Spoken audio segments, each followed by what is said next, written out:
Chapter 1. Meeting the Uchiha Leader. It was a quiet evening as Naruto was walking towards home from the orphanage house to his home. He was not having a good day because Konoha had always been mistreating him because of the QBI inside of him. As he was walking, he thought to himself, "I hate you, Yondaime. Why did you have to go and sacrifice your life for his sake of Konoha? I wish you were still here. It is just lonely for me without you." As he turned to the corner of the Inuzukas and the Hyuga residences, he sees his house and makes his way inside. As he settled himself down, he changed to his pajamas and then went upstairs to his room and took a book from his shelf. It was entitled, Chakra Control Made Easy. As he reads it, he came across a section on using the Sharingan, which is what the Uchiha clan had developed.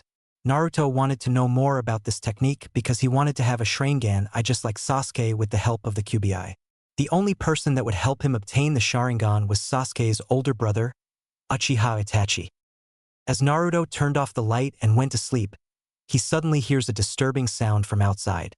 As he woke up, he sees civilians outside and flooding the streets with their weapons as if they were ready to kill someone. And to Naruto's surprise, the civilians are targeting him. But Naruto tried not to let himself be detected by the civilians because this would spell trouble for him. He closed the blinds and went back to sleep, but not before he heard a loud boom sound from outside. As Naruto woke up, he could see the civilians already attacking his house with rocks and burning papers. At that moment, Naruto knew that his house was being set on fire, so he puts his clothes on and went out the back door to avoid getting caught. He then heads for the Hokage's tower, but as he ran, he spotted the civilians coming after him. "There is the demon. Get him," one of the civilians shouted. "Make sure he doesn't make it out alive," shouted another civilian. As Naruto sees the civilians running towards him, he soon realized that he was trapped and had no hope of surviving this onslaught. As he turned to the corner of the Konoha streets and headed for the Hokage's tower, he spots someone, with a sword on his back and a raven-haired kid with dark eyes. It was Uchiha Itachi, the older brother of Sasuke who possesses the Sharingan and other techniques of the Uchiha clan. As he sees Naruto, he thought to himself, "Naruto, why am I not surprised to see you out here? Looks like I better get you out of the danger zone." Naruto was immediately relieved to see Uchiha Itachi out at this time of the night, but he asked him, "Itachi, what are you doing out here? And why have you come to rescue me? I couldn't let you die out here, because you are special to Konoha and I can't allow someone from our own village to be beaten to a pulp by these civilian thugs. I'm the only one that can protect you now from the villagers. Let me take you to the Hokage," said Itachi as he carried Naruto on his back. But as we're walking, they spotted the civilians who surrounded them blocking their path of escape. "Ah, so you are the leader of the Uchiha clan, aren't you? We are glad you have captured Naruto for us, and now we would give you a chance to finish that demon off yourself," replied the merchant. "He's right, that kid is the demon and he could harm us all. If you would destroy him, we would all be thankful," replied another civilian. But as Itachi looked at the kid in the eyes, he sees as nothing more than just a normal child with no family to look after him and being dumped at the orphanage. Itachi could also see that Naruto hasn't been taken in by anyone in or outside of Konoha because of the beast inside of him scaring the civilians. This had also attracted shinobis who also wanted to execute Naruto because of their hatred of the monster that attacked this village, leaving it in shambles. Itachi wasn't so happy with what the monster did, but he didn't blame Naruto for it, and he knows this because of the way he was mistreated and abused. He can't allow this child to suffer anymore. "You people are really crazy if you think this child perpetrated such a heinous act on his own home. I don't see him posing any sort of threat to you, and what makes you think you can execute him just because of the monster inside of him? This child has suffered enough already, and I think it's about time you people stop shunning him. I will not allow you to continue your campaign of harassment on an innocent little youth," replied Itachi. "You are willing to let that demon scum loose on the streets so that it can cause even more chaos? Are you feeling all right, Itachi? He must be killed to reduce the threat here in Konoha because we don't want any more damages done here," replied a civilian. "I'm fine, but what you guys plan to do to Naruto will not be tolerated. I will not allow the likes of you to lay a hand on this kid. Now step aside before I put all of you in a world of darkness for all eternity," replied Itachi with a tone of warning. As the civilians looked at him, they were in deep shock. They couldn't understand why a member of the Uchiha clan would take interest in a kid like Naruto, but it was pointless for them to argue any further with him. As Itachi and Naruto left the mob of civilians, they went down the street towards the Hokage's tower for safety, while the Umbu guards cleared the streets. Itachi ne-san, why do I get the feeling that I am always being rejected and hated by the people here in my own home? I just want this village to see me as a hero for once and not some monster trying to destroy this place, replied Naruto sadly. I feel your pain, Naruto-san, but you shouldn't have gotten in harm's way. You know that they already dislike you, but for them to go this far, I simply cannot forgive them if you were left for dead. And furthermore, you should have come to me for assistance, replied Itachi. Yeah, you are right, I can't stand those civilians either. The Hokage wanted to see me, right? Asked Naruto. Yes, he is really getting worried about you, and even half the population of Konoha, including the clansmen, are worried about you too. We cannot keep them waiting. Let's go, Naruto? Replied Itachi as he carries the boy on his arms, and then together, they ran off towards the Hokage's office to avoid being caught by the villagers.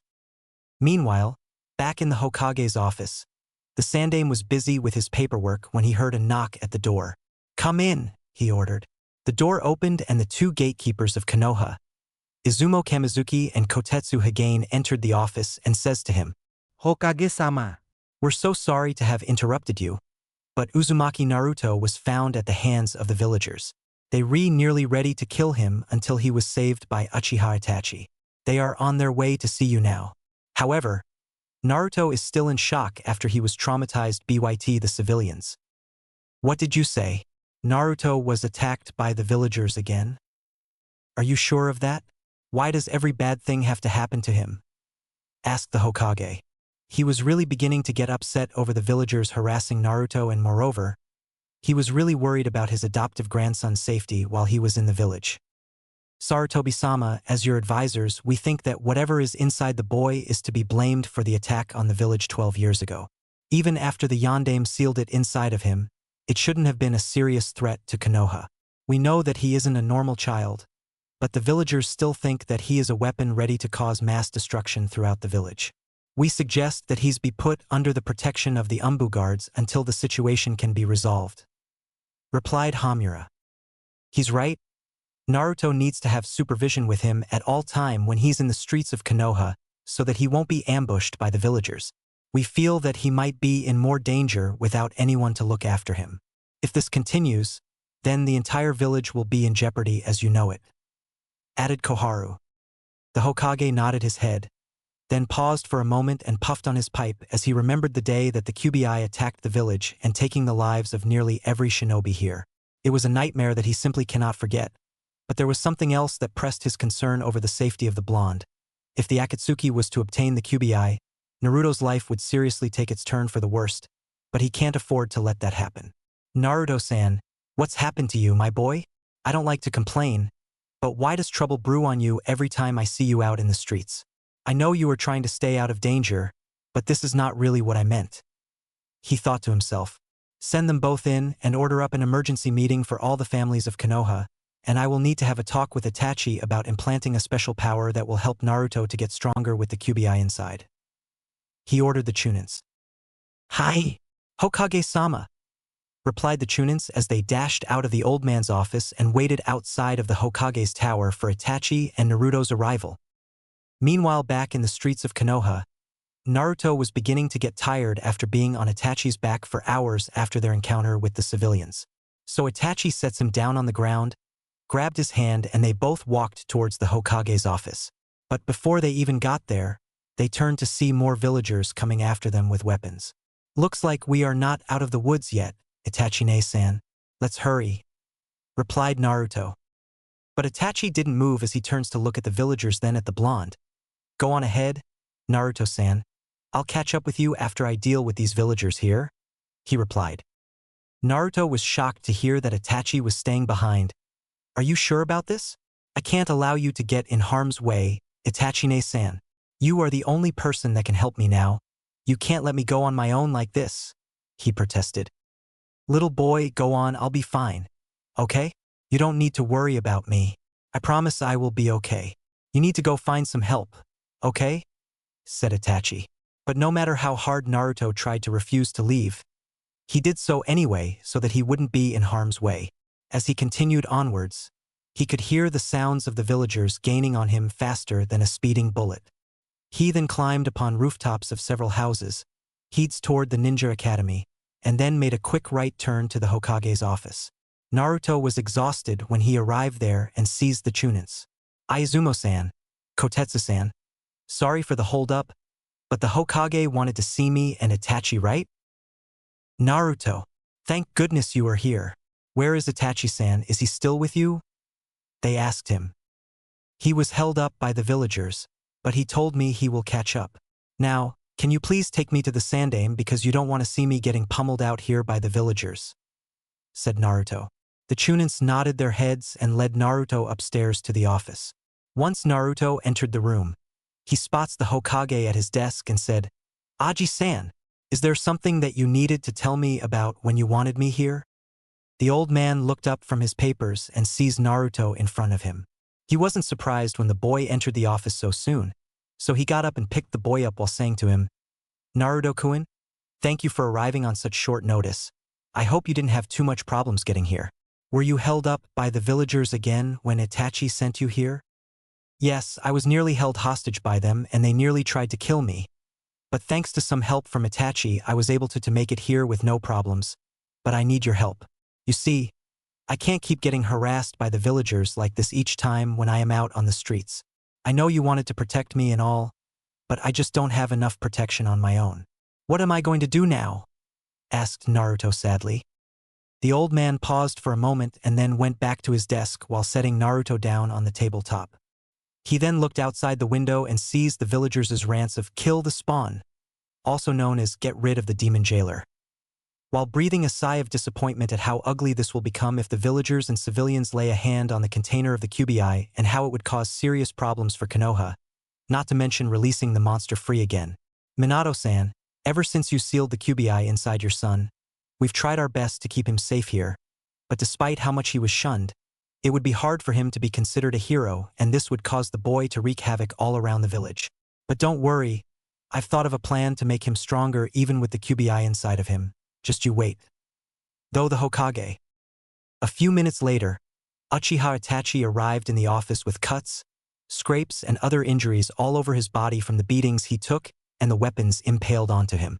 He then spots the Chunins who were guarding the Hokage's office and said to them, Sorry for arriving so late. I was outnumbered by the civilians after I sent Naruto-san here. I need to see him, please. And before I do, I need some water and the medical shinobi to heal my wounds. He said to them and collapses to the ground in pain.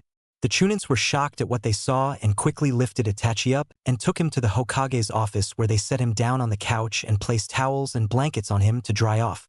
Afterwards, he drank a glass of water to help calm him down. He then spots Naruto on the Hokage's desk and walked towards him and said, Thank goodness you are here, Naruto-san. I was so worried about you. But now that you are here, you wanted to see me, Hokage-sama? Yes, Itachi-san, the reason why I called you here is because ever since the QBI was sealed inside of Naruto, he was still considered weak, but now I have come up with a plan to make him stronger even with the monster inside of him. And this is where I need your help, and since the Uchiha clan possesses the Sharingan just like Kakashi, I was wondering if you could implant some of that power inside of Naruto so that he can possess the same type of power like Sasuke does. With the QBI's power combined, Naruto will become a completely different person. What do you think? Asked the Hokage. Me? Implanting the Sharingan inside of Naruto? You are not serious about that, are you? That could be dangerous, and the Sharingan is very important to our clan. If this gets into someone else's hands, it could pose a serious threat to our clan. Yes, I know what the deceased fourth Hokage did for Naruto, and I could care less about my clan seeing the boy as a monster and not accepting him as a hero, but teaching him the Sharingan and implanting it inside of the container of the QBI would jeopardize the village, and I don't feel that the boy would be ready to have such an advanced technique. And I don't think my father Fugaku would be willing to take Naruto in as a student because when he first met the Yondaime after Naruto was born, he wanted the boy executed because of the QBI inside of him. I don't want to put the kid in any more danger, and with the Sharingan inside of him, it could blind his eye for sure. Besides, I think Kakashi would be able to train him on how to use the Sharingan. Replied Itachi. Please do it for Naruto, okay? I am only asking you this as a favor and Kakashi unfortunately doesn't have time to take on new students and taming Naruto to use the Sharingan would be near impossible. If I were in his shoes, he would probably say the same thing, so I leave him in your capable hands, Itachi-sama," said the Hokage with a serious look in his eyes. Besides, I'm sure Sasuke wouldn't mind having Naruto as a part of his family for a change since he also possesses the same technique as you do. I'm sure Fugaku would be more than happy to train him in how to use the Sharingan. Itachi Ne-san, is this true? You really are going to teach me how to use the Sharingan? Asked Naruto. Itachi looks at Naruto for a moment and then smiles at him while saying to him, "Yes, of course, but you better work hard, little man. I do not want to hear any complaints from you or else your training will be suspended, and you will have to leave empty-handed. Is that clear?" Naruto then nods with the agreement set on him. "Good. That's what I like to hear, Naruto. Now, you are coming home with me, we can't keep our father waiting," replied Itachi. He then carried Naruto on his back and then exited the Hokage's office while Naruto waved goodbye to his grandfather figure. On their way outside, they spotted Umbu guards outside trying to calm the villagers down before chaos spreads in the streets. They had no idea of what was going to happen until the villagers spotted Itachi holding Naruto and started going after him. But they were blocked by the Umbu guards, preventing any harm to be laid on the child and the Uchiha clan leader. The guards escorted Naruto and Itachi away from the villagers and moved them to a safer distance as the most direct route to the Uchiha compound. Once they were safely escorted, the guards returned to duty and cleared the streets of the villagers before returning to their posts. A few minutes later, Itachi and Naruto had arrived at the Uchiha compound. To his amazement, the compound was like a huge mansion with rooms all over the place and they were all adjacent to one another just like the Hyuga compound. The rooms were spacious and very beautiful indeed. As Naruto walked into the compound entrance, Itachi directed him to the living room and said, "Well, Naruto, here we are. Welcome to the Uchiha compound, where our home is your home. Wait right here while I find Fugaku Tusan." He then left the room. Naruto then sat down on the sofa and placed his bag containing his ninja supplies and other tools on the floor while waiting for Uncle Fugaku to show up. In the meantime, he took out a book that the Sandaime placed in his bag before he left the office. It was entitled How to Manage Chakra Control, which explains more about elemental chakra and basic chakra for ninjutsu and jinjutsu along with wind chakra. Naruto knows now that in order to build up chakra, he must be one with nature and wind just like his father. He then took out one of his scrolls that contained instructions on how to perform jinjutsu, but no sooner than he did that, Uchiha Fugaku entered the room and sees Naruto on the couch and said to Itachi, "So, this is the son of the Yondaime who is trying to become a Sharingan user and obtain the title of Hokage, right?" "Yes, Tusan. That's the kid that I had saved from near death after his encounter with the villagers. I brought him here at the request of the Hokage for safety until further notice. If Naruto can possess the Sharingan even with the Kyuubi inside of him, we might make him the strongest member of our clan," replied Itachi. The father looked at Itachi for a moment with an icy glare in his eyes. "You are not serious, are you? You want me to turn this boy into a weapon of mass destruction? There is no way that I will make Naruto a Sharingan user. It could violate the code of the Uchihas. Why have you brought him here?" Itachi explained to his father that despite how much hate the villagers were giving Naruto, it was either that he learns to master the Sharingan, or be executed for having the demon inside of him. He also told his father that Naruto needed someone to look after him while he was here in Konoha because the village needs a new hero to defend this place with honor and pride so that the villagers will respect him more. Furthermore, Itachi informed his father not to tell anyone of the fox hidden in Naruto, or there will be dire consequences. Putting that aside, Fugaku walked over to the boy and said to him, "So, you are Uzumaki Naruto, I presume? Well, let me be the first to welcome you to the Uchiha clan. You may know me as Uchiha Fugaku, the clan head and the father of Uchiha Sasuke. I'm sure you know him, don't you?" "Yes, of course, who wouldn't know Sasuke? He's the prodigy of the Uchihas, right? He always had high hopes of mastering the Sharingan and other techniques. I wanted to be just like him, but I was always dead last of the class. Everyone wants me to succeed, including Master Iruka, whom I consider as family." "How do you know my father anyway?" asked Naruto. "Your father, the Yondaime, always had high hopes for you and wants to see you succeed with your life.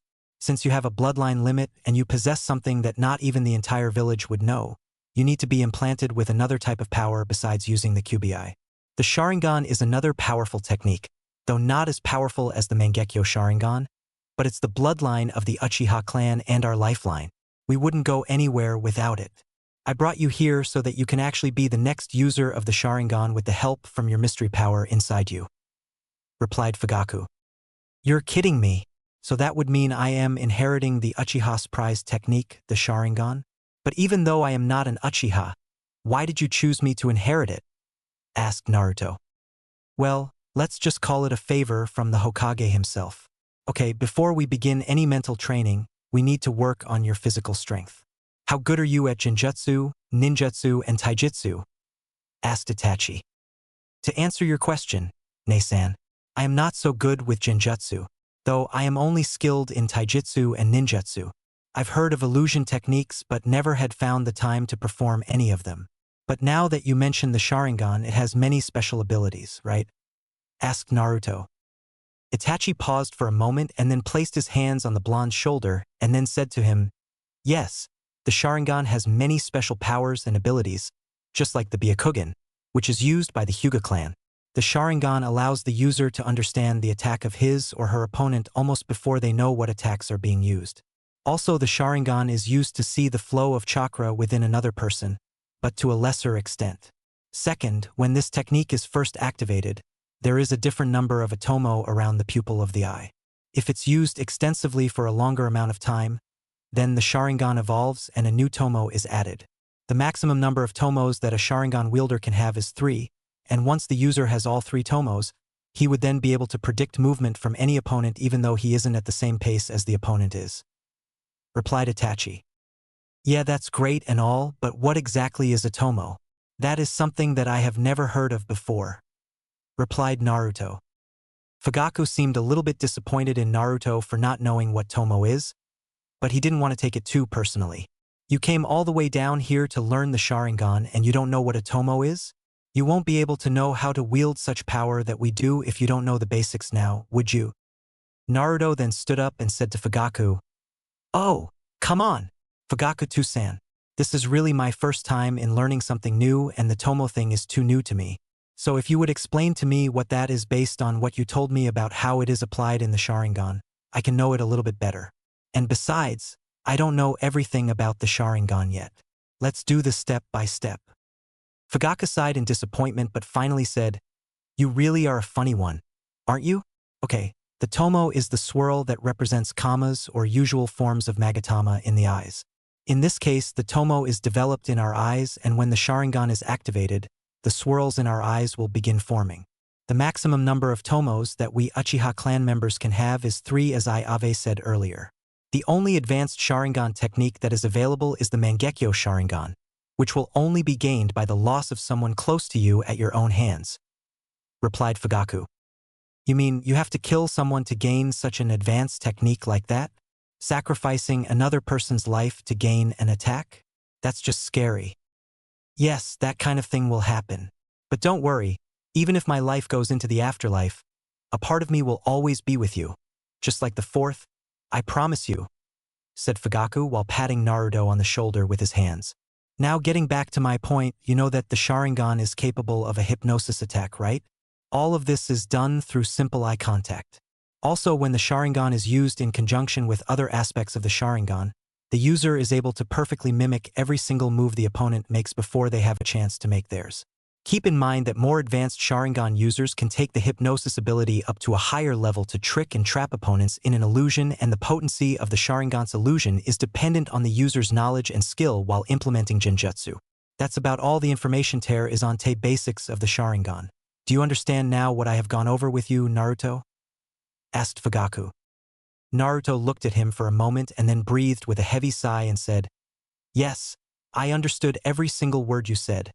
But even if I do possess such a power unimaginable like that, it would only do more harm than good. I don't want to be evil and all, but are you sure this will be safe for me to use?" asked Naruto with a worried look. "Naruto, since when does a power like the Sharingan becomes dangerous? Me and Sasuke all know that the technique is safe to use, But be careful when using it, the technique can produce unknown side effects on your body, reduce your strength, and eating away your chakra. We don't want to see you losing your strength, would we? Your life will never be in any danger. Understand? Replied Itachi while placing his hand on Naruto's shoulder, but the blonde shrugged it off. He did, however, surmise the villagers for attacking him in the first place and demanded revenge thereafter. Stupid villagers, I will get you for trying to harm an innocent child like me, and I swear to my father's grave you will pay dearly. He thought to himself. Well, Naruto, I guess that's it for my lecture on how the Sharingan works. I hope you learned something here today, Naruto-kun. Keep this lesson forever in your heart, my friend, and take it wherever you go. Okay? Remember, strength is the key to success. Replied Fugaku as he sees Naruto outside. Once the blonde says goodbye to the man and gone out of sight, Itachi stood on the rooftop with his Sharingan activated and thought evilly. You don't know the danger you are in, foolish boy. I will make sure your teacher and mentor and my father, Fugaku, enjoys a slow and painful death along with the rest of the clan family members. Then the Sharingan will be transplanted into your eyes before his death. Just wait, the worst is yet to come, Naruto. Even you don't stand a chance against me. He then vanished into a cloud of smoke without Naruto noticing that he is already in danger. Chapter 2. The training begins. That evening, as Naruto was on his way home, he tried to think about what the leader of the Uchiha clan had told him. Flashback. Naruto, your father always had high hopes for you, and if he was here, he'd be as proud of you as I am. Now I know you have been hated a lot by the villagers, but you don't have to take this line down and you don't need to listen to their harassment anymore. They don't know anything about you, but that's going to take some time. However, you still possess something that the whole village will never know, and it's kept in secrecy. There will still be hatred affecting you, and with more hate, there is more pain. Since you have the same bloodline limit as your father, you need to be implanted with a new power, the Sharingan. With the Sharingan, you will be unstoppable, replied Fugaku. Naruto looked at him for a moment and said, possessing the Sharingan along with the power of the QBI would be dangerous, don't you think? It could seriously conflict with my chakra network if I have two types of power at the same time. I'm not sure if I am able to control the Sharingan, but I'll give it my all. Good. Now that's what I like to hear. You got guts.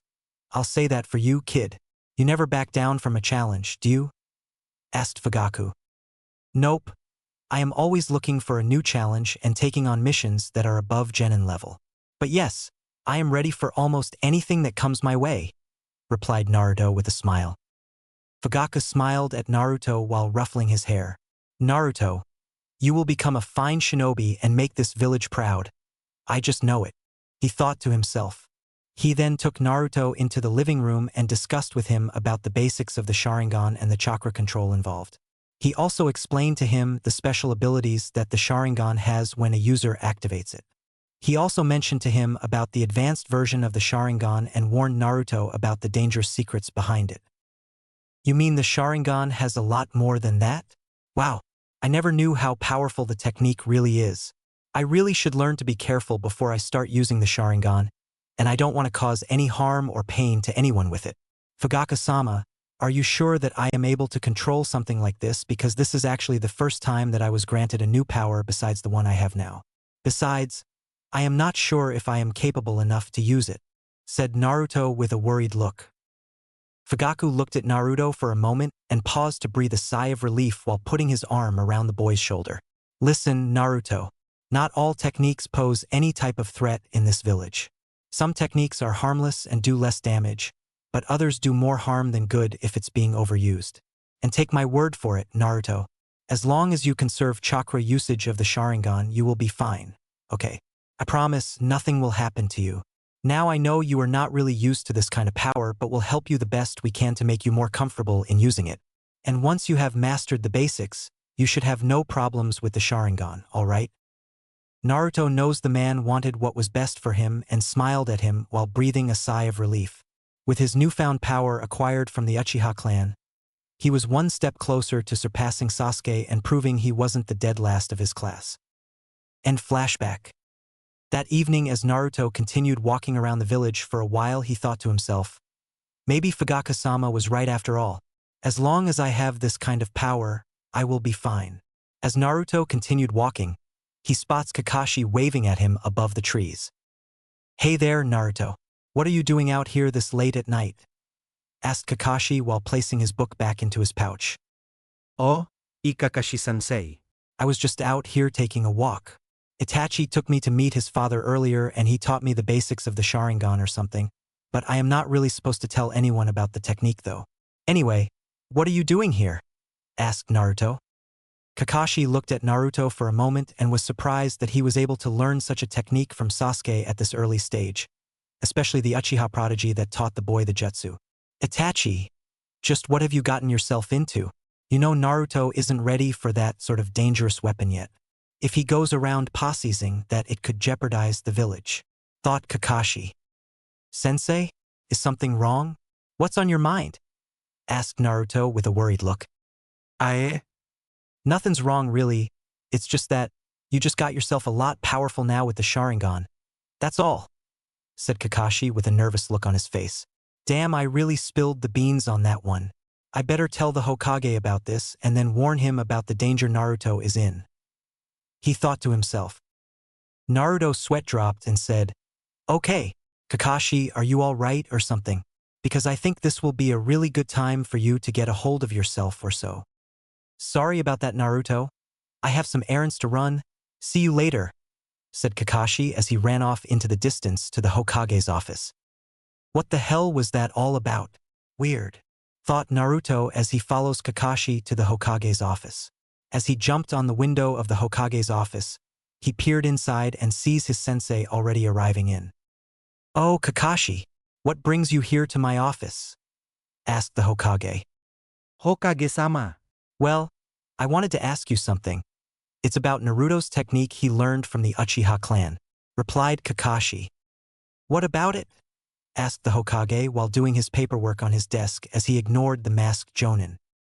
"Well, based on Naruto's skills, using the most dangerous technique like the Sharingan could pose a serious threat to him. I don't think that jutsu will be very helpful for Naruto and it could blind his eyesight without him noticing it. Should the technique go out of control, he could have difficulty controlling it," replied Kakashi. The Hokage looked up from his desk and breathed a sigh of relief while saying, "Kakashi, there is no need to worry about Naruto. I'm sure Fugaku will monitor his progress as his training goes on. I'm sure that technique taught to him won't be much of a threat to him, especially for a child his age." "Yes, I know that, Hokage-sama. But what if Itachi turns against Naruto and kills the people that he loves? Will that mean more danger to him? What if Orochimaru or the Akatsuki tries to rob him of his powers? Would he be safe then?" protested Kakashi. "That's what I am worried about him. I know you are trying to do what's best for him, but I can also protect him with my powers."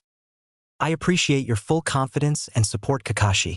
But you must realize that Naruto is probably more than capable of handling this with little to less help. So in case he is in an emergency or unable to control his powers when fighting opponents that are not up to the challenge of a low-level genin like him, then we can always send in backup for him. After all, the clan heirs of Konoha are always there for him whenever he needs them," replied the Hokage. The masked Jonin breathed a sigh of relief and said, "Yeah, you're right.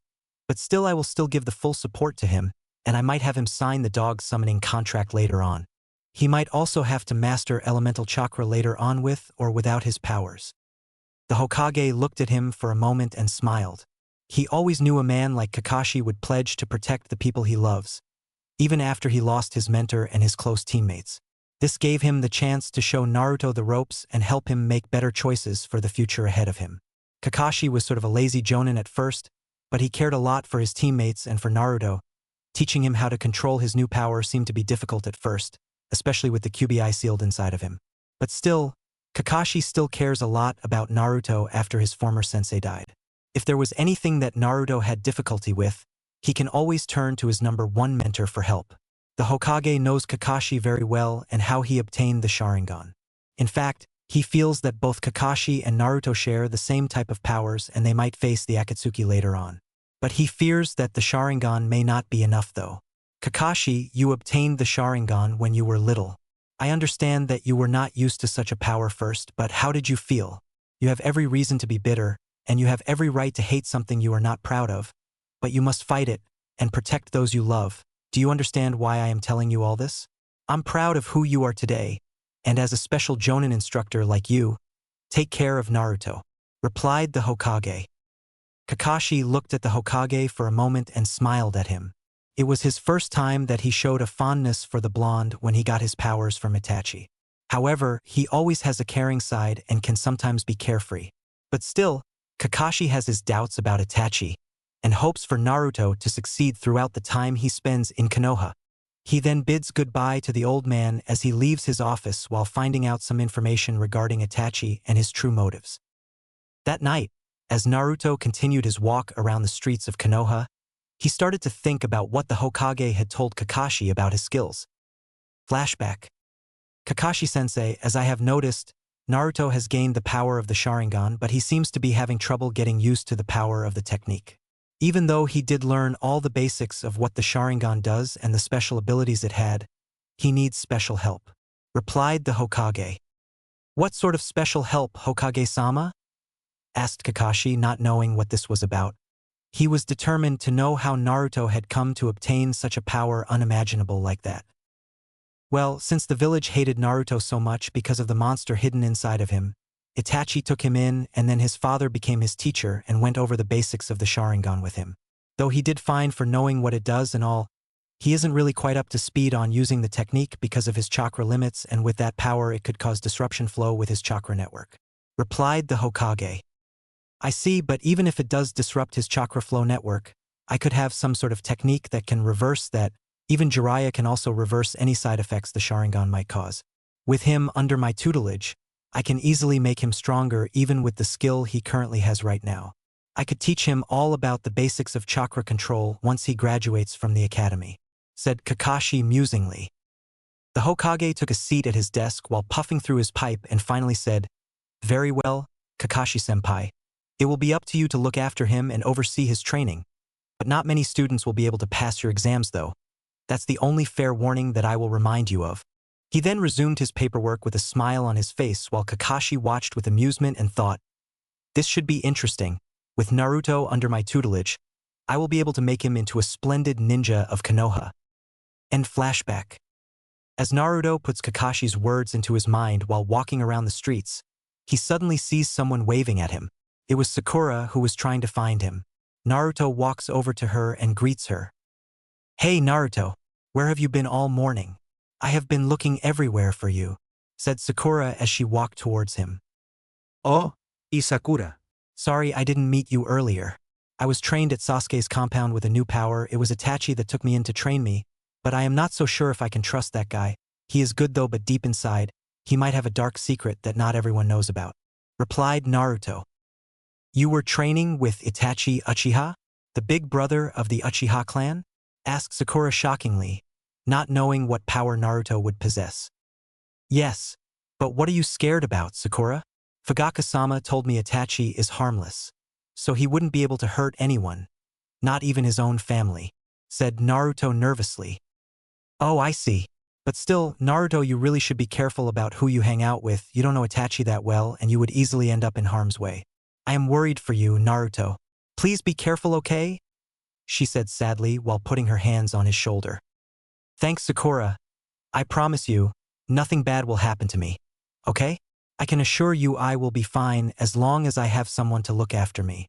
But since Fugaka-sama trained me and explained to me the basics of his techniques, he said that there may be some side effects that may cause blindness or poor vision. I haven't gotten used to the technique at first, but slowly, I had become adapted to it. That's why I intend to get stronger to surpass Sasuke," replied Naruto. Sakura looked at Naruto for a moment and smiled. It was the first time that she ever showed that smile to him. She never did show any emotions when she first met Naruto, but didn't want to show it. However, she was the first person to ever look up to him and might think of him as family and friend. When she heard about Sasuke's family training him, she was afraid of what the Uchiha clan could do to Naruto if he isn't protected. But still, Sakura thought that if anyone can protect Naruto, it has to be her. "Naruto, whatever you are doing, please be careful. I know I've been a burden, but please, for my sake, I don't want you to get hurt out there," replied Sakura as she hugged him tightly. Naruto felt loved as he blushes at Sakura for the hug. He then went to Iruka's place for the night. As he arrived at Iruka's house, He knocked on the door, and the scarred Chunin opened it. He was surprised to see Naruto at this time of the night. Oi, Naruto. What brings you here to my place? Asked Irika.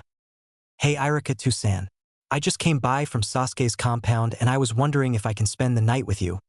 I do not want to sleep alone because I feel that I might not be safe from Itachi, replied Naruto. Irika looked at Naruto for a moment and was surprised. Itachi Uchiha? You mean he was the one that graduated from the Ninja Academy at the age of 13 and passed the Chunin exams? He also possesses the Mangekyo Sharingan as well. Yes, that's him. However, in Itachi's case, began Naruto. In Itachi's case, the Uchiha clan was the most dangerous and the most powerful clan in Konoha, but they have been in conflict a lot and they were most hated by the elders of our village. Even the Hokage had warned me about Itachi and his family. Their tragic tale just scares me and I don't even want to go near them. But how did Itachi take you in, Naruto? He asked him. Well, Irika, since Fugaka wanted me to become one of them, he requested to his older son to bring me back to his compound to do some training and that I might be able to possess the Sharingan. But I told them I don't have that kind of power and it might be too risky to use. Any mistakes of this technique could cost lives.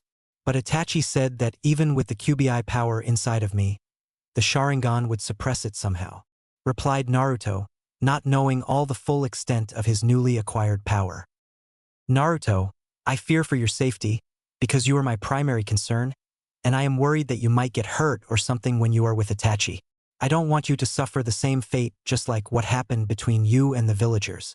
Now I know you are not able to take care of yourself just yet, but we will do whatever we can to support you. Even the Hokage and the families of this village will do their best to help you.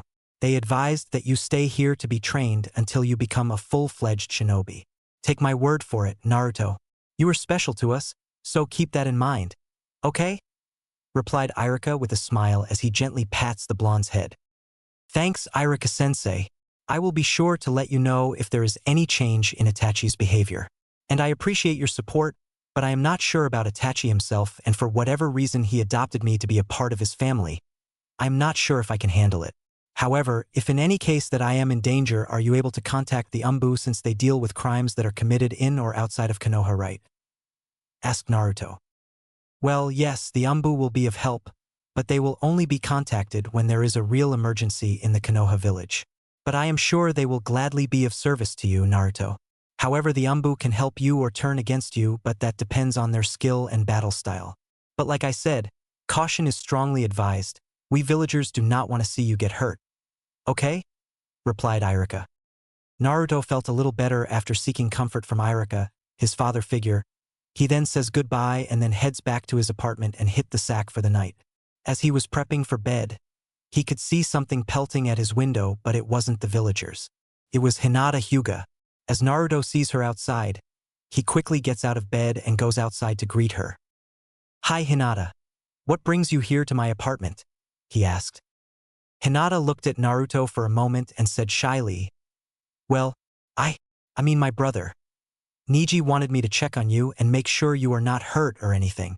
She appears to have formed a close friendship with Naruto since childhood, and the two have become close since then. Naruto then placed his hand on Hinata's shoulder and said to her, Hinata-chan, thanks for the words of comfort, but you don't need to worry, okay?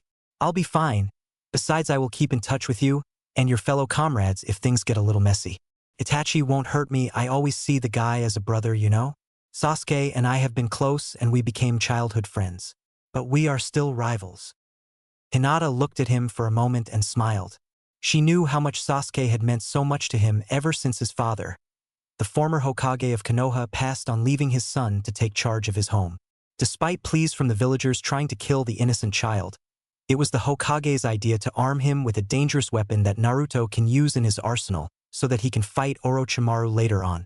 The thought of Sasuke inside Naruto's mind made him even more angry, but deep down, Naruto has a heart and will never intend to harm his own childhood friend and brother because their bonds are strong.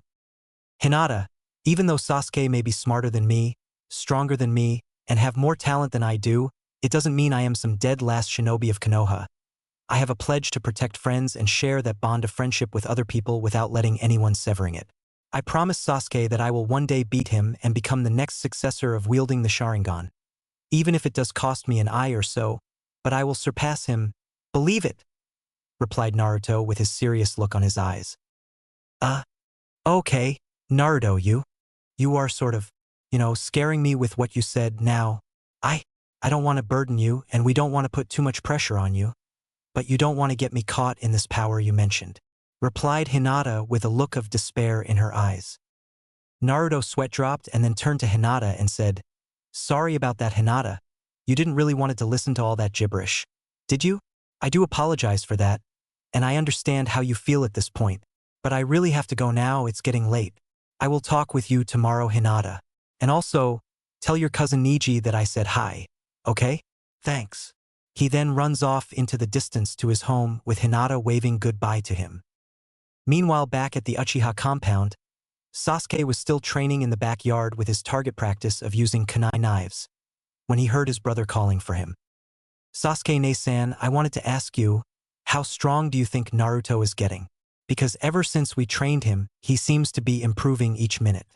I think that he might surpass you one of these days, replied Itachi. You think so, Itachi? Heh, I wouldn't be surprised if that loser brother of mine could pick fights in school. But still, he is dead last in the ninja academy, and if you think he can surpass me, I would have the pleasure of beating him in real-life combat, replied Sasuke with an evil grin on his face. I wouldn't be surprised if you had the power to use the power of the Sharingan against him, but Naruto is not to be underestimated, alright? But that QBI inside of him seems to be strong, and I want that power for myself. Naruto has the power to change the outlook on people's lives. Why couldn't he do the same to you, Sasuke? Asked Itachi with an evil smile. Naruto? Change the lookout on my life? Yeah, right. I don't think that dead last loser can change anyone's life. He doesn't know anything about me or my family, but I kind of do feel sorry for him that his father died in battle with the QBI. However, he has to work hard if he wants to surpass me. He hasn't fully begun to develop his power of the Sharingan yet, but I am sure he will be able to fully cope with it as time goes on, replied Sasuke. Anyway, tomorrow I got target practice. I better get some sleep, bro. And with that, he left the training field of his compound, placed the ninja tools back in the bin, and went to his room. Itachi, on the other hand, seems to be scheming a plan to escape from the compound undetected as he goes to his room and turns on the computer in his room. He was then tuned to the Akatsuki hideout and said, Good evening, fellow Akatsuki members. This is Uchiha Itachi speaking. May I see if Kisame is available? Soon, the leader of the Akatsuki arrived and said, Just a moment, Uchiha Itachi. He will be here shortly. As Itachi waited, he decided to pull up Naruto's battle profile and then studied up on his skills. While reading his profile, he thought to himself, So you are putting on a great talent for yourself and honing your skills? Well then, I will have some surprises for you that would be to die for. You just wait. Soon you will never see your beloved Fugaku or Taiki ever again once I wipe out what's left of this pathetic clan. Then with the Akatsuki formation I will take away your QBI powers away from you, said Itachi evilly with his Sharingan activated. The next morning, as Naruto got up and getting ready for his second day of training, he could already see Sasuke in front of him outside of his rooftop apartment. As Naruto approached the window, he was surprised as to how the raven-haired boy had emerged on his roof.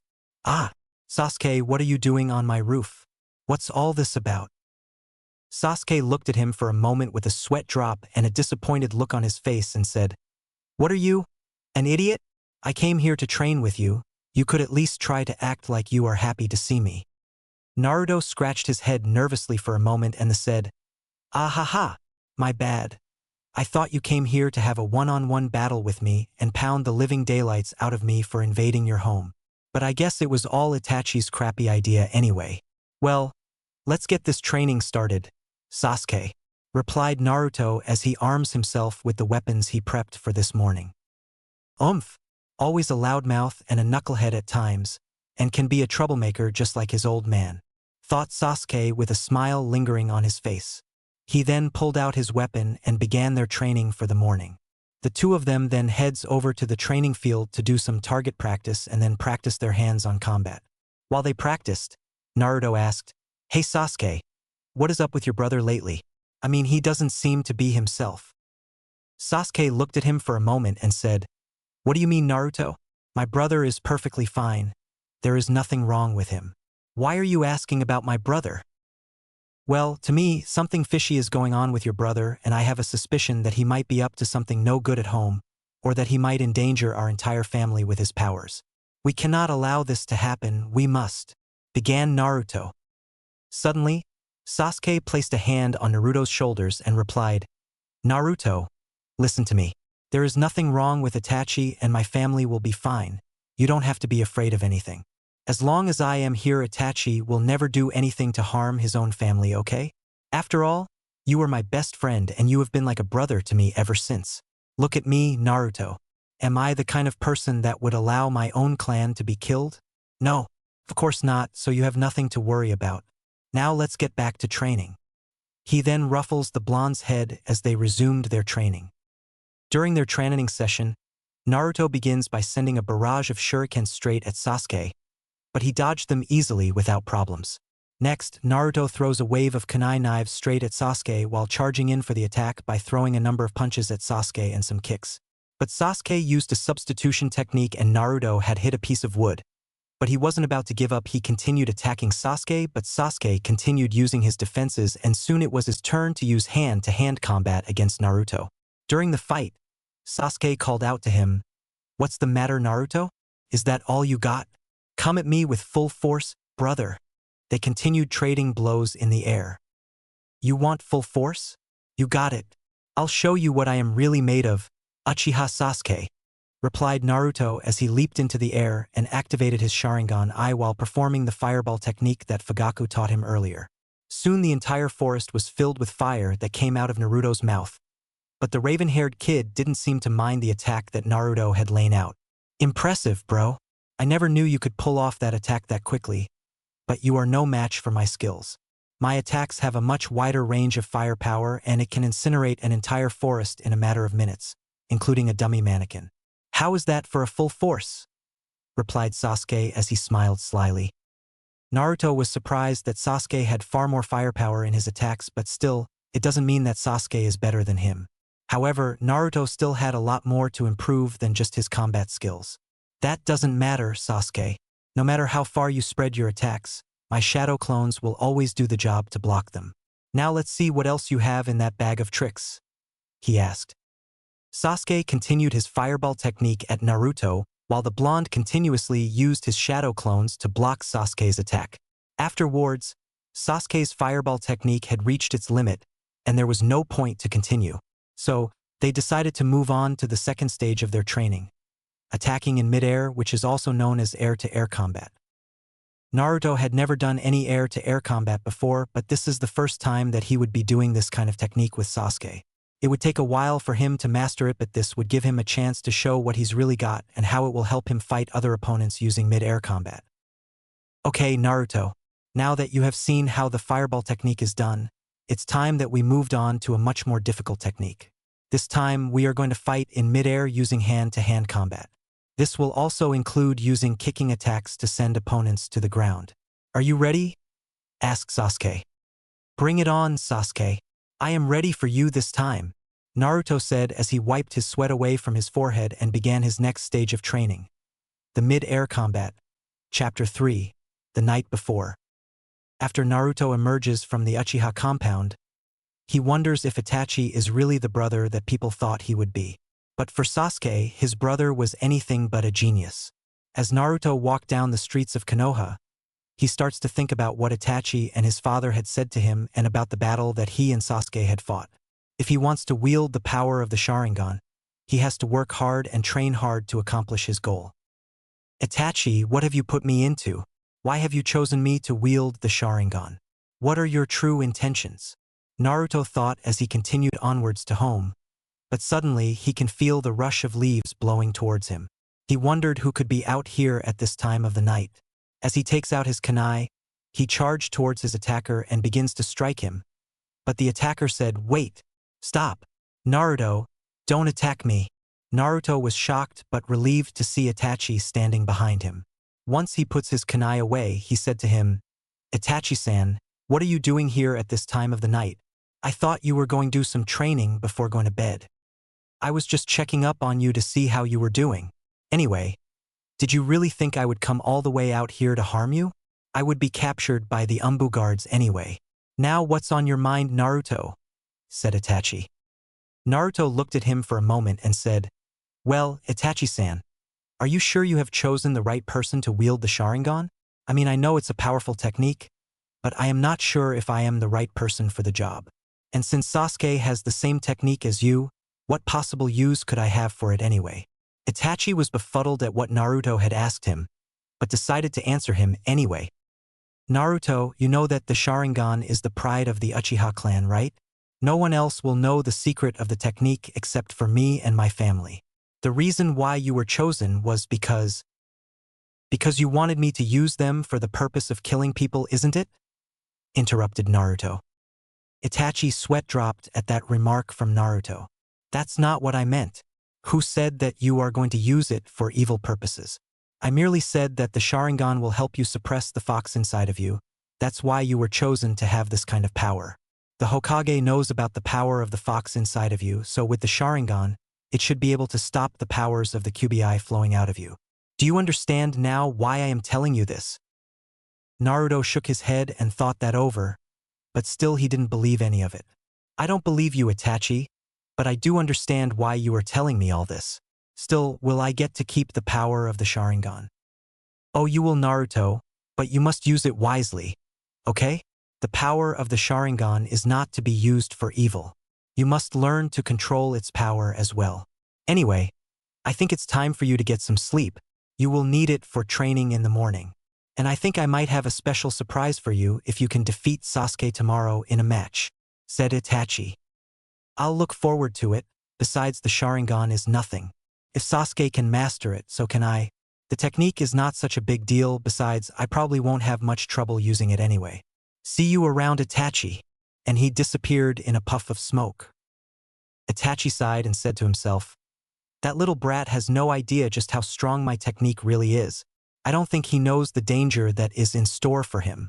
Once I take care of my family, I'll be sure to lure Sasuke into my trap and frame Naruto for it. Just you wait, Naruto. The power of the QBI inside of you will be as good as mine. Once Naruto arrived home, he set his equipment and gear on the ground. He then slumped down on the couch and decided to read upon chakra techniques made easy in order to find out how to improve his ninjutsu skills, since that is the area he needs to most work on. However, he couldn't sleep this early, so he decides to head out again to grab something to eat. As he heads towards the barbecue shop, he could notice that some Umbu guards were following him, but he pretended not to see them as he walked into the restaurant. Once inside, he sits down at a table while reading his book. Soon, Naruto can hear the voice of someone saying, Man, this is so troublesome. I can't believe I have to be forced to come to this barbecue joint. Oh, come now, Shikaku. You know as well as I do that my son Choji likes to come here and eat barbecue. He is a vegetarian, I am telling you. He wants to grow big and have strong bones, said the second man. A vegetarian, you say? Meat isn't the only thing that increases strong bones, gentlemen. And I don't know what you are so worked up about, Shikaku. I think my son's strength can kick your son's lazy ass. I think my clan's pups know that as well. And besides, our sons will get more stronger as they continue their training if they stop messing around. Shikaku looked crestfallen as he shook his head. Women are so troublesome these days with the beatings, the whippings, and the harshness of their voice. Why did I get dragged into this? He thought to himself. Naruto knows those familiar voices from anywhere, so he decides not to interfere with their family business. But he wonders why they were here in the first place. Was it to follow Naruto and keeping track of his movements, or to ensure his safety from the Uchiha clan?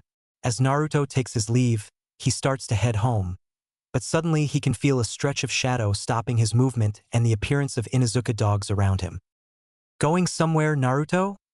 Asked the scar-faced shinobi. Naruto turns to see the face of Shikaku Nara with the Jounin vest and ponytailed hair right next to him. Well, I was about to head home, but I didn't know you were here, so I decided to stop here for a little dinner. But I decided to head home since there is nothing good here and… Man, you are so troublesome. We wouldn't want you to go home on an empty stomach now, would we?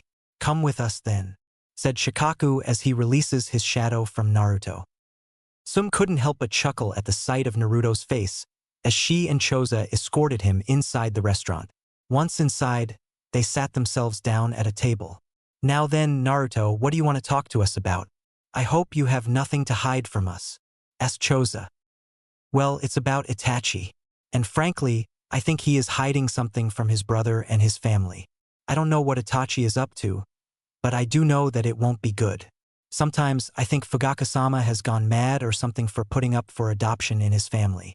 Will you help me find out from the Hokage exactly what Itachi is planning?" asked Naruto. "Honestly, to tell you the truth, I have no idea what Itachi is up to, but I heard from the Hokage that you are planning to have the power of the Sharingan. Is that right? I always knew Fugaka-sama was a wretched fool for putting you in their family. What the hell was he thinking? You know, I strongly advise you to stay away from Itachi because if any harm comes to you, how would we explain this to the Hokage?" replied Sum ruefully. "Yeah, she's right. Itachi already has made this situation even more troublesome than what it is now. We have to ensure your safety so that you don't get hurt. Also, were you being followed by him? If so, then I am afraid you are in more danger than we first thought. God forbid. Be careful, Naruto. Itachi may have set a trap for you. Take my word for it, as long as you are here, you will be safe with us," replied Shikaku as he placed a comforting hand on Naruto's shoulder. Naruto takes the advice to heart and thinks it over. "You know, I just wish that the Hokage would put me up for adoption with a better family so that I wouldn't be in any danger. But I will keep a close eye on him. If he tries anything funny or if he lays a hand on Sasuke, I'll—" he began, but he was interrupted by Choza. "He wouldn't do that, Naruto. We could send the request to the Hokage to have the Umbu keep an eye on him if you want. And besides, Itachi may be a cunning bastard, but he is a well-respected shinobi here and he wouldn't harm anyone. I know this because Sasuke always had a strong bond with Itachi, so try to relax, Naruto. You will be fine with Itachi as long as he doesn't start something dangerous," he said. Naruto thought that over for a bit before smiling. He knows that he has to be careful around people that he encounters because he might never know when danger lurks around. But he wasn't sure if he still has faith in Itachi due to the fact that he has some secrets being kept from people. However, Naruto feels that the more he distrusts Itachi, his life would be in danger. As he walks down the streets of Konoha after saying goodbye to the clan heads, he decides to head home while avoiding any distraction that comes his way. He didn't notice that Itachi was still around town and hiding behind buildings. Once Naruto was out of sight, Itachi thought to himself, "Foolish little Naruto, do you really think you will be protected that easily? I've already known what you said to the clan heads and not even they can protect you now. You are already falling deeper into my trap and now you will pay for it with your life. My bodyguards will personally see to it that you will never escape my grasp. Just you wait." By the time Naruto reached to his house and settled in for the night, Itachi's bodyguards, who are well known in their clan tribe, decides now that it's time for them to start the next phase of their plan by capturing Naruto and bringing him to Itachi. With all of the necessary equipment in their hands, they set off to find the QBI and hopefully put an end to his life, but they started to think if they harm him and kidnapping an innocent child like him would put their own lives in danger. So they decided to try another way to get Naruto to Itachi by luring Sakura into this trap. As Naruto was in bed, he starts to think about what he did during the training with Sasuke and about the basics of combat and defending himself. He plans to put all this to the test as he turns off the light. But no sooner than he did that, he heard a knocking at his door. Once he got up and opened it, he could see two shinobis with the leaf headbands and some combat equipment in their hands at his front step. He then approaches them and asked, "Is there something I can do for you, gentlemen? It's getting really late and I do need a good night's rest," said Naruto sleepily. "Well, Sasuke's brother wishes to see you and he orders us to bring you to him, at the behest of Itachi himself. So be a good little boy and come with us," said the guard. Naruto wonders what Itachi wants with him this time. Why does Itachi wants to see me? Can't this wait until morning? I really need to go to bed. And tell Itachi that I will meet with him tomorrow morning," he said as he closed the door behind the guards and went back to bed. But no sooner than he did that the guards opened the door again and dragged Naruto out of the bed and said, "If you won't cooperate, then we will make sure that you don't come back alive. Also, Sakura wants to see you as well." Afterwards, they took Naruto outside and over to Sakura's house. Once there, the guards decided to hide behind the trees and wait for Naruto to take the bait as Naruto knocks on the door. A girl with pink hair arrives and then opens it. "Oh, Naruto-kun, what brings you here? It's getting late here and I need some beauty rest. Now what can I help you with?" "Well, I was trying to get some sleep, but then two men from the Uchiha clan kidnapped me and then brought me to your area to warn you of the danger that both of us are in right now. I don't know why they would want me to come here, but I am here to let you know about the danger that I am in right now. But it would be great if you could go warn the Hokage about this situation." "Sakura-chan," said Naruto. Sakura looked at him for a moment and said, "Naruto-kun, you picked a bad time of the night to come to me for help. You should go home and get some rest because I will also need a lot of sleep as well since we both need to rest and be at our very best for tomorrow.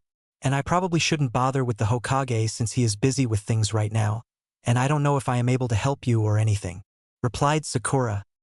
Naruto looked a little crestfallen after knowing that Sakura cannot help him, but he said, "Sakura, you don't understand. These two men would kidnap me and would put me in all sorts of danger if I don't get to someplace safe. And those men are hiding behind those bushes ready to nab me. So please let me hide somewhere temporarily, Sakura-chan."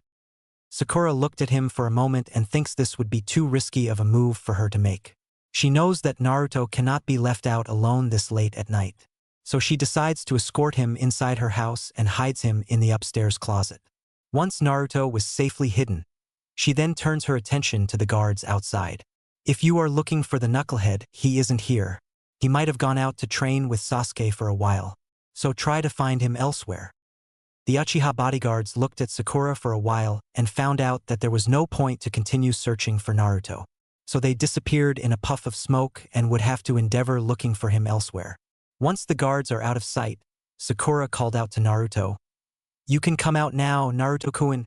The guards are gone now, so I think it's safe for you to go home now." Relieved, Naruto came out of the closet, took a deep breath for a moment and thanked Sakura for the protection. Once he emerged from her home, he heads back to his apartment to get a good night's sleep, hoping to avoid being captured again.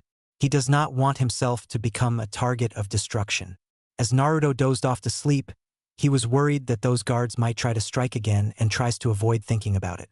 The next morning, Naruto wakes up and gets dressed as usual while dashing towards the Hokage's office. As he knocks on the door of the office, he heard the word of "come in" sounds from the room. As Naruto entered, he walked towards the Hokage's deck and asked, "Ji-san, last night I was nearly kidnapped by two guards from the Uchiha compound and I do not have any idea why. Do you know why they are coming after me? I mean, these people need to stop coming after me. I have no interest in them. Okay? I understand, Naruto-san, but you must know, this village has its problems that even I cannot deal with myself. I've been getting headaches from these people as well, and I know what you are going through. Honestly, they need to chill out and relax. It's not like the world is coming to an end," replied the Hokage. "I know that, Ji-sama, but if I get any more death threats from these people, I don't know what I can do now. I've already had a talk with a few of the clan heads, and now even Itachi-san is starting to turn against me as well. You know, like I told you before, I wish I was put with a different family, someone who understands me a lot better and all. Gosh, sometimes I feel like I've been followed and stalked by people everywhere I go," said Naruto. "That's what people want you to think, Naruto-san. They just don't see the normal kid in you. I really do wish that you would have someone to guard you and protect you, but it seems that no one wants the offer. But you don't have to worry, Naruto. I'm sure you will be fine, but I don't know if I am able to help you with anything at this moment. I am pretty busy myself, so if there is anything you need, don't hesitate to ask me. Okay?" finished the Hokage. "All right, then, thanks, Ji-sama," said Naruto as he walked out of the office, hoping he wouldn't have any problems. But as he walked down the street, Kakashi arrives and asks the Hokage, "Will Naruto be okay out there all by himself? I feel that he might not be fully protected out there. I think it's best if I keep a close eye on him to make sure he doesn't get captured. This village already has enough problems as it is, and besides I know Naruto as well as some of the people here. I could probably help him with his defense skills later on," replied Kakashi. "Are you sure about that, Kakashi? Because I know that not a single one of the young shinobis have ever practiced defending themselves before, but if you want to help him, then I cannot simply refuse the offer, and I don't think Naruto will refuse it either. I still doubt that Naruto can take care of himself in the end. It's just a shame that this whole village has to plague Naruto with all the pain and torture, and I think Irika feels the same way when he was younger, but I think Naruto has support from the clan heads as well, including me. Hypothetically, if Naruto does get put up with a better family, they could probably rival against the Uchiha clan," said the Hokage. Even Kakashi agrees with the plan as well when he heads out to meet with Naruto. As Naruto continues down the street while thinking about what the Hokage had said to him, he didn't notice that 2 guards were on the rooftops of a house in Konoha as he continues down on his merry way, but as he was about to arrive at his apartment, he spots the guards in front of him. Naruto now knows that these are the same people that tried to capture him last night. "Okay, what do you guys want with me this time? I told you. I am not going to Itachi's place. Now I would ask you nicely to please step aside," said Naruto. "Sorry kid. No can do. We are taking you to Itachi's place whether you like it or not. Now are you going to come quietly or are we going to do this the hard way?" asked one of the guards. Still, Naruto did not give them an answer as he tries to walk towards his house. But before he could enter, one of the guards grabs him, while the other one ties a rope on his body and his hands before carrying him away towards the Uchiha compound. As Kakashi looked up from a tree, he starts to think that Itachi was definitely up to something with Naruto being kidnapped. "Naruto, don't worry, I will get you out of this mess one way or another. But try to hang on for as long as you can. I will try to get reinforcements to eliminate the guards," thought Kakashi as he heads towards the Hokage's office. "What do you creeps want with me anyway? Can you please untie me and let me go already?" protested Naruto as he tries to set himself free from the ropes entangled around him. But the guards looked at him for a second and said, "Sorry Naruto, but there is no way you can be set free this time. If you think we are going to let you escape, Itachi will have our heads knee-deep in crap. Soon, Itachi will take you to his place where he will need to have a few words with you face to face. So enjoy your time at the Uchiha compound because you will never escape the danger that awaits you. Hee," said the guards as they tossed Naruto down on the wooden floor near the Uchiha compound and closed the door behind them. Naruto was getting a little uncomfortable in where he was being tossed at because of the numbness that he is feeling throughout his entire body after being tied up and thrown into an unknown location. He then gets up and turns the light on and thought, "Where am I? What the hell is this place?" He then notices a sign on the back of the door and sees it as the Compound of Death at that moment. Naruto was shocked to see such a name written on the door like this, but he has to remain calm if he wants to get out of there alive.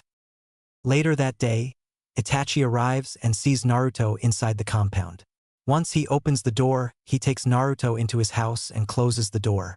Once inside, Naruto asked Itachi, "What is the meaning of this, Itachi-ne-san? Why have you captured me and brought me here? I demand an explanation," protested Naruto angrily. Itachi looked at him for a moment and said, "Naruto, the reason why I wanted you here was to ask you why you were training with my brother? You know that he is forbidden to walk outside because he is not an outsider like you. What you have done is a violation of the Uchiha clan law, and that would brand you as a traitor to Konoha. I warned you to stay away from my brother, but you didn't listen to me," said Itachi. "Come on Itachi, what's wrong with training with Sasuke anyway? I mean, I don't see him as a problem, and he didn't seem to mind me around him. He is my friend.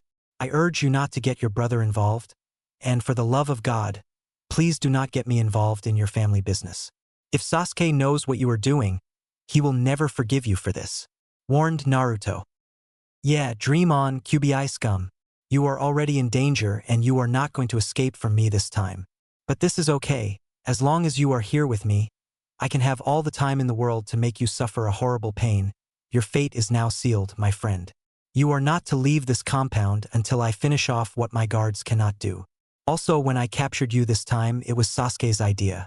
So if you want to blame someone, do it on him." At that moment, Naruto looked up and said, "No way, Itachi-ne-san. I will not sell out my own best friend and I will not implicate him in this stunt you are pulling. I order you to let me go. Now." "Sorry? Orders are orders, and I will not allow Sasuke to become involved in this conflict. Also, he will not be helping you out this time and no one can save you. However, before you see Sasuke, I will let you see my own family. Let's go Naruto," said Itachi as he picks up Naruto from the floor and took him into the living room. Once there, he was shocked to see Fugaku and Taiki Uchiha on the floor. The furniture was all moved out of the way so that Itachi could put an end to his family for good to ensure that Naruto has no protection from anyone in Konoha. Also, Itachi refuses to let anyone else in the village to help the bow because it was their idea of wanting him dead, and Itachi was the perfect candidate for the job. Fugaku-san, Taikiba-san, why did it have to be you guys to get involved? Why? What did you do to deserve this? Protested Naruto. He then turned towards Itachi, who had an evil smile on his face, and shouted, Itachi-san, I demand that you release your own family right this instant. This is between you and me, so leave them alone. Your parents did nothing wrong to deserve such harsh treatment, and I for one will not allow you to carry out this madness. Why should I let my family go? How come it's always you that gets all the attention around? If you think they are innocent, well, what about me? Do you not consider me important to you? Why didn't you consider me to be a family to you? You always think of Sasuke as your best friend and ally, but not everyone else. You are selfish and always think about yourself without thinking of people around you. You may think that you are not involved in this, but you are too late to do anything about it.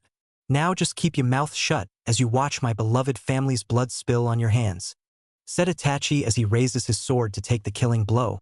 But Naruto jumps up and strikes a kunai knife directly on Itachi's sword before it could strike. Itachi was amazed that he was able to release himself and make a quick attack, but even his own speed was no match for Itachi. Nice try, Naruto, but you are still not going to be able to stop me. Now release your weapon from my sword or I will have to use force to put you down, said Itachi with a warning tone. Try and make me, you traitor of Konoha, shouted Naruto as he continues to deal blows to Itachi's body while knocking the sword out of his hands. He then gives a quick punch to Itachi's gut area and knocks him against the wall. But Itachi decides to fight back as his guard starts to beat up Naruto while he takes care of his family before Sasuke's return. Once they took Naruto to the back room, they started beating him and kicking him around like a stray dog. Itachi then headed outside to start his attack on the family. He started attacking most of the Uchiha clan that were close to him, including the maid of the house and two of Fugaku's next-door neighbors, who were both husbands and wives. They were also once good friends of Fugaku and Tiaki as well. As Itachi continued his killing rampage, the guard stopped beating on Naruto and went outside to check and make sure that Itachi finishes his mission by wiping out his mother and father. I will do that, but I need to do something with Naruto first, said Itachi as he enters the house and into the back room where Naruto was. He then sets him down on the ground and starts to activate his technique. Wait, Itachi, what the hell are you doing? Stop. No, stop. Get away from me right this instant. No. But no matter how hard Naruto struggled to get away from Itachi, it was pointless for him to escape from the technique. Ninja art, genjutsu, Tsukuyomi, rambled Itachi as the technique starts to affect Naruto's mind. Soon, the entire room is shrouded in darkness as Naruto wonders where the hell he is and where everyone went to. Then he sees Itachi right in front of him with his family facing him. Just as Itachi was about to kill them, Fugaku immediately dispelled the genjutsu, forcing Itachi to drop the sword again. Naruto-san, come here for a minute. I need to give you something before I go. I know you will miss me, but I have no other choice. And also, tell Sasuke that he has learned all he can from me. So now, Naruto, you need to use this power only for good and not evil, okay? Just think of me whenever you use this technique. It's the least I can do for you, replied Fugaku as he placed a hand on Naruto's head and making hand signs. Ninja art, ninjutsu, Sharingan, boasted Fugaku as the electromagnetic waves were sent into Naruto's brain. His eyes starts to turn red as the Sharingan power is infused into his head as well. Once finished, Naruto's eyes started to turn back normal again. Itachi looked at them for a moment and was shocked as to what just happened. But nevertheless, he transforms the room into darkness as he releases his genjutsu once again. This time, Naruto had no means of escape from the power of Tsukuyomi, as he is tied down with a rope around his body. Itachi then grabs his head and inflicted more of the genjutsu power into him, and dealing a large amount of blows to him before he is finally left unable to move. Once Itachi was finished with Naruto, he started to pick up his sword and prepares to deal a death blow to them. This time, Naruto has no chance to save them now, as he is left helpless to watch Fugaku and Tiaki die at the hands of Itachi. He also knows that Itachi had been using him as a pawn in order to get to his brother Sasuke. Thinking carefully, he moves towards a table and then picks up the telephone. He started to call the Hokage's office and said, "Jisama, I am in terrible danger. Itachi has kidnapped me, and now he is prepared to murder his entire family at his own accord. He also used me as a pawn in order to trap me here to get to Sasuke as well so that he can claim the power inside of my body. Please send anyone that is available to save me. Also please warn Sasuke that he is in danger as well. Thank you. Naruto, is that you? What the hell is going on over there? And what is with all the screaming on the line? Wait a minute, are you telling me that you are trapped by Itachi Uchiha and now he is trying to kill his parents? I knew it. I had a feeling that Itachi was up to no good.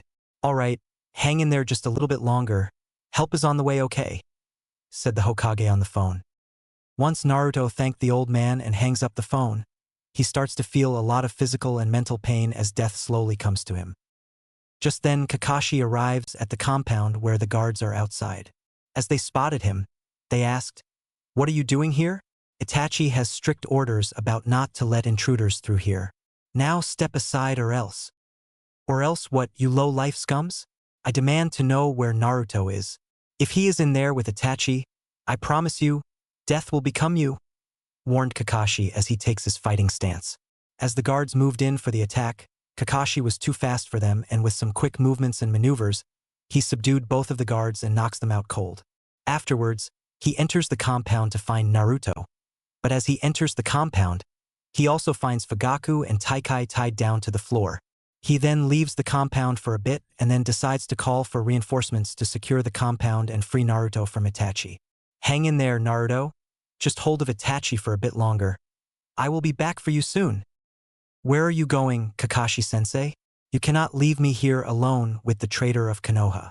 Please save me, shouted Naruto as he struggles to get free.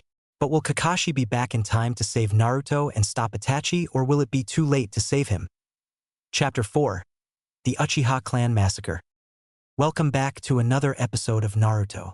Tonight, this episode will feature the murders of the entire Uchiha family and the disappearance of one of the most formidable opponents and a protege of the Uchiha clan. Also, we are going to find out if Sasuke is really being implicated in the murders or just another scapegoat in Konoha. Now on with the show. Naruto could take no more of the pain and suffering after being dragged into the Uchiha compound for unspecified reasons and being beaten into a bloody pulp. He was also being heavily affected by the Tsukuyomi, a devastating genjutsu that can put its opponents into a deep coma and erasing their memories of their loved ones. As Itachi continued his bloody rampage, Naruto tries to get up, but he was in too much pain to move, especially when under the effect of a powerful genjutsu. Itachi-ne-san, what have you gotten yourself into? You cannot kill family that you love so much? What have they ever done to you to make you act like this? Seriously, all I wanted was just a family that would love me and support me no matter what happens. But what have you ever done for me? Nothing. All you think about is killing and sparing no one in your charge. How sad. I thought you were my loving brother, but I don't know who the monster in front of me really is. But you are not the Itachi I knew, thought Naruto as he tries to move slowly around, but his chances of survival is looking slim. As his physical self starts to deteriorate, he could feel the world start to turn black around him as he lies down. He didn't notice the pool of blood around him belonging to Mr. and Mrs. Uchiha. Once Itachi finished the murders down on the streets of the Uchiha compound, he went back inside to finish off his parents before the Umbu comes. Naruto decides to create a couple of clones to act as a distraction to protect Tayaki and Fugaku and some more to find Sasuke and bring him back to his home. Once Itachi returned, he now has to deal with the clones of Naruto. As he starts dispelling a couple of his clones, more of them start to appear, but Itachi was already getting really tired of Naruto's tricks. Thinking quickly, he used his own clones and dispelled more of Naruto's clones. Afterwards, he proceeds to move in for the kill, but the real Naruto steps up and tries to protect the people that he loves because he will not allow Fugaku and his wife to die in vain. Itachi quickly attacks Naruto, causing him to be in more pain. He then plunges his sword right into Naruto's abdomen, causing more blood to spill to the ground. Itachi Yukaicheu. Damn. Traitor. You will not get away with this. He then sinks to the ground before Itachi pulls the blade out of his body. He then kicks Naruto hard in the stomach before swinging his sword again and thwack, slash. More blood started splattering all over the house as Fugaku and his wife took the blow from Itachi's sword and dies in an instant afterwards. Finally, Itachi turns his attention towards Naruto, but then his power starts to fade as he drops his sword. Realizing what he has done, Itachi remembered that Naruto was a kind-hearted person who would never hurt anyone in his life. But since he erased all those memories from the boy, he still wants Naruto to fight him. He then walks over to Naruto and said to him, "Foolish little stepbrother, you don't have sufficient strength to stop me. If you want to surpass me, you will have to get yourself stronger. I see that the power inside of you is starting to grow weaker, but it will be as good as mine once I take it away from you. So until then, enjoy your slow and painful death because I will be back for you." Once he finished his sentence, he disappeared in an instant before standing on top of a pole watching the night sky and waiting for his other brother to come home. Meanwhile, in the streets of the compound, Sasuke arrives to find the entire place covered in blood. He knows that something was not right the moment he exited the academy. As he continues to follow the blood trail to his house, he heads inside his home and to the living room. Once he opened the door, he was shocked to find his mother dead and his father barely conscious. He then walked towards him and asked, "What the hell happened? Who did this to you? Tell me." Fugaku looked at Naruto for a moment, but he could barely stay awake. It was Uchiha Itachi. He also badly injured Naruto as well. You should tend to him. No. You have to be kidding me. My brother promised that he would never harm you guys, he would never. Began Sasuke, but tears already streamed down his eyes as he tries to wake his father, but to no avail. Don't leave me too, San. I will never forget you. Please, you have to stay with me. Sorry. My son. But you must carry on in this world without me. Naruto is the only person that can take care of you now. Goodbye, we will miss you, but try to think of us and all the training you have learned so far. And please do try to be careful, and take good care of Naruto. With that, he closes his eyes and slowly dies with a smile on his face. No matter how hard Sasuke cried, he must stay strong if he wants to fight Itachi. Soon, his tears turned to anger. Itachi-san, you will never get away with this. You will be punished. I will never let you get away with what you did to my family because from now on, I will be the one to defeat you and I will restore my clan. And you will not get your hands on Naruto either. Because as of now, Naruto has been like family to me, and I will not allow you to hurt him. This time, it is you who shall suffer death in my hands. Just wait, Itachi. I will surpass you one way or another. Also, you will know the hard way of what it's like to lose a brother. As Sasuke went over to the back room, he sees Naruto on the floor, unconscious. He could also see the blood spatter from his body dripping on the floor. It was most likely due to the stab wounds that he got from Itachi earlier. Sasuke picks Naruto up and held him with his arms while saying, "Naruto? Naruto, can you hear me? Please wake up. Everything will be okay. Buddy, I am here now, just hang on. Help is on the way." He then went outside and sees Konoha Shinobi and the Umbu guards arriving on the scene. Kakashi and his ninja hounds also arrived since they picked up the stench of blood and human flesh in and outside of the compound after the other shinobi and the Umbu guards already arrived on the scene. But as he enters Sasuke's residence, he finds the bodies of Fugaku and Taiki Uchiha dead. Oh no, I hope I am not too late. Itachi has already soiled the Uchiha pride and punished his own clan. This will be a stain for Konoha and could jeopardize our alliance with other villages. He thought to himself. Soon, the dogs sense something in the next room, where they discover blood and footprints on the floor. As Kakashi picked up the scene, he discovers Naruto on the floor, unconscious and bleeding out. No, Naruto. This is not possible. How could you go through something like this? You know you do not deserve this, but hang in there.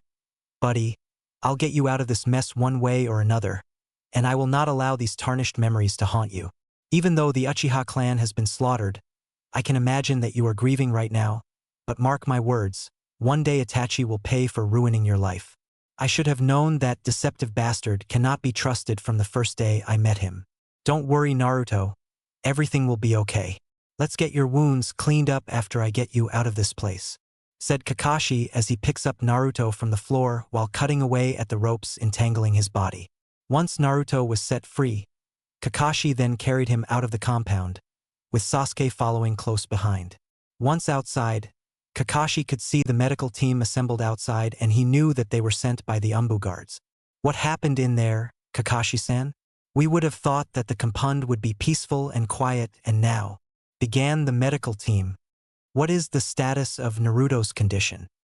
And now, the place has become a slaughterhouse, and if you go in there, you would see decapitated bodies and human flesh all over the floor. I saw them with my own eyes, and I nearly puked with what happened. Taiki and Fugaku Uchiha are already dead before I found Naruto-kun. Also, outside of the compound you will find other dead bodies as well, and some of them may also be part of the Uchiha clan. As for Naruto's condition, it's not looking too good. He has a lot of broken bones in his body and he has some stab wounds, including being psychologically tortured, replied Kakashi sadly. The medical team looked at each other for a moment and was reluctant about going inside, but they did so with the Umbu guards. Once the guards marked the place as a crime scene, the medical team examined the bodies and find that they were alive before they lost consciousness. Thinking quickly, they prepped black bags ready to take the bodies to the morgue. Soon, the photos of the crime scene are taken to ensure that the culprit can be caught. Once the bodies have been taken out of the compound, the Umbu immediately closed the place down for a full cleanup before allowing Sasuke back home again. Later, back in the Hokage's office, the old man was sitting at his desk waiting for news of his adoptive grandson. But so far, nothing was sent to him. This is disappointing. What has happened to you, Naruto? I hope everything will be okay, he thought to himself. Just then, Iruka entered the Hokage's office and asked him, "Is Naruto all right? I've been looking for him everywhere and I just cannot find him." "Oh, I do hope something didn't happen to our beloved child." The Hokage looked at him and could sense that Iruka was panicking, so he walked towards him and said, "I am sure Naruto will be fine. After all, he still has the will and strength to fight. Don't worry about Naruto too much. Okay?" But the more Iruka thinks about it, the more he feels unsure about Naruto's condition. As the scarred Chunin walks out of the office, he heads outside and though to himself, what if Naruto really is in danger? I know he has the strength to fight, but with him gone for such a long time, I don't know if I am able to save him or not. Moments later, Iruka could see Hitaki Kakashi, the silver-haired Jounin, along with the medical staff rushing towards him. At that moment he knew that something was not right as they arrived. As Kakashi continued towards the village, he sees a scarred Chunin in front of him. "Iruka-sensei, oh thank goodness I found you here. I found Naruto at Sasuke's home, but I have some terrible news to tell you. Meet me in the hospital as soon as you can," he said as he rushed towards the hospital with the medical staff following them. As Iruka followed them, he could notice that the medical ninjas are carrying black bags with them, but he does not know what is inside them. Once Kakashi and the medical personnel arrived at the hospital, he handed Naruto over to the medical team where they wheeled him into the treatment room and started tending to his injuries. "Kakashi-sensei, I got here as soon as I could and I heard what happened." He then sees an unconscious Naruto on Kakashi's back. "Oh, Naruto, what happened to him? Is he going to be okay? And what was inside those black bags?" asked Iruka. "Well, moments ago, Naruto here was kidnapped by Itachi and taken hostage at his compound after he set a trap for him at Sakura's house. Once Itachi took Naruto, he attacked him in the back room of his compound and beat him to a pulp. I fear that Naruto was almost losing consciousness when he tried to fight back and preventing Itachi from committing mass murder, but it was already too late. Itachi had killed his parents and wiped out the entire clan. Once I got there, Itachi was already gone and," began Kakashi. But before he could say another word, he could see Iruka placing his hands on Kakashi's shoulder. "You mean to tell me that Naruto got badly hurt by Itachi and was kidnapped by him? You cannot be serious. Itachi-san promised he would never hurt that kid. Why didn't you tell me this earlier, Kakashi-san?" "Why?" The sound of his voice had changed to anger as he struggles to hold back his tears. Kakashi looked at him for a moment and continued. "When I found Naruto on the floor, I tried to feel for a pulse, but soon I noticed that Itachi placed his hand on his forehead and used Tsukuyomi. This sort of technique causes mental problems for shinobi and will put them out of action for long periods of time. This technique will not be reversible. I knew something was definitely not right with Itachi when he took Naruto under his wing. He wasn't really trying to teach Naruto anything. Instead, he showed him a vision of his friends being killed by other villagers and used him as bait to get to Sasuke. Naruto did the best he could to hold Itachi off, but he was knocked out cold before he could stop Itachi. So in other words, Itachi never treated him like a brother, but instead, he used him for his own selfish gains. Finished Kakashi. At that moment, Irika just sank to the ground in disbelief.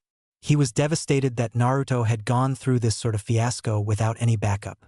He then banged his fists on the wall, feeling sorry for himself that he could not save him, and he knew that Naruto would not make it. However, Kakashi lifts Irika off from the floor and sat him down on the benches next to the treatment room and said, "Irika, everything will be fine, but you must calm down. I am sure Naruto-kun will pull through this, but give it time, okay? The medical shinobi are doing all they can to heal him of his injuries.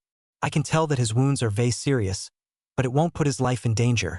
So don't worry, Naruto will pull through this, and it's our job to believe in him, and we will do what we can to take the danger away from him." Irika looked at Kakashi with a smile on his face and was relieved, but they were still uncertain about Naruto's condition. 3 hours later, the medical staff walks out from the treatment room and sees Kakashi and Irika outside. Irika walks up to him and asked, "What is the status of Naruto's condition? Will he recover from his injuries?"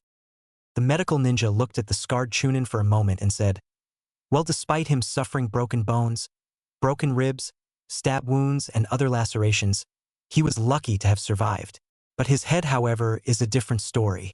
The Tsukuyomi has completely caused mental trauma in Naruto's head.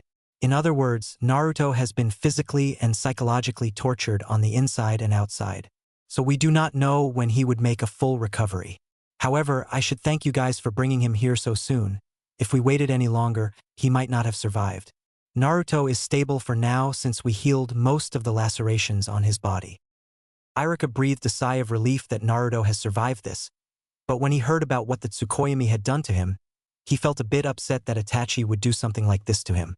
But he was not about to let Naruto suffer pain and torture as he enters the recovery room where Naruto has been sent. He then sat down next to him and decided to observe him for a while. "Naruto, please wake up soon. I know you can hear me. What did you do to deserve this? I never would have imagined that Itachi would be this brutal and hostile over you. But you have to know that we are all here to protect you, and we won't let anything happen to you," he thought to himself. But Naruto didn't notice that Irika's tears were dropping onto his head as he slept. From that day, Naruto's life would be changed forever. Meanwhile, back in the Hokage's office, the Hokage looks out at the window and begins to ponder about Naruto's well-being. Just then, one of the guards arrives at his office and said, "Hokage-sama, Kakashi-san is here to see you. He says it's urgent." "I see. Bring Kakashi in here immediately," ordered the Hokage. The guard did as he was told and summoned the silver-haired Jounin into the office. As he arrived, the Hokage asked him, "Where is Itachi-san? I thought he was supposed to be training him about the use of the Sharingan. And is Naruto all right?" "Well, not really. I am here to bring you the bad news. Itachi didn't really teach him about the use of the Sharingan, and he was only using him to get the power that he desires.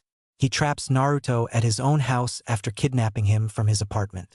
As soon as I heard that Naruto was kidnapped, I immediately went over to Sasuke's home and I found dead bodies lying everywhere, especially on the streets as well. Itachi had beaten Naruto to a bloody pulp and murdered his family with the use of his Mangekyo Sharingan. He then escaped from Konoha after the massacre. Naruto is currently in the hospital with serious injuries at the moment. The doctors are not sure when he would make a full recovery. But there is something else. Naruto has severe mental trauma due to the Tsukuyomi technique affecting him, and this had rendered him unable to fight enemies for a while, said Kakashi while sending him the reports from the medical staff and the Umbu guards regarding the murders and Naruto's condition. As the Hokage looked at the reports, he stood up from his chair and sighed. He now knows the state that Naruto is in and said, "This is unbelievable. Itachi was one of our brightest shinobi in Konoha, and now he turns against us by murdering his own family right in front of our eyes. Thank you for the report, Kakashi-san. I better begin the emergency meeting right away with the other clans of Konoha. They need to know about everything that has happened here," he said. But before the Hokage could start the meeting, he could see that his answering machine has one new message. As he played the message, He could hear a distorted voice that says to him that someone was in danger. As he heard screams from the phone, he then listens carefully as the machine said, "I am in terrible danger, Jisama.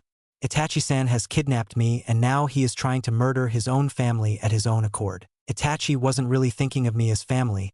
He was using me as a pawn to trap me here to get to Sasuke and pinning the murder on him. Not to mention, Itachi is trying to claim the power inside of my body. Please send anyone that is available to save me, and please warn Sasuke that he is in danger as well. Thank you." Once the Hokage hits the stop button on his machine, anger and hatred came to his head as he throws the phone out the window. Once he went outside, he rubs his face gently to relieve the stress for a bit, and then heads back into his office and rings the bell. Soon, 2 special jounins arrived and said, "You called us, Hokage-sama?" "Yes, Genma-san, Aoba-san. I want you to summon up all the clan heads and I want them in my office immediately, so they will know about Naruto's condition and Itachi's betrayal. We will need to discuss a plan on how to keep Naruto safe from further attacks and danger. Once this meeting concludes, we will figure out a way to bring Itachi back so that he can answer for his crimes so that we can prevent our village from going to war. Also, can you bring Uchiha Sasuke here as he needs to attend this meeting as well?" ordered the Hokage. Hi, Hokage-sama. "We will send word to the clan heads and to Sasuke immediately. They will be here soon," replied the guards as they disappeared from the office and out into the streets of Konoha. Soon, news about the Uchiha clan massacre had spread out among the Konoha village. The villagers were indeed stunned at what happened, and they demanded to know what made a protege of Konoha into a stone-cold killer. They never knew Naruto got involved in this mess when Itachi took him in.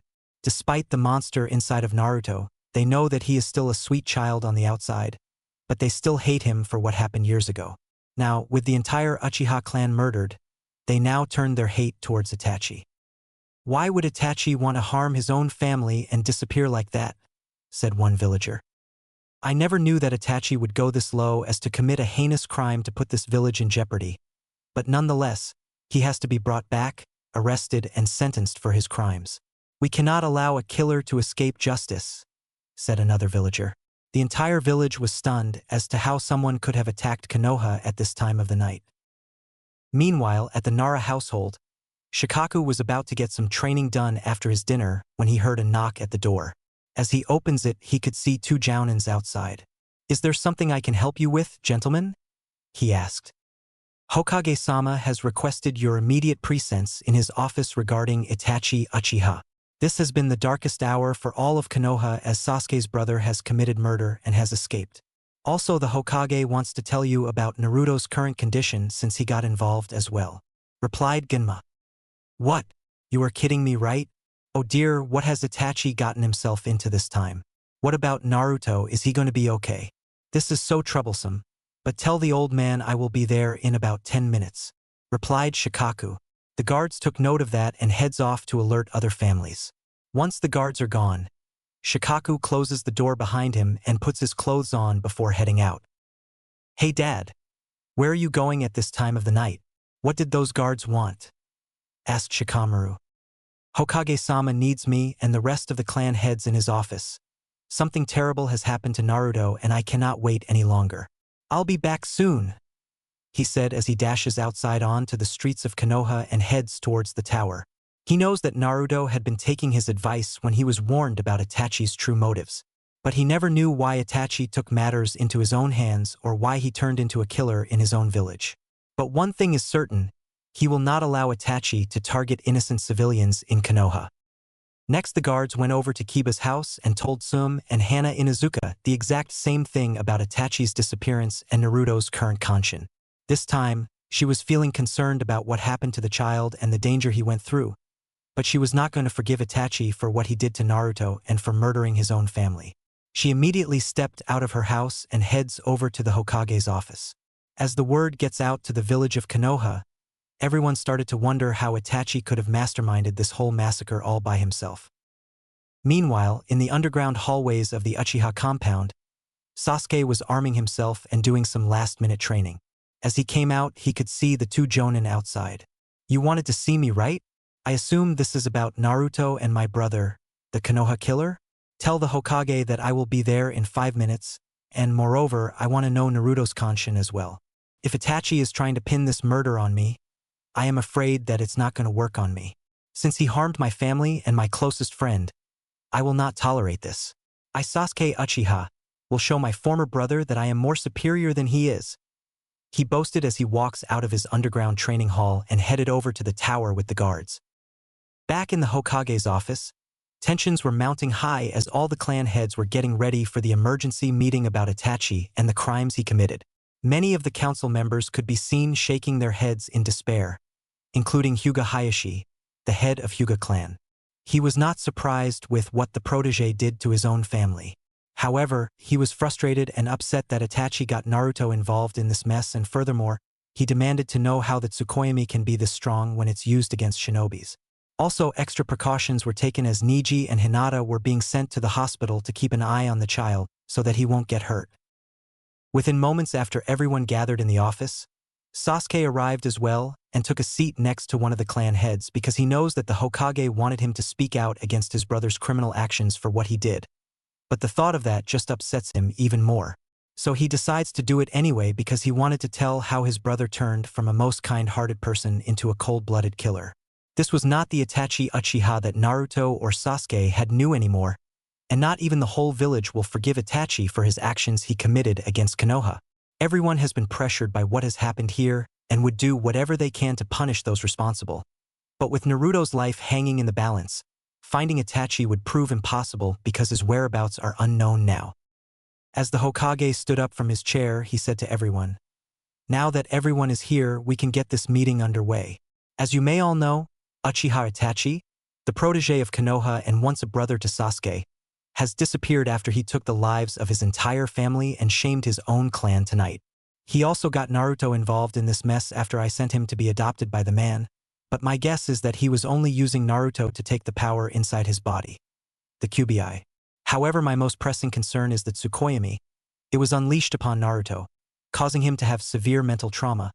I am not sure if any of you have told him this, but I have come to a decision that Naruto will be put out of commission until we find another medical ninja to reverse the effects of that technique." Everyone looked at the Hokage with shocked looks about what he said. "Are you serious about that, Hokage-sama? You sent the beloved son of the fourth Hokage to be adopted by a traitor of Konoha, and now you are saying he is out of commission? This is an outrage. Naruto-san is our best shinobi in Konoha. If he is out of commission, how will he save the village from the forces of evil? We cannot do a replacement ninja now," shouted Inoichi. He feared the worst has happened to the most beloved child of the fourth Hokage, who was nearly given a death sentence by one of their own. "There is no need for panic, Inoichi-san. I am sure there is a perfectly logical explanation for all of this. After all, I met up with him at a nearby restaurant not far from the streets of Konoha just a few days ago. He told me that if Itachi ever laid a hand on Sasuke, he will stop him. But when I heard what happened, Itachi got to him first. I almost feared the worst could happen to him as well. But you are right, Naruto is our best shot to save Konoha from danger. Without him, this village will be nothing but tarnished memories of what it once was." I almost felt bad when the medical ninja told me the extent of Naruto's injuries. My own son, Choji, would never forgive those who betray a friendship and killing those you love, replied Choza as he stood up. "You are not the only one that is disturbed by this unspeakable tragedy, my old friend.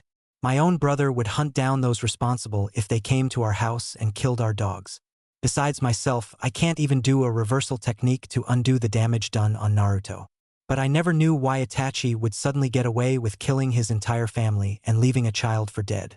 Honestly, my mom told me that she would tear the scoundrel to pieces if he comes back again to threaten the village," replied Hana while clenching her fists as she sees her mother nodding her head about sending Itachi to his doom. Finally, Shikaku himself stood up and said, "This is so troublesome, even though my advice still stands.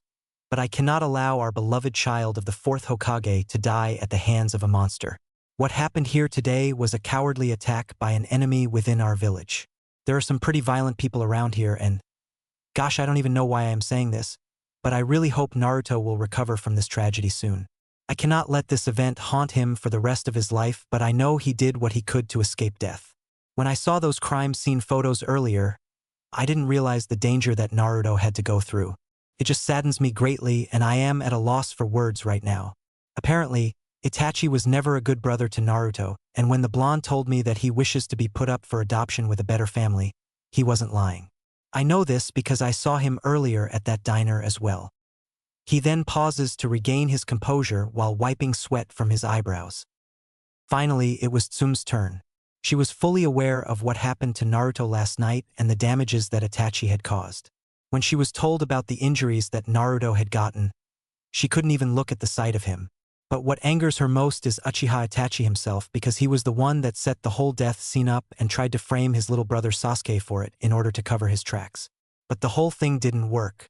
However, she had picked up a note left behind by the criminal before he vanished. She then decides to read it to the rest of the villagers. To all villagers of Konoha, I have decided to leave this dump since I am no longer interested in helping Naruto to achieve his goal. I tried to frame Sasuke for the murder of my family, but that whole thing didn't work, so I had to finish them myself and used Naruto as bait to get to my brother. I had to do this to protect Konoha from the real darkness that will plague this place. So don't try to come after me to get revenge, Sasuke. As for Naruto, that Tsukuyomi technique was for betraying my trust and ignoring my warning.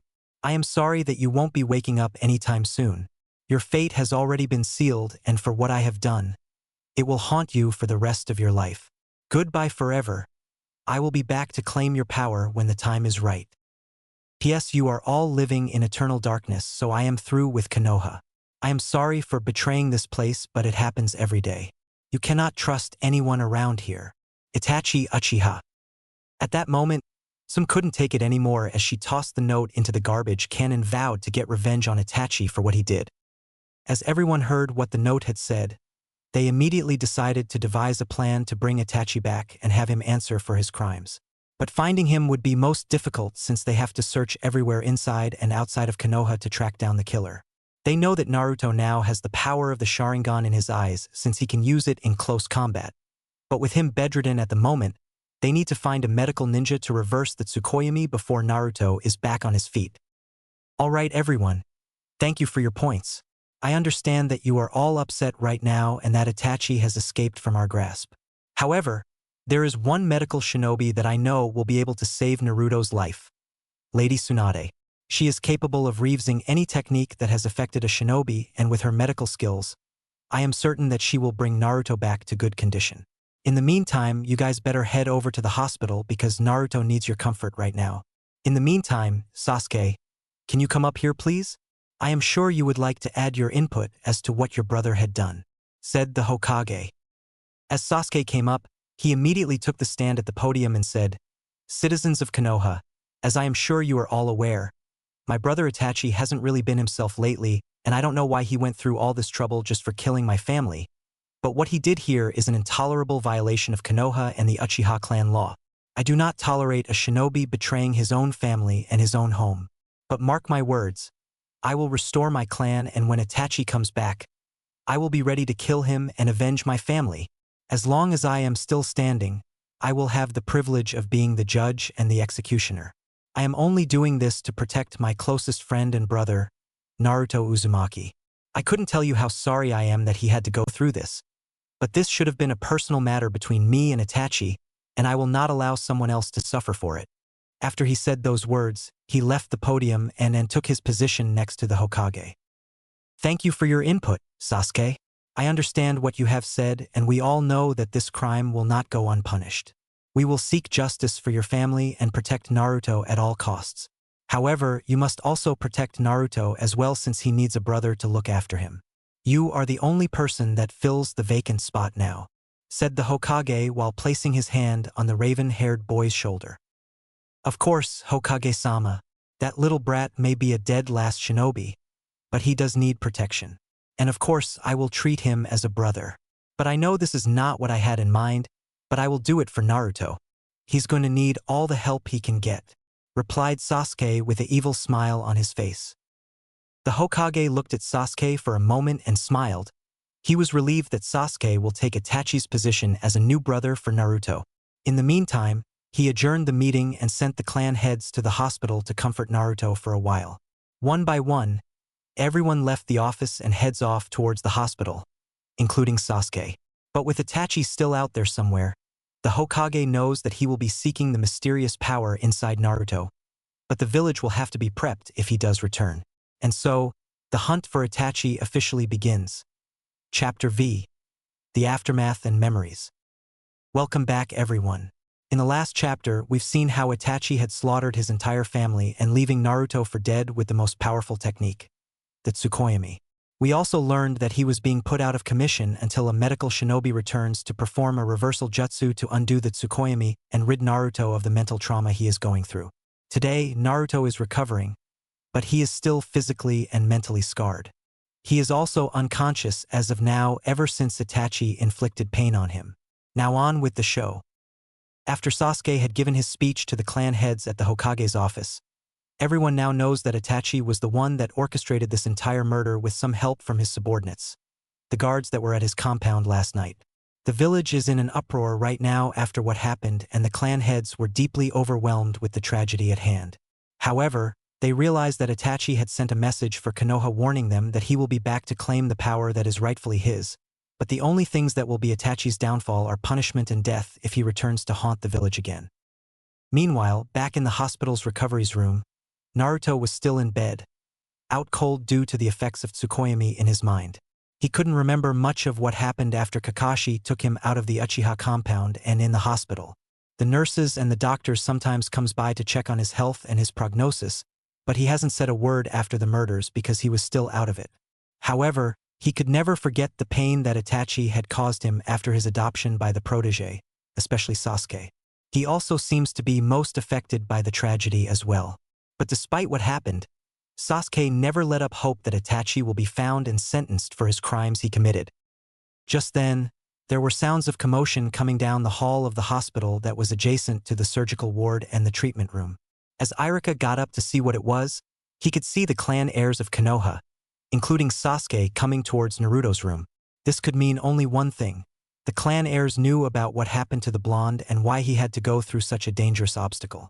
However, Irika never knew that Itachi was the true perpetrator of committing mass murder in Konoha, so he exited the room and headed down the hall to the waiting area. Once the clan heirs arrived at the recovery room, they went in search of Naruto's room until they came across Irika in the hallway. "What are you doing here, Irika? I thought you would be at the academy by now teaching students?" asked Hana. "Well, Kakashi told me to observe Naruto for a little bit since he got here, but with the medical staff constantly coming in and out of his room, it's been really quiet here so far. So I guess you are here to see Naruto as well, right?" replied Irika nervously. "Yeah, the request was from the Hokage himself, so here we are. Anyway, has Naruto said a word after he was brought here? We were told by the Hokage that he would be out of commission for a while until they will find a medical shinobi to cure him of Tsukuyomi," said Inoichi as he was about to enter the room. "Naruto hasn't said a word since he was brought here. Even the doctors don't even know when he will wake up. I've been observing him since this morning and he hasn't spoken. I don't know if you guys will be able to wake him up or not," replied Irika sadly. We can try, but it would prove to be much harder than we thought.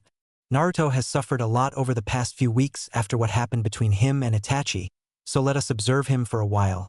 All right, Irika?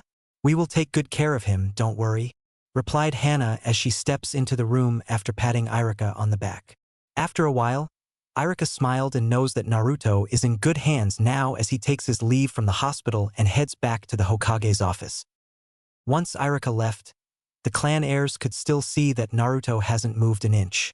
They wondered how he could have gotten involved in this mess after Itachi attacked him and why he waited so long for someone else to come to his rescue. Meanwhile, Akimichi Choza takes a chair and sat down next to Naruto's bedside. This is just horrible to have happened to Naruto. He's just a little kid and not to mention sweet and innocent. But thankfully he will pull though. If he didn't, I would fear the worst is yet to come. What happened to you, Naruto-san? This isn't like you at all. But just hang in there, okay? We are all here for you," he said as he held onto Naruto's hand. Hana also sat down on Naruto's bed and said, "It seems that Naruto won't be able to fight for a few days since his ordeal with Itachi. I am no doctor, but I do know that we will get him through these troubling times, Choza-sama. Looking at these wounds, I noticed that he still has some scars that are not completely healed. But I also noticed that his lacerations are deep too, and it seems that some of his bandages need to be changed as well. Sum also noticed the wounds and agreed as well. They both left the room to find some fresh new bandages, while the others keep an eye on Naruto. Shikaku, on the other hand, was standing near the walls of Naruto's room and wasn't worried. But he has shown deep concern for Naruto's safety and what he went through. These days, he has been hearing rumors that more danger could befall upon this village if Naruto was not up to battling. However, flashbacks shows that Naruto had made a promise to his family and friends that he would stop Itachi if he dared to lay a hand on him or Sasuke. But ever since the murders occurred, it seems hopeless for Naruto to fulfill his promise now because of what Itachi-sama had done. However, he knows that Naruto will not give up hope that the perpetrator will be found and tried for his crimes. He then sat down next to Naruto's bedside while placing his hand on the boy's face, hoping for a miracle. Naruto-san, what troublesome things have you gotten yourself into? You said you wouldn't get involved in Itachi's family business. But, well, I can't allow you to take all the blame for what that protege did. And I would do whatever it takes to take the pain and the hurt away from you. It won't be just me, but everyone here around me will help as well, all right? We will get you through this nightmare, buddy. Despite what happened to Naruto, the entire village of Konoha is hoping for a miracle that will bring hope and peace. But with both Itachi and the demon in their villages, the chances of having peace will be slim. With Naruto completely incapacitated and bedridden, the only other shinobi that can take Naruto's place for fighting is Uchiha Sasuke, since he the strength and the pride of the Uchiha clan. But one thing is certain, as the judge and executioner, Sasuke will punish any other enemy that dares to stand in his way of achieving his goal, but he isn't going to accomplish this mission on his own. He plans to enlist help from other villages to track down Itachi in order to expose his criminal behavior and his true colors. The thought this mission was going through Sasuke's head, but he has to do it for the village, for Naruto, and for his family and friends. Everything is on the line for both Naruto and Sasuke, since the Hokage cannot guarantee their safety here. Meanwhile, back in the compound, Sasuke looks back at the picture of his beloved family on his wall and reminisces about all the good times he and his parents had before Itachi came to their life and what they did together as a family. Fugaku was a good father and a man that always thinks highly of his sons, and he loved his wife a lot.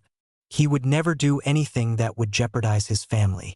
As for Naruto, well, there were some tensions between them, but he cared a lot for both Naruto and Sasuke's well-being and would protect them from any sorts of danger. As Sasuke rummaged through the photos of when his father taught Naruto the basics of the Sharingan, he couldn't help but smile and thought to himself, that dead last shinobi has learned a few tricks of the trade. I just love a guy that doesn't overthink things, but my father has taught him everything he knows. That kid sure is a persistent little fellow who always aims to please. I always thought Naruto wouldn't be accepted into our life, but now I was wrong. But now, seeing him going through something as horrible as this, I don't know what to say now. As he continued to look at the photos taken after the massacre, tears of helplessness came out of his eyes as he sees the damage that Itachi had done to his own home and the family he loved. Soon he tossed the photo album onto the ground and leaves the compound for the hospital, knowing that Naruto needs him for comfort. I hope I am not too late. Hang in there, bro. I will be there as soon as I can. Just hold on for a little bit longer. He then dashed out of his house and rushed towards the hospital where Naruto was. As Sasuke arrived moments after leaving his compound, he asked the nurse to direct him to where Naruto's room was. Once he got the directions, he heads down the hall towards the recovery wing of the hospital where the clan heirs are. I see that he has some visitors already. This is a touching reunion, but I must see if Naruto is okay. He thought to himself as he continued onwards towards Naruto's room. He entered the door quietly and closed it behind him after walking inside. Once inside, he was greeted by the clan heirs. You must be Sasuke Uchiha, the last member of the Uchiha clan to remain standing after your family was murdered. So I see you are here to check up on Naruto-san, right? Asked Hayashi.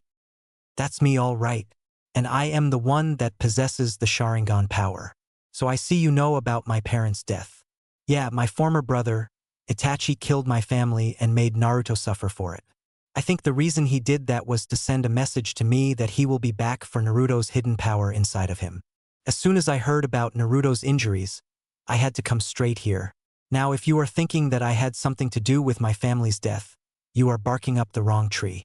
Now that I am here, what is the status of Naruto's condition? Asked Sasuke. Well, given the troublesome situation that Naruto is in right now, he still hasn't said a word since he was brought here and he still hasn't woken up yet. It's very strange, but I think Naruto is being heavily consumed by the effects of your brother's technique. I honestly don't know if he will ever come out of this nightmare. I don't know what I am going to tell my son if he hears about this. And I am also hoping for a miracle soon, since the Hokage told me that a healer will be returning to cure the blonde of his injuries, replied Shikaku while looking over at Sasuke. Sasuke then walked over to Naruto's bedside and sat down on the chair while placing his hand on Naruto's head as he gently strokes it. He then held onto Naruto's hand and said to him, Naruto, Uzumaki, I know you can hear me, but from now on, I will be the one to look after you and take care of you like any other brother would do. The reason why I am doing this is to protect you from Itachi, since he is after the power inside of you, and I will not allow him to get his hands on you. His voice was starting to break up. I also saw the photos at home and you didn't deserve this, bro. But I can't tell you how sorry I am to see you going through a personal matter that you didn't want to get involved in. Rest assured, we won't let you go through with this suffering. But I beg of you, please wake up and open your eyes or at least say something. He then placed Naruto's hand on his head while hugging him gently. As the clan heirs watched, they could see that tears were rolling out of his eyes since this tragedy has affected him as well. They just didn't know what else they could do for the two best friends and brothers that had known each other for such a long time.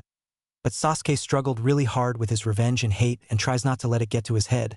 But no matter how much pain he was in, he couldn't bear it any longer. Soon, the clan heirs decides to step out into the hallway to give Naruto and Sasuke some time to themselves because they never knew how much Sasuke cared for Naruto and the bonds they had together since childhood. Even though both boys had disagreed about things and got into fights, they still became best friends and grew to be as close as brothers. Just then, Kakashi stepped into the hospital hallway where he sees the clan heirs outside of Naruto's doorway and said, Well, hello there folks. I see that you guys have decided to pay Naruto a little visit.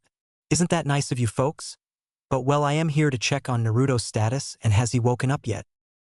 The clan heirs looked at each other and told him that nothing has changed since the blonde was brought into the hospital after the murders in Sasuke's home. They also told him that Naruto won't be able to participate in combat until a healer from outside of Konoha returns to rid the boy of his mental stress and his injuries. Kakashi looked at them for a moment and then heads inside the room and sat down on Naruto's bedside. He felt so ashamed that he didn't come to the boy's rescue on time after Itachi kidnapped him and nearly took his life apart. But Kakashi now knows that Naruto needed a lot of protection this time around since more danger is bound to loom ahead.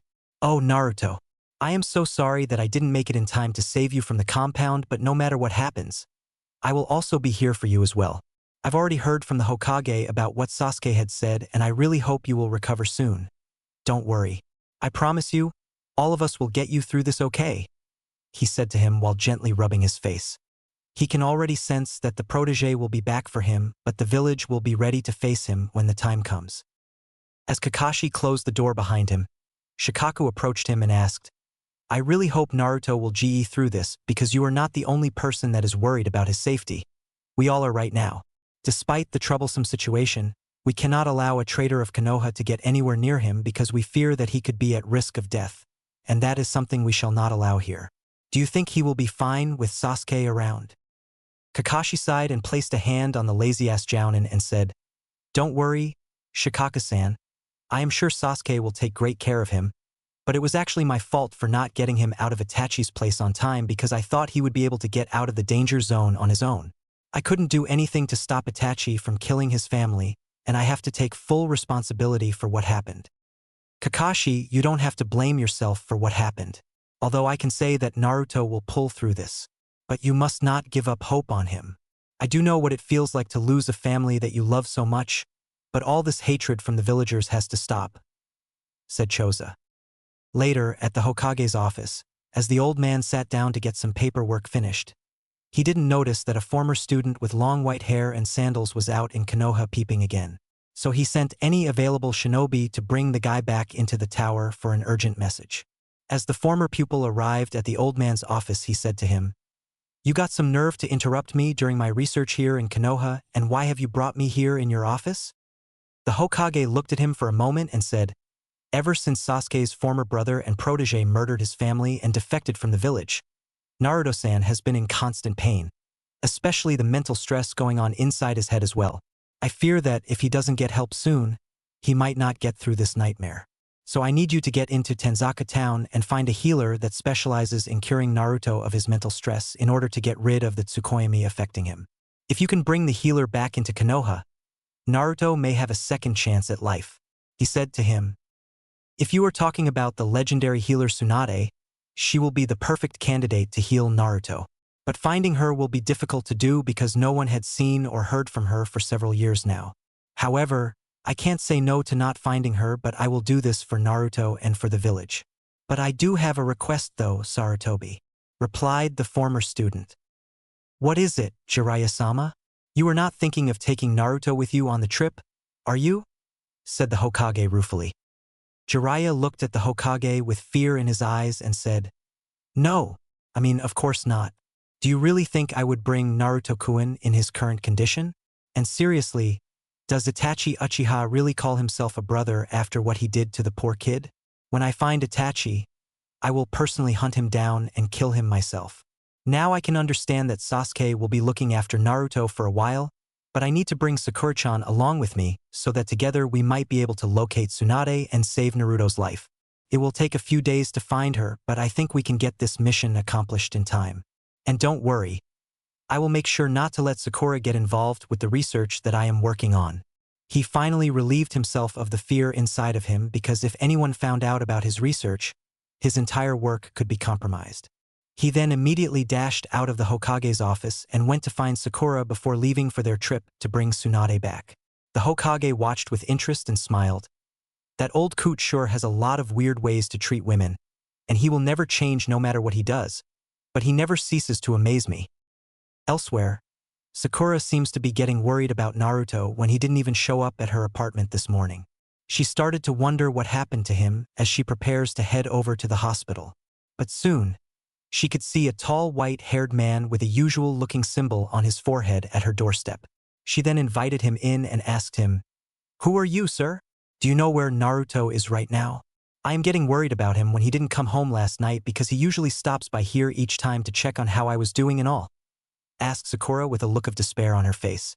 Jiraiya looked at her for a moment and took her to the couch in the living room. As they sat down, he told her that Naruto was being sent to the hospital with serious injuries inflicted by Itachi after he murdered his own clan. As Sakura hears this, she was devastated to hear what happened to the kid and wanted to help him with the healing process. Furthermore, Sakura was told that Naruto will be out of action temporarily until a healer is found. At first, Sakura didn't know that the kid would be in this sort of danger, but now she fears that death could happen to Naruto if he isn't protected. However, Jiraiya reassures that Naruto will pull through since he already has Sasuke and Kakashi looking after him. "Sakura-chan, how would you like me to take you to Tenzaka town to find a person that specializes in healing? There is a woman that I've known for a while now since she is another one of the Hokage students and a close personal friend of mine. I wanted you to meet her so that we can discuss the situation at hand once we get there. What do you say?" asked Jiraiya. "If we can heal Naruto of his injuries, then of course I would go with you.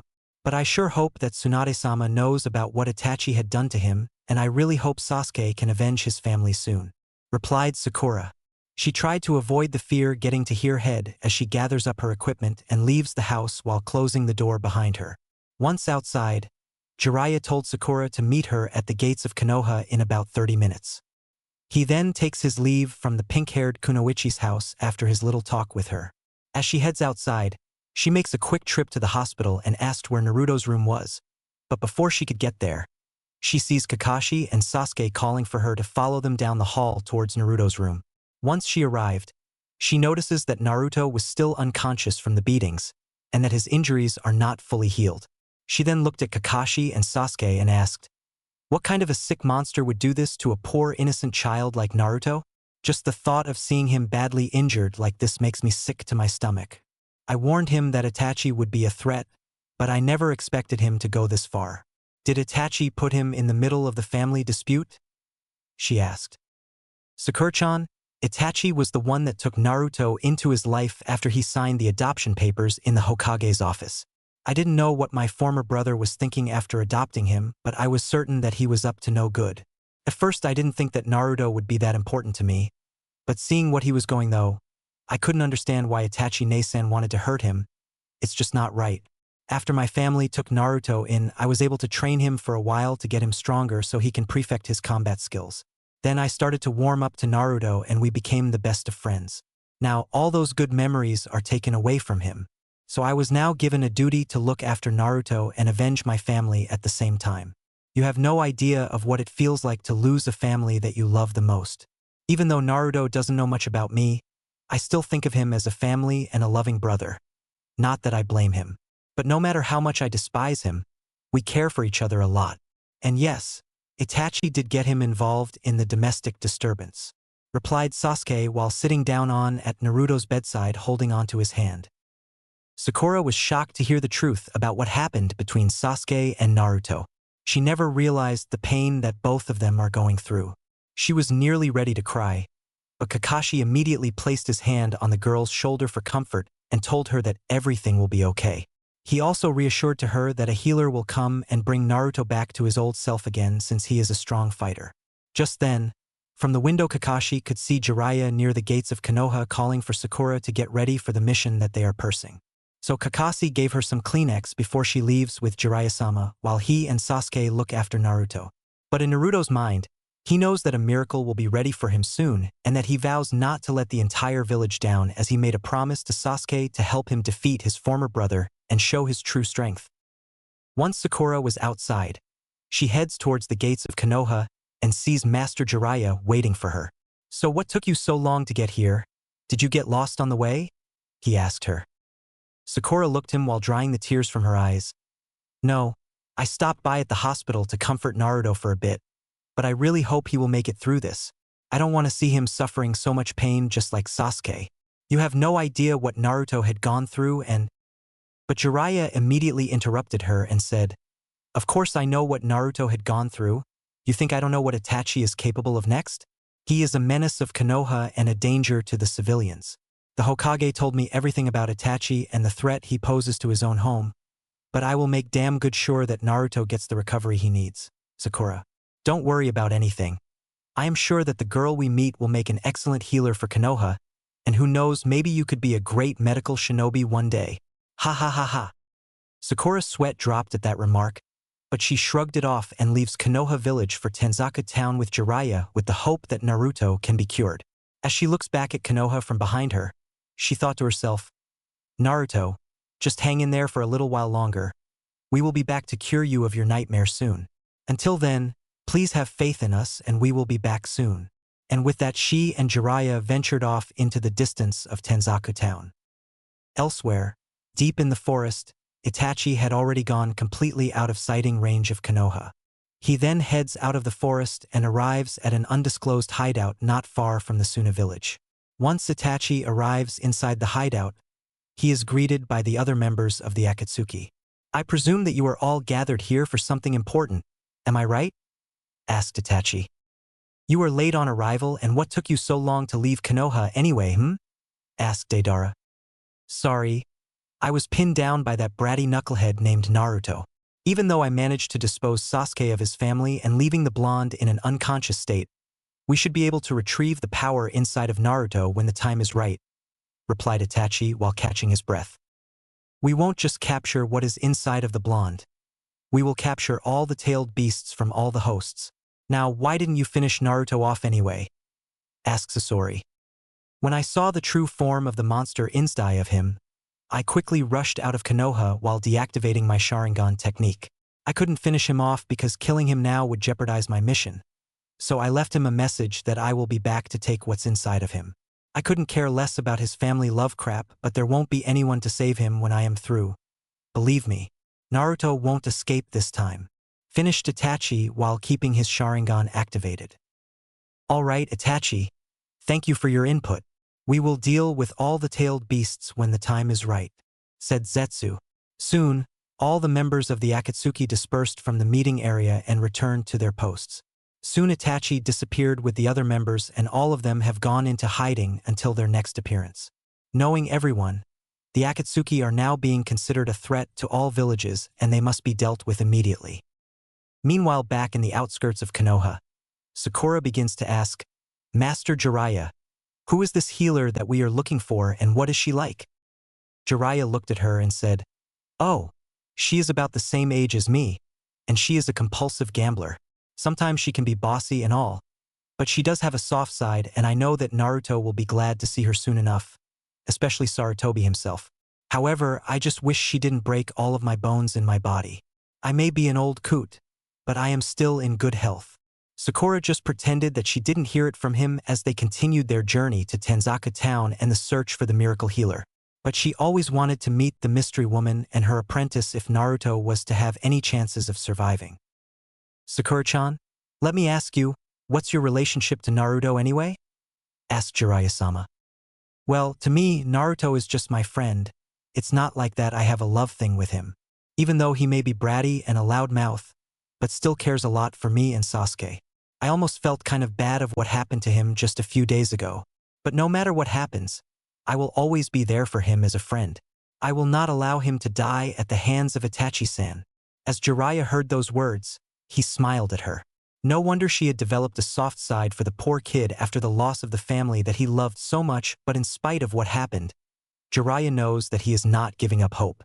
As they arrived at the outskirts of Tanzaka Pass, they could see Tanzaka town right in front of them. So this is the place where you mentioned about that mystery healer.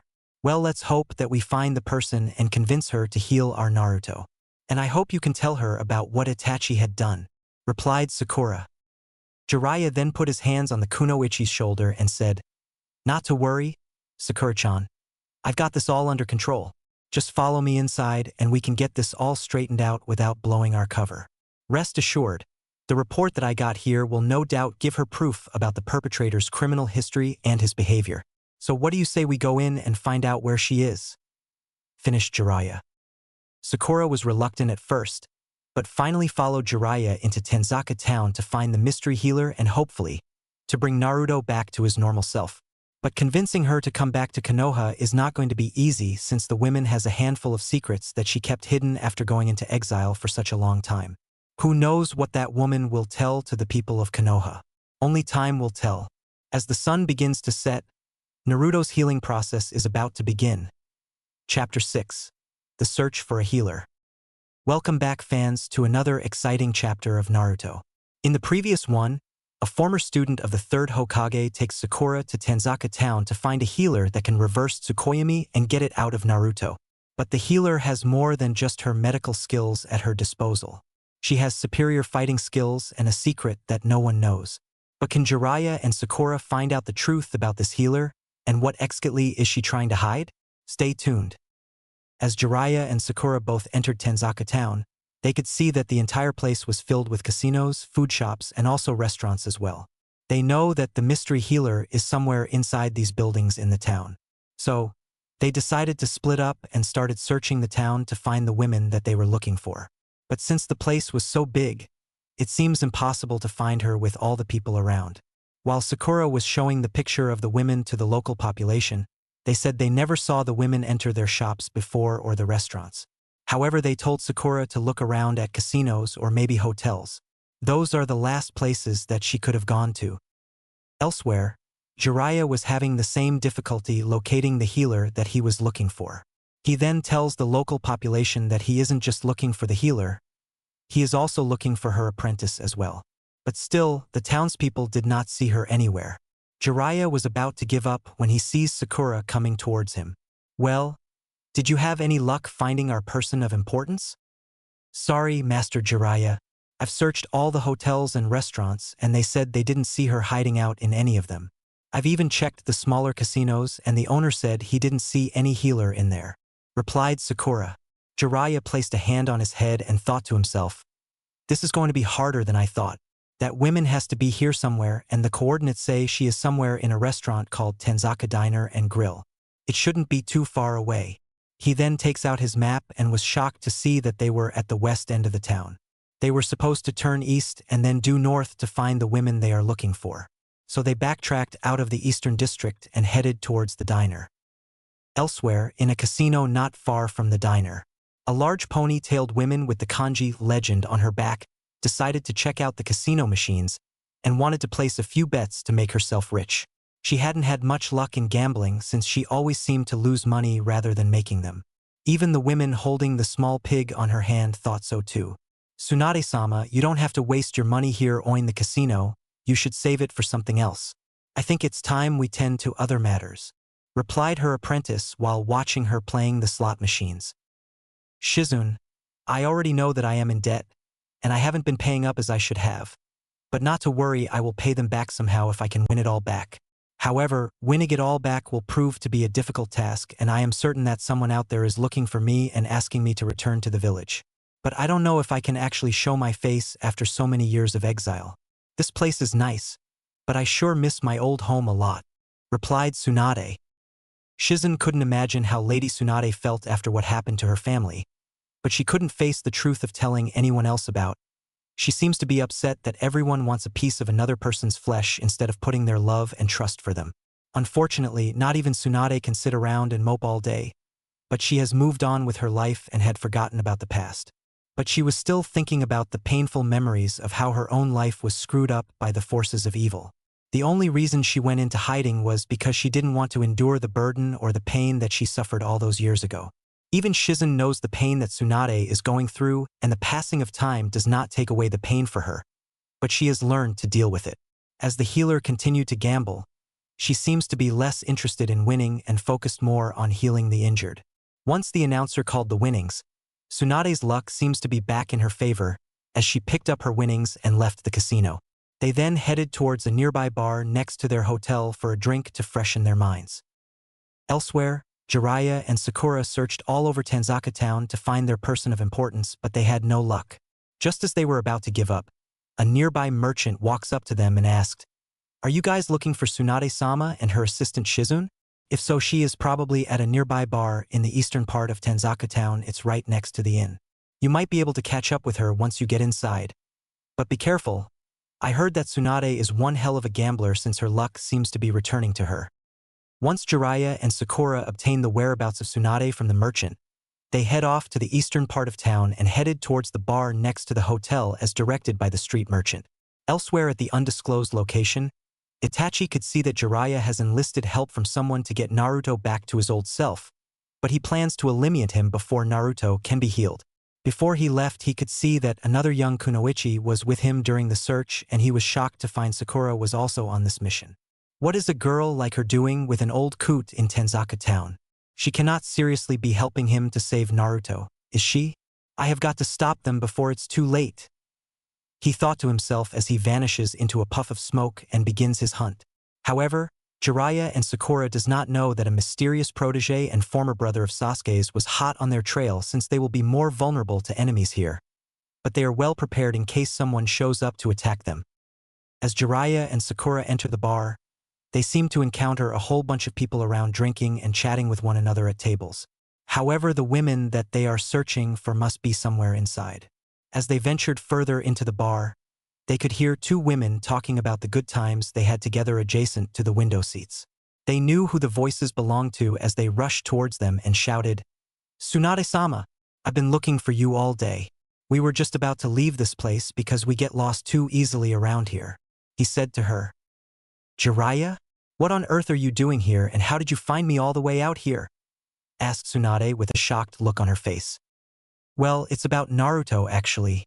The Hokage sent me here to bring you back to Konoha because of Itachi-san. I am afraid I've got some bad news for you," said Jiraiya. "I see. So why does Sarutobi want me home so badly? Go on, Jiraiya, what happened?" she asked while giving him a chair. Once he sat down, he begins to tell her of the grievous news that has happened in Konoha. Well, Itachi was once a former brother of Sasuke Uchiha, and the Hokage asked him to take Naruto in and have him become a part of their family, but things didn't go as planned. He wasn't the big brother figure that everyone thought he was. So he used Naruto to get his family and then frame the murders on his other brother, Sasuke. In other words, he murdered his entire clan and left Naruto for dead. Also, He unleashed his Tsukuyomi upon the defenseless Naruto, and in turn he now has severe mental stress and a nightmare that he will never come out of. He is still unconscious at the moment, and if he doesn't get cured soon, he might not survive. Finished Jiraiya while giving her a file on Itachi and his criminal record. As Tsunade looked at the mugshot of Itachi Uchiha and the gruesome crime scene photos that were taken after the murders, her anger was starting to intensify in her head as she banged her fists on the table, causing a huge shockwave, knocking down glass cups and silverware on the floor. Oh boy! She looks pissed already when I showed her the photos. I've never seen her this upset before in my life since she nearly killed me with her attacks, thought Jiraiya as he followed her outside of the bar while Shizune followed them close behind. What happened to Naruto, Master Jiraiya? Is he going to be all right? She asked him. Well, he is still unconscious at the moment, so the only way to get him to wake up is to get rid of that Tsukuyomi from his head so that he can be his normal self. Once that is been taken care of, we can ask him about what Itachi did to him on the night his family was murdered, replied Jiraiya with a dismayed look on his face. At that moment, Shizune now knows the fate of the child and what he was going through, but she will try what she can to get him back to his normal self. Soon Tsunade now decided that something must be done to stop Itachi from harming the child and called, "Jiraiya, can you come here please? I need to talk to you right away." And he rushed over to Tsunade's side as they took a walk around the town. "Yes, I am coming, Tsunade-sama. Oh, I forgot something. This here is Sakura, one of Naruto's best friend. She also saw how Itachi had mistreated Naruto, and so I decided to take her with me to find you so that you can cure him. If you haven't noticed, Sakura is one of Naruto's close childhood friends who care a lot about the child," replied Jiraiya as he placed Sakura in between him and Tsunade. "It's very nice to meet you, Tsunade-sama. I am glad that we could run into each other at a place like this," said Sakura as she shook the woman's hand while bowing to her. Swanda, on the other hand, showed off her smile at her and shook her hand back and said, "Likewise, Sakura-chan. Don't worry, I will do what I can to heal your friend from the mental torture that is affecting him. But let me go talk to Master Jiraiya for a little bit while you talk with Shizune. Okay? Rest assured, Naruto-kun will be good hands with us," replied Tsunade as she placed a comforting hand on Sakura's shoulder as she let out a smile for the first time. Sakura was relieved to have found the healer that can save Naruto's life and heads off to find Shizune. "Jiraiya-sama, let me ask you, what was the Hokage thinking of putting Naruto in such a dangerous situation like this? He knows that Itachi would be a huge threat to everyone in Konoha, so why did Naruto get adopted by that protege anyway?" she asked him. "Well, the Hokage wanted him to obtain something called the Sharingan so that he can use it for close combat with real enemies. I think the only reason why he wanted Naruto adopted by the Uchiha clan was to have Itachi train him on how to master the chakra needed to use the Sharingan. But as soon as I found out about what Itachi did to his family, I could have stopped him myself and stopped the training between them, but it was too late. I couldn't do anything to save him. To tell you the truth, Itachi wasn't the loving brother that everyone thought he'd be. I was actually surprised that he turned against his own village and murdered the ones he loved," replied Jiraiya. "The Sharingan? Why would Sarutobi put Naruto up with a family that possesses this technique? Although I heard about Naruto's near demise, but from the crime scene photos you showed me, Itachi could have at least turned himself into the Umbu guards, but he has to kill his own family and leave his home? That's pretty stupid. I would imagine that Naruto is feeling a lot of pain and hurt right now, but Itachi should never have taken advantage of that kid. But Sasuke seems to have a hard time accepting the loss of his family right now. If we do find Itachi, I promise I will give him the pain like he's never felt before, and I will show him the meaning of suffering," replied Tsunade while clenching her fists. "I am with you, Tsunade-sama. We are not going to allow Naruto to endure all the pain and suffering. But you know, Itachi is nowhere to be seen after he killed his family.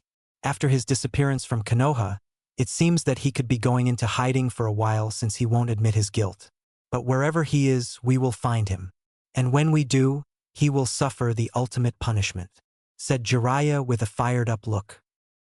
Meanwhile, back at the undisclosed location, Itachi listened into the conversation between Jiraiya and Tsunade and begins to wonder if he should admit his guilt. But he doesn't seem to care about the people he has hurt back in Konoha, and there wasn't a sign of confession coming from him. If he does get caught, his whole plan will be ruined. So in order for Itachi to evade capture, He must first take care of Tsunade before she can reach Konoha. However, he will need some bits of assistance from one of the members of the Akatsuki to go with him to Tanzaka Town and find the healer. So, Itachi emerges from his quarters and went to Kisame's room. Kisame-dano, can you do me a favor? Please accompany me to Tanzaka Town because there is some urgent business that I need to do there. Once we take care of the situation, we can prepare our plans to capture the host inside of Naruto. He said to him. Kisame looked at Itachi with an evil grin on his face and prepared his weapons before heading out to Tanzaka Town. All right then, but I hope you know what you are doing. But my guts tell me that you will not stand a chance against a Sannin since they have more powerful techniques that can overpower your Mangekyo Sharingan. So I advise you to be careful, he said while prepping his weapon as they both head out to find Tsunade. But knowing the Akatsuki, finding the Sannin will prove to be difficult since they are far away from the hideout and undetectable. But with Itachi's Sharingan and his sensing abilities, he might just be able to find them without difficulties. Later, back in the Tanzaku Inn, Tsunade seems to be uncomfortable about what happened to Naruto and she feels that even if he is healed, he might not be back to his old self and he could end up with the same injuries again at the hands of Itachi. But she had no other choice. With a price on Naruto's head, he could be worth more dead than alive. But despite what happened, she has to make sure that Naruto is back in good condition so that he can fight again. Hang in there, Naruto, Bachan is on her way. Just hold on for a bit longer, she thought to herself. She then called upon Shizune to accompany her back to Konoha, since they know that the entire village is expecting her arrival. However, Tsunade and Jiraiya does not know that they are being watched by two members of a mysterious organization that wants what is inside of Naruto. But they're well prepared to defend their home and the child from those scums and Itachi because the former brother has to answer for his crimes. As the gang leaves the inn, they stopped by at a nearby restaurant on the way back to Konoha for a little bit of lunch since they need to have enough strength to battle Itachi. But with Naruto's life on the line, he doesn't have much time left. Itachi and Kisame are already on their way to Tanzaka Town to find their person of interest, but with a lot of inhabitants roaming around, they have to remain in hiding. At the restaurant, Tsunade and Jiraiya decided to talk about the happy times they had together when they were former pupils under Sarutobi-sama. But Tsunade seems to be thinking about the old man and his duties as Hokage. Speaking of Sarutobi, how is he doing thus far? I haven't seen him for such a long time, she said. Oh, I am sure he is fine, but he is very busy taking care of the kids and assigning them missions based upon their ranks and abilities. I know the village is everything to him and he cannot let the place go to waste. He also knows about the danger that Naruto had went through, but still as a grandfather, he knows how to keep him comfortable. He never ceases to amaze me, but I must say, I am just proud of everything he does, replied Jiraiya while smiling. He's such a magnificent Hokage, Tsunade-sama. I am just happy that you were such wonderful students to him, and if he was here, he'd be as proud of you guys as I am now. But there is still the matter of Naruto's recovery process that we have to do though. I wonder what that kid did to deserve such pain, said Shizune without hesitation.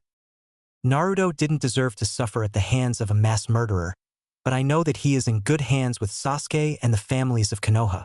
Sometimes I do wonder if Mr. Shikaku would be able to assist me in medical healing when I return home. I know he specializes in all different kinds of healing abilities, but if he can help me with Naruto's injuries, I am sure his son wouldn't mind, said Tsunade. Are you sure about that, Tsunade-sama? I always thought being a medical shinobi like you, but I've always been a burden to everyone. I don't know how I am able to help Naruto with his healing process, but as a close friend of his, I will take full responsibility for him just like Sasuke. However, with what Itachi did to him, I cannot forgive that guy for all the pain and hurt he gave to Naruto. But we need to take it all away from him, said Sakura with a sad expression on her face. Knowing her, Tsunade feels that Sakura was fearing for Naruto's safety when she saw the damage done. But Tsunade reassures her that everything will be okay and that Naruto has gained the strength and courage from his friends. Even so, everyone in the village is praying for a miracle soon and will not give up on him. After everyone had finished eating, they exited the restaurant and continued on their way to Konoha with things looking peaceful ahead of them. But little do they know that they are being followed by two mysterious figures, but they didn't take too much notice of it. As they continued down the road past the steep forest and into the Tanzaka town outskirts, they are now out of danger, but soon, More trouble starts to arise when two mysterious guys with red and black robes appears in front of them. However, Tsunade doesn't know what these people want from them, but she soon realized something and their rings on their fingers and their plot. I had a feeling these people would show up sooner or later, and I know that one of you is responsible for Naruto's near death. You can take off that hat now. Itachi Uchiha, said Tsunade with evil glint look on her face. Well, I see that you remember my name, Swanda-sama. How very perceptive of you. And here I thought that you were dead or something. So what makes you think that you can defeat me this time? Asked Itachi with a monotonous tone. You will be the one to suffer defeat when I take you down for what you did to Uzumaki Naruto. I saw the torment you unleashed on him, and I will not allow you to escape this time. I couldn't imagine how a young protege like you could become the Konoha's most wanted criminal. But still you will pay dearly for what you did to Naruto and your brother Sasuke. You will have to answer your crimes sooner or later, said Jiraiya while preparing his battle stance.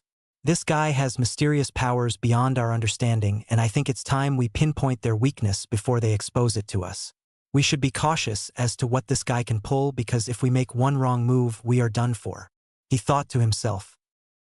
What happened to my family is of little importance, and as for Naruto's injuries, I don't care about that either.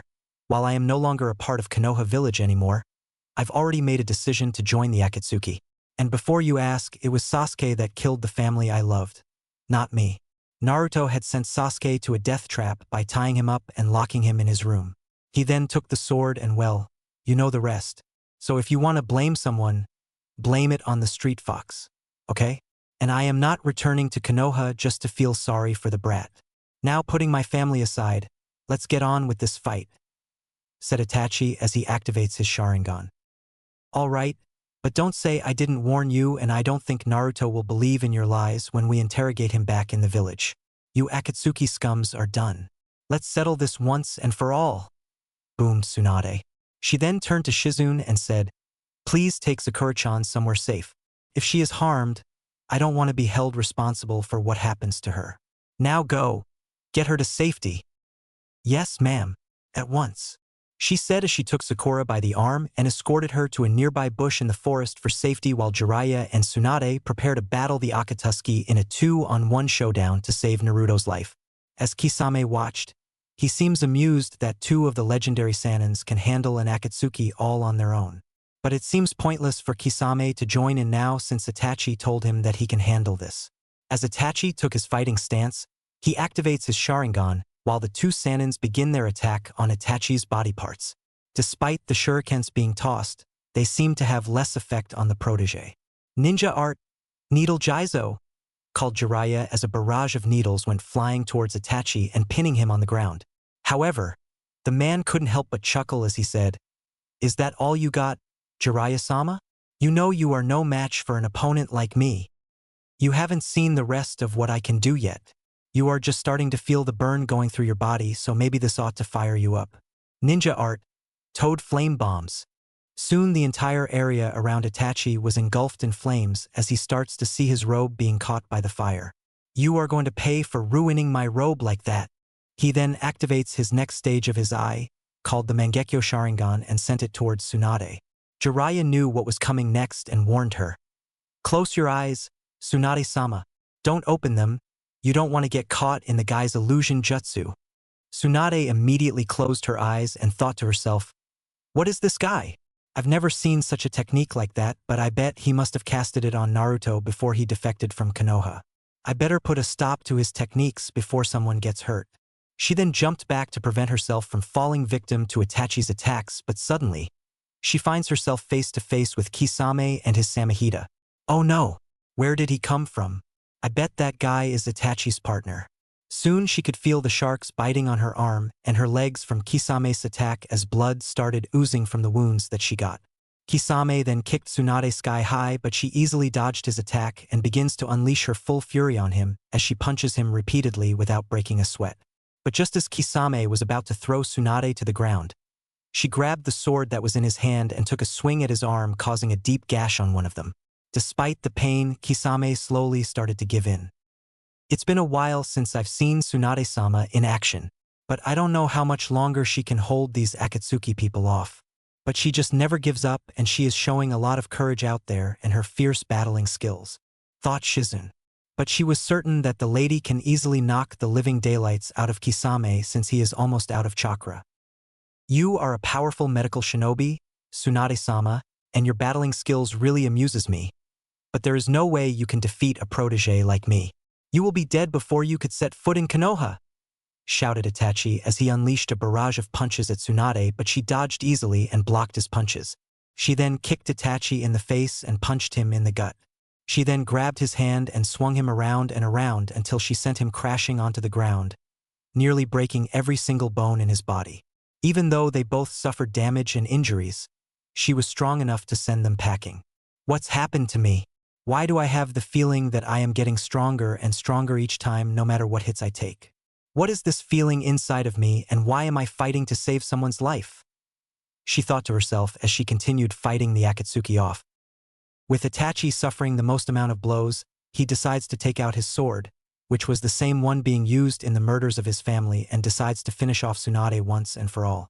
While Tsunade was busy trying to recover from her battle, Itachi sees an opening in her body and proceeds to attack. Nearby, Shizun shouted to her, "Tsunade, in front of you, be careful of his blade, it will." But before she could finish her sentence, Swanda could feel the blade shoved right in front of her chest with blood gushing out, but remarkably, she was still able to hang on and breath normally. Itachi was surprised at how she had survived that attack with the blade inside of her body and could feel some sort of a technique coming from Tsunade's body as he pulled the blade out with blood oozing from it. This time Tsunade let out a hellish scream that can be heard all over the forest as she unleashed her final technique. Shizun watched as her face started changing colors with the use of her ultimate jutsu. This is something that none of us has ever seen before, and when she is using this, it will drain up most of her chakra. As Kisame observed the battle, he feels that this woman is something else altogether. Itachi-dano, be careful. If you get hit by Tswanda-sama's jutsu, you are done for. You don't have much chakra left, and if you continue fighting on, you might not survive for much longer, called Kisame. Don't worry, Kisame-san, I will be fine. This is only just a little scratch, but I can still make a comeback here. I am not done yet. I still have a plan to finish her off, replied an exhausted Itachi. Despite the severe damage that Tsunade unleashed on him, Itachi is still in this battle. He was not about to be defeated that easily, especially after what he did to his own family. But as Jiraiya watched, he knows that Itachi has something else planned that could lead to Tsunade's demise. Thinking quickly, he made hand signs and called out, "Kochio's no jutsu." From the puff of smoke, a large, giant, red, gruff-looking toad appeared in front of him on the battlefield. As Kisame turned, he was shocked as everyone else was about the toad appearance. "Well, Jiraiya-sama, what did you call me out here for? You interrupted my afternoon tea time with the elders at Myobakuzen Mountain, and now you want me to fight these weak little Akatsuki members that are in front of you? Boy, you got some nerve of not be able to handle these guys on your own. You pervert!" boomed the giant toad. Jiraiya's sweat dropped at that remark from the red toad. "Gamabunta, you old fool. How many times must I tell you to stop calling me a pervert? I didn't summon you out here just to listen to your stupid jokes. Today I am putting Itachi-san out of our misery once and for all, and he will answer for his crimes he committed in his own village. So are you ready, Gamabunta-sama?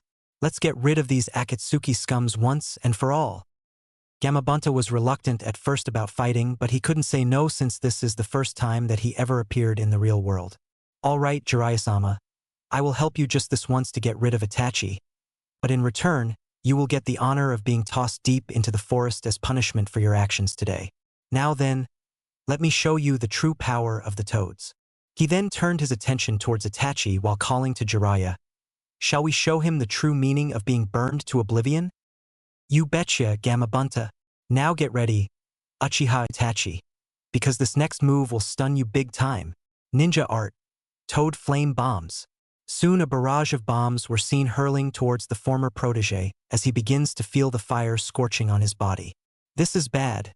If I don't defeat Jiraiya now, I may not be able to get what is inside of Naruto Uzumaki. And if Sasuke continues to protect him, our plans will be ruined as a result," thought Itachi as he tosses a few explosive tags on nearby trees as a diversion. But Jiraiya sees through Itachi's tricks as he steps down from the giant toad, while he gives him room to unleash the toad blade cut on Itachi Uchiha. Once Lord Gamabunta Oyabun pulled out his sword, he makes a quick jump while giving Itachi a big slash across his abdomen. At that moment, Itachi could feel blood coming out of his body after that sword slashed through his body like a knife through butter. As Itachi tries to catch his breath, he knows that he doesn't have a chance against the legendary Sannin now. Once Tsunade got back up on her feet, she uses her healing ability to clean the wounds that she got from Itachi earlier. Once her wounds are gone, she then reverts back to her old state since she doesn't seem to have any more chakra left in her body. Well, I guess they cannot continue the battle either. I think it's time we head back to the village and bring Naruto Uzumaki back in good condition, she said to them. Once everyone regrouped together, they continued down the path towards Konoha village, but before they left, they could see that Itachi and Kisame calling out to them. This isn't over, Tsunade and Jiraiya. You may have defeated us for now, but rest assured, even if you do nurse Naruto back to health, we will be back to take what is rightfully ours. You haven't seen the last of the Akatsuki, but we will be back, and when we do, you will pay dearly for what you did to us. Oh, we will be back for you sooner than you think, and you won't be able to get what is inside of Naruto because he will be fully protected by the entire village. And as long as your brother Sasuke is there, he will be ready to kill you. We will give Sarutobi the full report, and once he gets it, he will know exactly how to deal with traitors like you, Itachi Uchiha, called Jiraiya. Hold on right there, as I was telling you, Jiraiya, you still have to receive that punishment for interrupting my tea time with the Toad Elders, called Gamabunta. Jiraiya looked at the toad with fear in his eyes and said, Now don't do this to me. I didn't mean to interrupt you, sir. I only called you out here to protect Lady Tsunade. That's all. I will be sure to keep in touch with you if I need help. Haha. Gamabunta could see that Jiraiya was getting nervous and shouted, Too late for that. You are already in serious trouble. Don't make it worse. Can't we just talk about this? Protested Jiraiya. I am done talking with you, said Gamabunta as he grabbed Jiraiya by the waist with his tongue and tossed him deep into the forest, causing most of the leaves to fall off from the branches. He then crashed to the ground while moaning in pain. Man, I've never felt so happy tossing someone far into the forest. Despite the trouble you caused, I will let you off with a slap on the wrist this time. See you later, you old coot. And with that, he disappeared in a puff of smoke while Shizune and Sakura laughed at what just happened. Tsunade, on the other hand, thought to herself, I knew that something like this was bound to happen to the old fool sooner or later. Nice landing, Jiraiya. Yeah, very funny. Come over here and help me up, shouted Jiraiya angrily. As Akatsuki disappeared into a puff of smoke, Sakura knows that they will be back. She wondered how this battle would affect Naruto's well-being since he cannot be protected for very long. With the disappearance of the Akatsuki, Jiraiya and Tsunade now knows that they pose a serious threat to all the villages since they are after all the tailed beasts and would not stop until every last one of them is captured. But nonetheless, Naruto will be out of danger soon, and soon he will be told the exact truth of Itachi Uchiha's true intentions since he has showed his true colors. On the way back, Tsunade took one last look at the report and knows what she has to do to keep the Akatsuki away from Naruto Uzumaki. Master Jiraiya, I was wondering, if this kid has the Uchiha clan bloodline, why did Itachi adopt him anyway? Asked Shizune. Well, to be honest, Sarutobi-sama requested to have the Uchiha clan make Naruto a valuable asset to them, so that he can fight off against the Akatsuki sign. They all possess the Sharingan. Since Itachi has the advanced version of the Sharingan, he wanted the world to know him and to let them feel the pain and suffering. I don't know how he got Naruto involved in this whole family affair, but the only reason for him to adopt Naruto was to get his family out of the picture in order for him to make his escape. Jiraiya replied with a look of despair in his eyes. I think that the only reason Itachi adopted the kid was to show him the actual use of the Sharingan. He didn't teach him any tricks behind it after the murders took place. If this the web that he is weaving right now, what else is he capable of doing? As far as you all know, someone else could fall victim to Itachi's Tsukuyomi, and that would make him even more dangerous. I don't think Sarutobi should take the blame because he knows Naruto didn't want to be a part of Itachi's dirty little scheme. Sighed Tsunade. So you are saying that Itachi Uchiha had this whole thing planned all along? Damn it. Also, we do need to interrogate Sasuke and find out what his brother was up to the night his parents were killed. If Naruto wakes up from this nightmare, we can ask him who really planned to slaughter the Uchiha clan. Continued Jiraiya. Exactly, we need to piece it all together so that we can expose Itachi for the traitor he really is. Finished Tsunade. The gang was more than halfway into Konoha after that little fiasco with Itachi and Kisame. But as Tsunade looked up in the clouds, she starts to think about everything that has happened so far despite the injuries she suffered. But she was still willing to defend everything that is precious to her. But things are starting to look brighter for her now since the healing process will begin shortly. The Hokage was expecting her arrival to Konoha in order to restore peace among the village and put a stop to the Akatsuki's plans one and for all. Chapter 7. Naruto's Healing Process. With Lady Tsunade retrieved from Tenzaka Town, it's now time for the healing process to begin. After the battle that Tsunade fought against Kisame and Itachi, it was time for her to start a new life in Konoha and to protect those that truly needs it. Everyone knows that their home needs a medical ninja to heal the mortally wounded so that all shinobi can continue their battle against enemies that threaten their village. Soon, Naruto will be able to tell everyone about Itachi Uchiha's plans. On with the show. Back in the village of Konoha, things are starting to get back to normal after the Uchiha clan massacre, and although everyone has been affected by the tragedy, Sasuke was still trying to cope with the loss of his parents after his brother went on a killing spree, but he vows to restore his clan one way or another. In the underground facility, Sasuke placed the memorial statues of his father and mother on the shrine and said, "Mother, father, if you can hear me, despite what my brother had done here, it seemed like he hated this whole village from the beginning, and he feels that we did something to provoke him. I am already working on taking good care of Naruto Uzumaki, but forgive me if I try to go against your wishes. I am going to enlist some help from someone that can defeat my brother once and for all. May you guys rest in peace. I will always think of you forever." He then leaves the underground facility and heads over to the training field to do some hand-to-hand combat skills. But as he began, he feels that someone was watching him from the treetops and said, "You must be one of Guy Sensei's students, Rock Lee, right? I presume that you are here to train with me in order to get yourself stronger. So I see that you recognize me.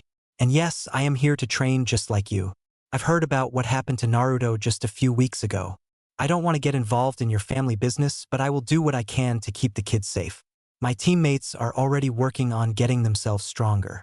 Niji Hyuga already knows about the extent of Naruto's wounds, but he wants to send you this message telling you that your former brother will get the ultimate punishment for what he did to your family," replied Lee. "Thank you, Lee. I will be sure to deliver the message to the third Hokage as soon as possible.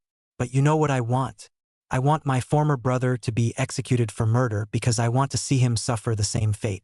Once he is out of the way, I can avenge my family," said Sasuke hopefully. He then turned his attention towards Lee and begins battling him one-on-one for practice. Elsewhere, as Kiba was walking his dog, Akamaru, at the Konoha forest, he starts to worry about Naruto's well-being, including his safety. "Gosh, Akamaru, a lot of things have happened around here after the chaotic events at Sasuke's house. Do you think that Naruto will be okay?" "Arf, arf," barked Akamaru. Translation: "Yes, he will be fine." Kiba then smiled at his dog for showing his concern. However, he was thinking about how to help Naruto with the healing process. "If Naruto is out of action, I won't be able to do any training with him. What's happened to you, bro? How did you end up in this kind of situation? I know you are in a lot of pain right now, but with a family member slaughtering his loved ones, that's just not right. But mark my words, I won't let anything happen to you, dude." He then resumed his training in the forest while Hinata and Shino watched. "Hinata, are you thinking about Naruto right now?" asked Shino. "Well, yes. Actually, I was hoping that there will be a miracle soon for Naruto. You see, Shino-kun, I also care about the boy's safety, but with the damage that's been done here, there is nothing that can be done to undo it," said Hinata sadly. "I can understand how you feel right now, but I feel that it is necessary to give Naruto some time off from combat since he hasn't regained full strength yet. Although my father knows nothing about what happened to Sasuke's family, he requires that Naruto to be in good shape if he is to be interrogated," replied Shino. Hinata thought it over for a while, but she was still hoping that Naruto can survive long enough to keep him alive. Meanwhile, back at the gates of Konoha, The guards were talking amongst themselves when they see someone arriving inside the village. "Who is that girl? I've never seen her before," said Izumo. "That woman next to her must be the healer. She seems to the one that the third Hokage wanted Jiraiya to find," said Koketsu. As Tsunade walked into Konoha, she sees that everything was still the same and nothing has changed much. "So this is Konoha, huh? It still looks the same when I left the place. I just hope that everyone around here will be happy to see me home again. Shizune, take me to see the Hokage. We need to deliver our report to him on what we have learned about Itachi Uchiha." "Yes, ma'am, right away," said Shizune as she escorted him to the Hokage tower with the 2 guards following her, including Jiraiya. Back in the office, Sarutobi was busy with some paperwork when he heard a knock at the door. "Come." The guard entered the door and said, "Lord Hokage, Jiraiya has brought Tsunade back from Tanzaka town, and she wants to see you immediately since she found something new about Itachi and his disappearance." "Okay. Send her in. Thank you for the update. You can go back to your post now," said the Hokage to the guard. As Tsunade walked in, she seems happy to see the old man again. "It's been a while, Master Sarutobi. How have you been?" she asked him. "I've been good, but still I am thinking about retiring as Hokage and letting you take that position. Now that you have returned, Tsunade-sama, what did you find out about Itachi?" he asked.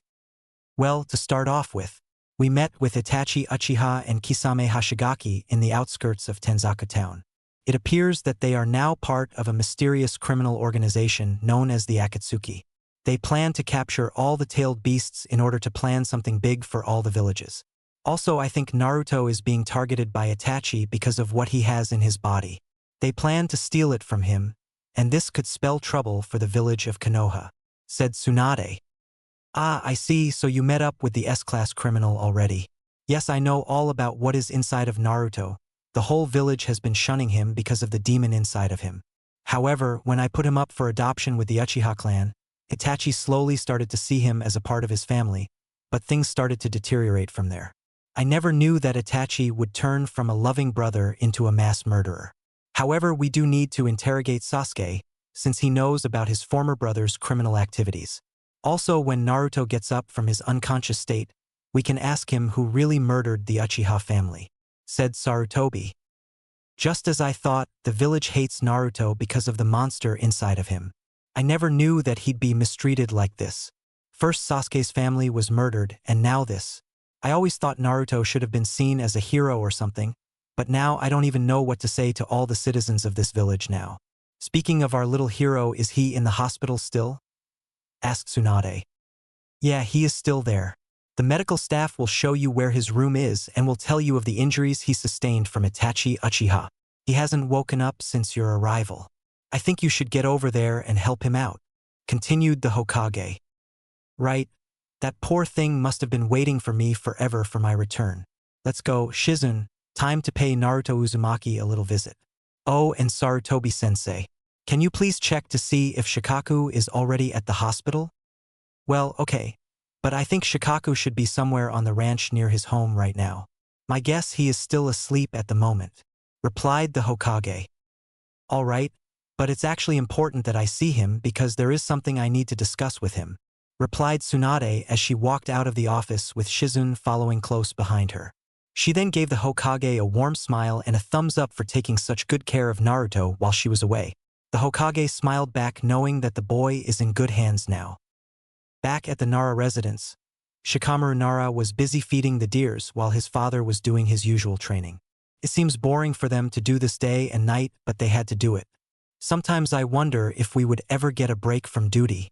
And with everything that has happened around here, it's been troublesome for all of us, said Shikamaru. Yeah, I know what you mean, son. Naruto suffered the harsh treatment that this village has given him. I don't know if everyone will ever show him the respect he deserves. I can't believe he has to go through such a troubling situation like this. When I saw him at a nearby restaurant a few weeks ago, he vowed to make sure that Itachi wouldn't harm the people that he loves. But now, before he could finish his sentence, he notices a tall blonde woman along with her assistant arriving. But now, I need your help to help with Naruto's healing process. Shikaku, said the women while approaching the ranch. Hey Dad, do you know that girl over there? Asked Shikamaru. Of course I know her. She is one of the legendary Sannin and a medical shinobi called Tsunade. She has come to lend a helping hand for Naruto, replied Shikaku as he approached Tsunade to greet her. It's been a while, Tsunade-sama. I see you are still as sharp-looking as ever. Yeah, well that's one of the perks of being a medical ninja. I see that the deers are looking healthy as ever. You raised them really well, I must say, said Tsunade with a nervous smile. Oh yes, the deer are fine. Now what can I help you with, Tsunade-sama? Asked Shikaku. We should head over to the hospital and try to cure Naruto of his injuries. He still has the Tsukuyomi affecting him, replied Tsunade. All right then, Tsunade. I want to see just how much your medical skills have improved since your return to Konoha village, finished Shikaku as he followed her to the hospital with Shizune close behind. As the gang arrives at the hospital, the medical staff was relieved to see Tsunade approaching them. It's been a while, Tsunade-sama. We've been waiting for your arrival, said the medical team. Likewise, gentlemen. Now that I am here, what is the status of Naruto's condition? Asked Tsunade. Well, so far, Naruto's tests are fine. He's responded well to medication, but he still hasn't woken up yet. That technique that Itachi left behind, began the medical staff. Yes, I already saw the report at the Hokage's office about Itachi's Tsukuyomi effect. Can you bring me in to see Naruto? She asked them. Of course, right this way, ma'am, they said as they lead him right into the recovering wing and into the first room on the left. Once she entered the room along with Shizune and Shikaku, she could also see Sasuke next to Naruto's bedside. So, Sasuke, this is the Naruto Uzumaki that everyone was talking about, right? Yep, that's right. You must be Tsunade, the legendary medical ninja and Sannin. It's nice to finally meet you at last, replied Sasuke as he shook her hand. Tsunade then walked over to Naruto's bedside and asked, Can I take a look at him? Of course, Tsunade-sama. However, I don't know if he will ever wake up from the effect of Tsukuyomi, said Sasuke. Don't worry, Sasuke. I think I have a way of reversing the effects of this technique that you speak of. These lacerations on his body, they were from Itachi, right? Continued Tsunade. Yeah, all these wounds inflicted on him were from my former brother Itachi Uchiha. Please, I beg of you, do what you can to save Naruto. I don't want him to suffer any more pain, said Sasuke nervously. Relax, Sasuke. Naruto will be just fine as long as I am here, finished Tsunade as she placed her hand on Naruto's head. Soon a small green glow appeared on her hand as the healing process began. Sasuke immediately held onto Naruto's hand while Tsunade continues the healing. As Shikaku watched, he seems amazed at Tsunade's medical skills after her arrival. Just then Sakura Haruno arrived and sees Tsunade working on healing Naruto. I got here just in time, Sasuke. She then closed the door slowly behind her and took a seat next to her best friend. A few minutes later, the glow disappeared as the medical shinobi finished with removing Tsukuyomi from Naruto's head. She then turned towards Shikaku and asked, How long has this technique been affecting him? Well, given the condition he is in, the technique has been affecting him for almost a couple of days now. He also has some broken bones when he was brought in here. But the medical staff told me that his head was suffering the most amount of pain, Tsunade-sama, replied Shikaku. Wow, I see. But to tell you the truth, I've never seen this kid sustaining so much damage to his own body. What the hell did Itachi do to him? Although I was able to stop the Tsukuyomi from doing further damage to Naruto's brain cells, he should be able to wake up from this soon enough. However, my diagnosis of Naruto will have some heartbreaking consequences since most of his bones in his body are broken. I cannot heal them unless I perform surgery on him. His chances of survival are only 50% at best. This will take a long time. I am sorry, everyone. I've did the best I could, replied Tsunade. Everyone in the room was devastated to hear the heartbreaking news about Naruto's survival rate being less than 100%, especially Sasuke and Sakura. Are you serious, Tsunade-sama? Please tell me you are joking.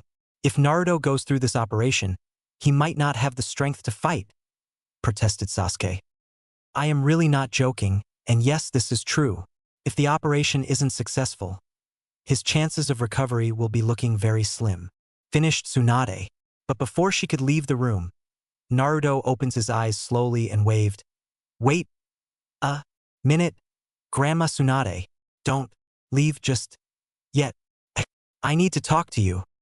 He slowly tries to get up from bed, but the injuries are preventing him from doing so. Naruto. Oh, thank God you are awake. Are you all right? Asks Sakura. I think so. But where am I? What's happened to me and why am I wrapped up in bandages? He was a bit confused about how he ended up in the hospital. Soon, Shikaka sat down on Naruto's bedside and said to him, Naruto-san, thank goodness that you are awake. You had us all worried. Buddy, you are currently in the hospital. Kakashi-sensei brought you in here after you were knocked unconscious by that lunatic Itachi Uchiha. Your wounds are not fully healed yet, but Tsunade here has some grave news to tell you. Tsunade then took a seat on a chair next to Naruto's bed and said, I am glad that you are awake, sweetie, but I am afraid that your injuries are becoming worse, not better. You still have several broken bones in your body that are not fully healed yet.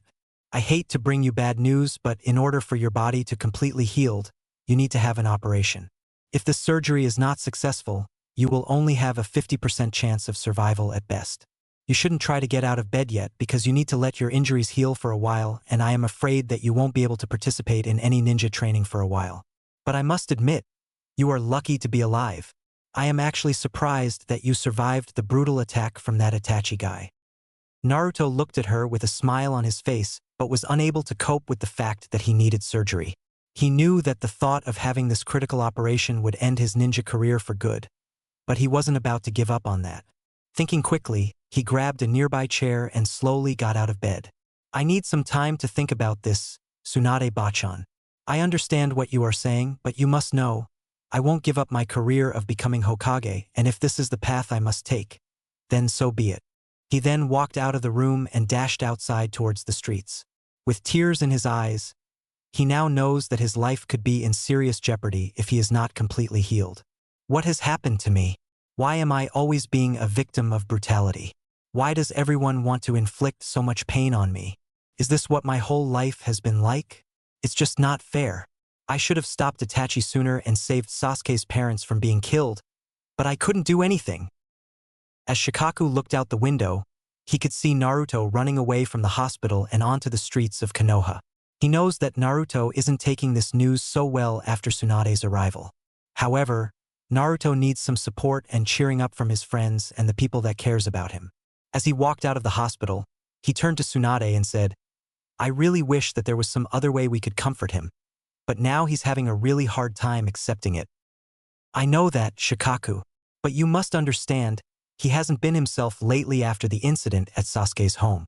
I can understand what that boy has gone through, but he needs some time to cope with the losses. He's been through a lot lately and I just can't see the thought of letting him suffer a world of hurt. However, he has a long recovery ahead of him and it could impact his career as a shinobi of Konoha village. Finished Tsunade. The man looked at her with a smile as he heads outside to find Naruto with hopes of making him feel better. The surgery will help heal the damage done inside of his body and the recovery process, but he also has to go through months of physical therapy immediately after the operation. Meanwhile, at the nearby gazebo, Naruto sat down on the bench and thought about all the good times that he had with Itachi's family and the time he spent with them. So this my feeling of what it's like to have a family to love you? He also starts thinking about the times he spends with the clan heads. Is this what it feels like to have people to always be there for you? The thought of Itachi Uchiha defecting from Konoha village leaves Naruto stunned and with unanswered questions. However, he knows that the former brother he once knew will be back to finish him off and take the monster out of him in order to save Konoha, a home that he once loved and cherished. But Naruto still has other things on his mind, especially about starting up in the academy and wanting to find out the truth about why Itachi committed this act of terror in his own home. Despite Naruto being all alone without a family to look after him, he was still having a hard time coping with it. But with his two best friends Sasuke and Sakura, including the Hokage and Iruka, he didn't feel alone. As Naruto reflects back on what happened that night in the compound, he starts to think about what Itachi said to him. Flashback. No, Itachi-san, don't do it. Spare your family and let them go. Don't harm them. shouted Naruto. But Itachi didn't hear him as he picked up his sword and took a mighty swing before slashing his father to death. Nu, Fugaku-san. Not you. You didn't deserve to die, but I will avenge you one way or another, shouted Naruto. What are you going to do, Naruto? That old fool is already dead, and if you don't keep quiet, you will be my next victim. Hee hee. Now I suggest that you keep quiet if you want your life spared, replied Itachi with an evil glint on his face. You monster. You good-for-nothing bastard. You are no brother of mine. I won't let you get away with this, wailed Naruto with tears in his eyes as the guards continued beating him down. But Itachi wasn't feeling threatened by the boy's pathetic insults as he picked up his sword again. Throw all the threats you want at me, you little insect. It's not going to change anything. Your new family has been getting in my way, and there is no way you can save them now. Just relax and I will be over to finish you off soon, said Itachi as he took a few slashes on his mother and butchered her up. With a shocked look, Naruto could see blood spatter everywhere and body parts lying on the floor. Taiki-ba-san. No. Why did you have to fall victim to Itachi? Why? He wailed as Itachi noticed the pounding from his fists on the floor as more tears came out of his eyes. As he tried to get up, he could see Itachi Uchiha moving towards him. As the man picked up the child, he holds him against the wall and said, "Foolish little stepbrother. I've already taken out the people that you love and you don't have sufficient strength to stop me. If you want to kill me, you have to get yourself stronger. And I sense that the monster inside of you is growing weak, but I will be back to claim it for myself. Also, before I take my leave, here is my parting gift for you." He then activated his Sharingan as he unleashed a powerful technique on the child's head, causing him to be knocked out cold. He then tossed the boy on the ground and left in a puff of smoke. End flashback. Naruto tried to avoid thinking about that dangerous Tsukuyomi technique with the potential fear that his brother Sasuke might become Itachi's next victim. He knows that the Umbu guards will be interrogating his brother about where he was on the night his parents were murdered and who carried out the killings. But despite his strength being less than 100%, he still needed time for recovery. As he sat down on the bench, he looks up at the night sky as the images of Fugaku and Taiki suddenly appeared in front of him. He then showed his smile towards them, but as he did that, more tears came out of his eyes as the family he once knew were taken away in an instant. But no matter how upset he was, he must stay strong in order to pull himself through this nightmare. Soon, a human figure appeared out of the darkness and asked, "What are you doing out here all by yourself, Naruto-san? And why the long face? Are you okay?" Naruto then turned his face towards the human in the shadow and asked, "Who's there? Come on out and show yourself," he said. As the figure approached towards the kid, he then sat down next to him and said, "It's only me, the leader of the Nara clan. I need to talk to you immediately. Now I know this might be troublesome news for you, but you need to go through his operation if you want to have a chance at a speedy recovery. I can understand that you are upset about everything that has happened, but you have to take things slow and steady, okay? Tsunade-sama already knows about Itachi's defection from Konoha, including the Hokage himself. We are all doing everything we can to see that this criminal be brought to justice. Sasuke already told you that he will kill Itachi to avenge his family, so you don't have to be burdened by this, and you are not responsible for what happened to your brother's parents. I know that, Mr. Shikaku, but all this pain that I've endured for the past few weeks makes my whole body unwell. You know, sometimes I do wish this didn't happen to me. But then, you already know how painful this is for me, right? I just miss all the good times I've had with Sasuke's parents during the time I spent with them. Also, are you sure that this surgery will help me at all? I don't know if I can go through with this since I've never actually had an operation done on me before," replied Naruto with a nervous look on his face. Shikaku looked at him for a moment and sighed. "Listen, Naruto, I know how hard this must be for you, but you can do this, I swear to it. We are all doing our best to help you get through this pain and suffering. Take my word for it. If your surgery is successful, you will be able to regain your strength back with no problems. Not to mention, your career as a shinobi will not go to waste. I can promise you that right now. No matter what happens to you, I can guarantee that you will make it through with no problems." Yeah, Shikaku is right, Naruto. You should definitely go through with this surgery. When Tsunade told me about your chances of survival looking this slim, I didn't know what to say, but everyone in the village is stunned by this heartbreaking news, including your friends. Now I know you've been through a lot, but this surgery is your last hope to save your life if you want your body back to normal, said Tsum as she sat down next to Naruto. Naruto looked at her and said, "Are you sure of that? If I don't make it through this, what's going to happen to me? Do you really think we would be playing a joke on you? You were found unconscious in Sasuke's home, and the medical staff almost pronounced you dead.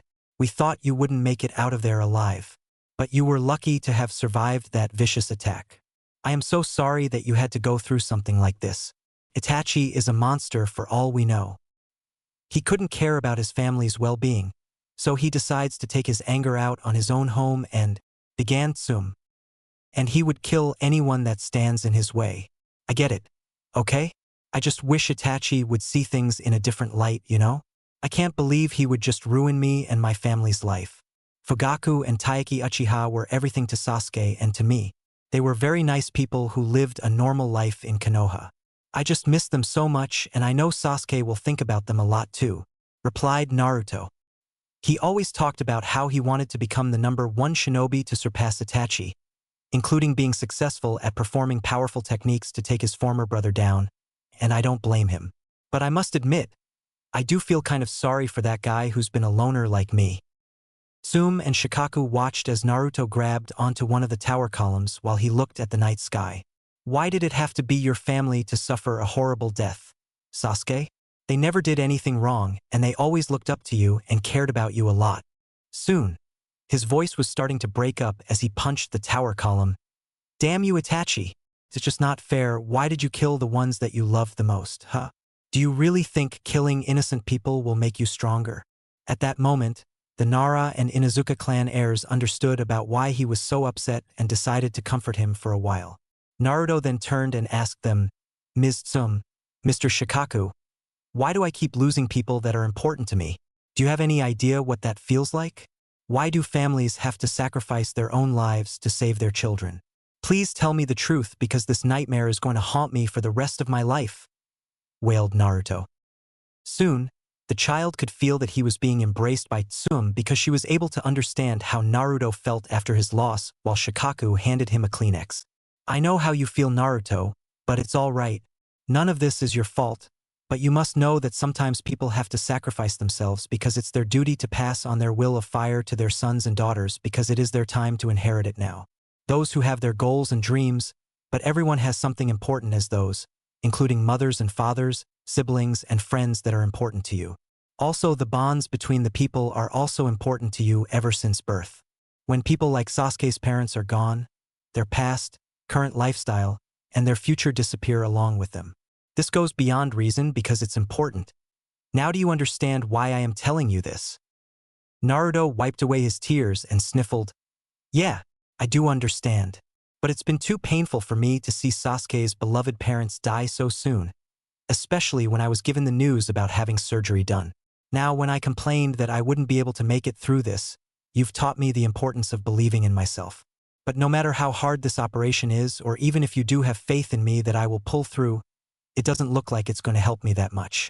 Please tell me, why am I the only one that's turned out like this? Shikaku looked at him for a moment and said, Naruto, for a child like you, that puts in so much effort and strength, the operation will definitely succeed for sure. I've told you that success will open, but if anything troublesome happens, we will be right there to fix it.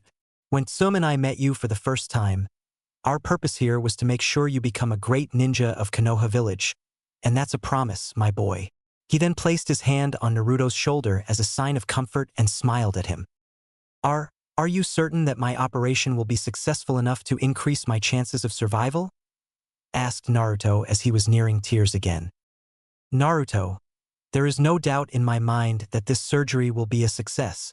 And if there is even the slightest 1 out of 100th, no, 10 out of 1,000th chance that something goes wrong, we will be right there with you to offer our support.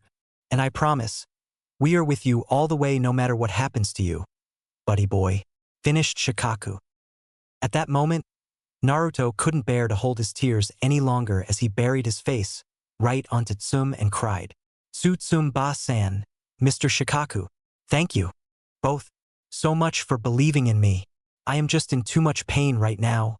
I couldn't take it anymore. Ido. Appreciate you both for being there for me. He could then feel Shikaku's hand on his head while Kiba's mother continued hugging him. Thank you for being such great families, finished Naruto. But even so, his final narration was this. Now that I know what the meaning of life was, I now hope that this operation will be a success for me, but I am just glad to have people care about me the most. Please forgive me for all the trouble that I caused you. Sasuke Uchiha. And now, I am finally going to be saved from all this pain and suffering that I endured.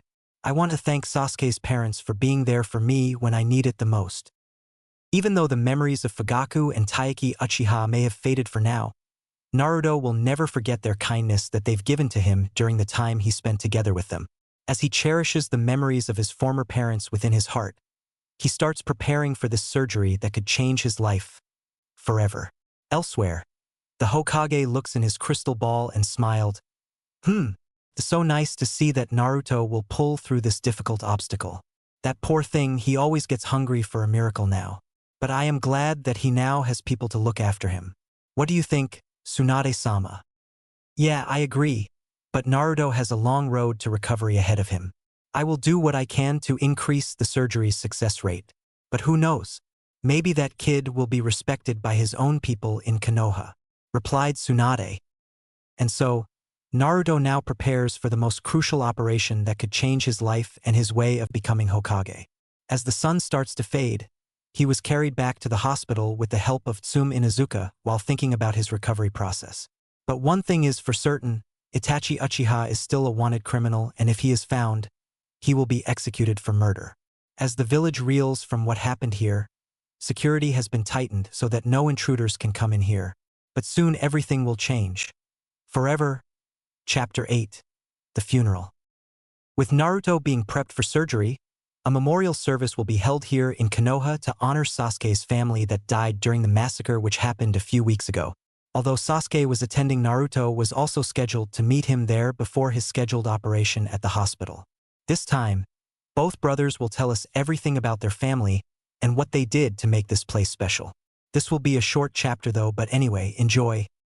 Naruto did take it easy for a few days before his scheduled surgery at the hospital. So, by the next morning, he decided to take a walk in the streets, hoping to regain his strength and trying to ease up on pain. Although he wasn't fully recovered yet, he was still able to move around the village without hurting himself. After his conversation with Tsume and Shikaku last night, the child was able to finally understand the meaning of life and death, and gradually, he began to accept the fate that dealt a cruel hand within his own village. But the thought of get over it would not help with the healing process. The boy knows that Itachi should apologize for hurting his own family, and then he can forgive him. But despite Itachi defecting from his home and not admitting guilt, he wouldn't even dream of giving that lunatic another chance.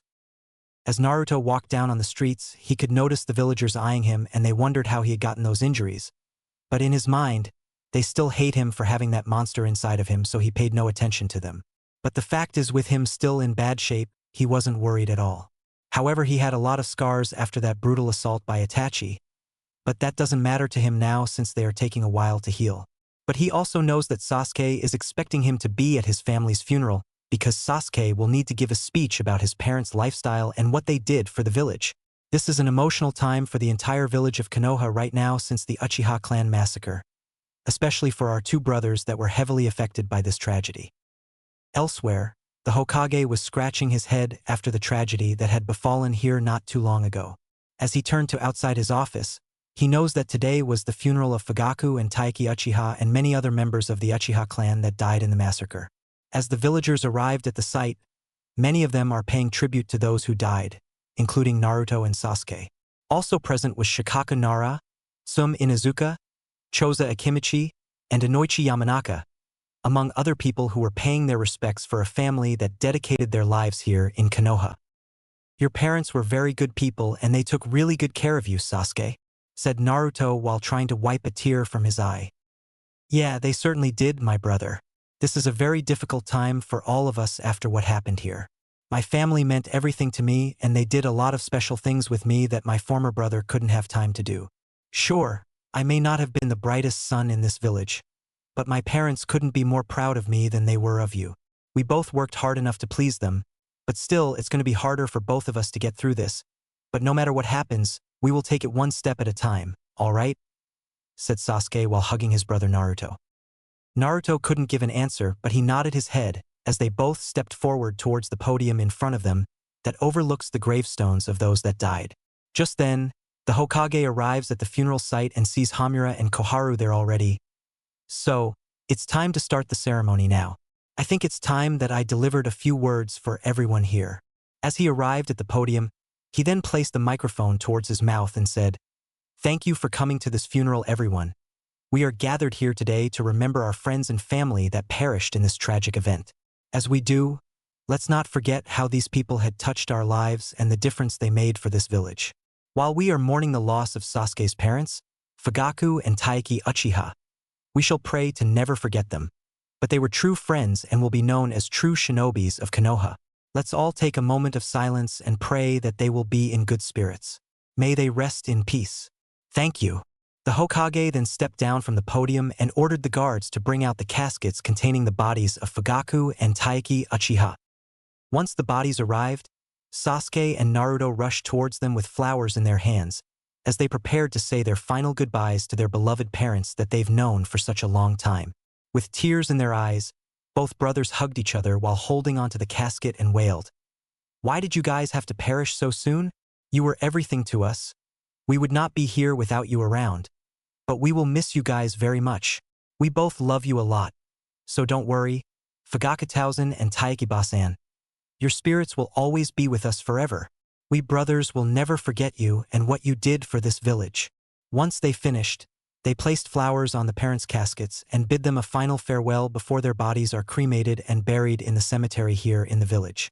As Sasuke and Naruto stepped back, they allowed their close friends to lay flowers on the bodies and wished them a safe journey to heaven where they could rest in peace. But as Naruto looked back in the caskets and the bodies, he reminisces about the time he and Fugaku were enjoying time to themselves, like visiting friends, playing games together, going out to eat, and stargazing together. But Naruto will never forget the training that he did with Fugaku Uchiha in order to obtain the Sharingan, because if he wants to surpass Itachi, he has to get himself stronger and learn chakra control and other basic movements. But no matter what happens to him, Naruto must obtain true power in order to make himself stronger than Itachi Uchiha. Elsewhere, as Tsunade looked out the window, she could see raindrops on the ground outside. "Shizune, what is going on out there?" she asked her assistant. "It seems to me that a funeral is going on outside at the moment right now, Tsunade-sama. Everyone is paying tribute to Fugaku and Taiki Uchiha, Sasuke's parents that died here not too long ago at the hands of Itachi Uchiha. Also, Naruto is also there at the funeral as well, since he wanted to say his final goodbye to a family that he never had in his life. I think Naruto's feeling down about what Sasuke has been going through ever since his former brother left this village, so he wants to do what he can to support him during this difficult time," replied Shizune. Even Tuntun seems to agree with her. Tsunade looked at her with a sad expression on her face and said, "I see. So it seems that everyone here is hell-bent on wanting this criminal captured and executed. But their so-called criminal organization, the Akatsuki, is still a mystery to us. Have you been able to find any new information about them?" she asked. "No, nothing so far on the Akatsuki, but their plan remains a mystery. However, we know that Itachi has a connection with their organization since he seems to know the members so well. However, their true goal is to capture all the tailed beasts from their hosts. And I have a suspicious feeling that Naruto does possess one of the tailed beasts, since he could be a target for the Akatsuki. Anyway, aside from that, how is Naruto's surgery success rate going?" asked Shizune. "Well, from these medical reports that I got from the staff at the hospital, it seems that his wounds were pretty much from moderate to severe on the outside. But looking at these broken bones in his body, I can say that his success rate is now up to 70%. He seems to be taking it easy for a few days and using antibiotics to help heal the scars on his body. I'm actually quite impressed that he could survive something like this. Not many people have that sort of ability to go through a terrible tragedy in this place," said Tsunade. "Well, Naruto was just lucky to be alive. If he wasn't, then we would have declared a state of emergency here in Konoha. But Naruto is really hoping for a miracle right now instead of tragedy and despair. If he waits any longer, he won't be able to have that miracle that he was hoping for. Finished Shizen. That's true, Shizen. But now I think my neck is getting stiff. If you will excuse me, I need to go get something from the Hokage's former office library so that Naruto can be cured of the pain. And she left the office right away while Shizun keeps an eye on things before the Hokage returns. Back at the funeral, Naruto and Sasuke looks up at the clouds and thinks back on Fugaku and Taiki Uchiha while wiping the tears from their eyes. As they close their eyes, they begin to pray for good things to happen to their parents and wishing them a safe journey to heaven while keeping their memories of Fugaku and Taiki alive in their hearts. Although Sasuke has been planning this for a long time, he's always wanted to give his former brother a taste of his own medicine and show him the true meaning of Sharingan power when he returns home. Once the caskets were taken away, Sasuke and Naruto are now being called upon by the Hokage to carry the portraits of Fugaku and his wife. Once they arrived, the Umbu guards handed them the portraits while the townspeople took care of the caskets. As they arrived at the cremation site, both Naruto and Sasuke helped the townspeople move the caskets inside and were told to step back in order to allow the cremation ceremony to begin. As Tsume and Shikaku watched while embracing Naruto, which in turn was hugging Sasuke and drying the tears from his eyes. Meanwhile, many friends of the Uchiha clan joined in as they watched the caskets being moved into the fire pits to allow the bodies to be completely burned out and their remains to be processed and laid to rest in the cemetery. Everyone was rambling words all at the same time while saying their final goodbyes to the family that made a difference in people's lives and helped to reshape the whole village. As Sasuke and Naruto wept, they will know that no matter how painful it is to lose a family they love, they will remain strong as ever. Once the cremation process was finished, the remains of Fugaku and Taiki are now being buried at the Konoha Memorial Cemetery to honor them and the good they've done for this place. As the two brothers return to the funeral site, Sasuke decides to speak out about his family life. It was not about how his family died. It was about how they lived that made this village so special to them. Naruto was feeling heartbroken after what happened, but he didn't let it get to him. As he wiped away the tears from his eyes, Iruka decides to comfort him for a while as he took him back to the audience area. However, no one noticed that his eyes started to have 3 mysterious tomos embedded in them. Soon everyone took their seats as Sasuke took his position at the podium at the funeral with a piece of paper in his hand. Fellow citizens of Konoha, we are gathered here today to honor the loss of my family and my entire clan. They were everything to this village, not just me or Naruto. However, my parents were not meant to be used as a tool for death or darkness. They were the people that had earned the respect of everyone here. My father may have been tough on me at times, but it showed me that he cares a lot about me and that he loved me, and he pushed me to be the very best shinobi in Konoha. He also told me that even if I don't pass an exam, there will always be another chance for me to work even harder and surpass my brother Itachi. My parents always had high hopes for me and my brother Naruto. My father was a good man and he would never harm anyone, and he never has set out to kill anyone that he never met before. And he always did his best to look after me and Naruto. My mother, on the other hand, was too kind-hearted and a sweet person that I loved so much. She always kept us in line and we did what we were told by her. My mother was also everything to me, just like my father, and we always would do something fun together as a family. We lead a perfectly normal life together as a family until Itachi Uchiha took it all away from us. How am I supposed to move on with my life without my mother and father? Everyone knows that a mother and father will always be there for you no matter what happens. And I will never forget them. Never. Rest in peace, Fugaku and Taiki Uchiha. You will both be never forgotten. Once Sasuke finished the speech, everyone proceeded to lay flowers upon the gravestones of Sasuke's parents and paid their respects to them. As a distraught Naruto walked up to the gravestones, he laid down the flowers while Iruka helped to wipe his tears away. He then thinks about everything that he did with Sasuke's family, and he vowed to keep their memories alive inside of his heart forever. Sasuke has given a heartwarming speech on his parents, but I am certain that they didn't die for nothing, right, Iruka-sensei? He asked.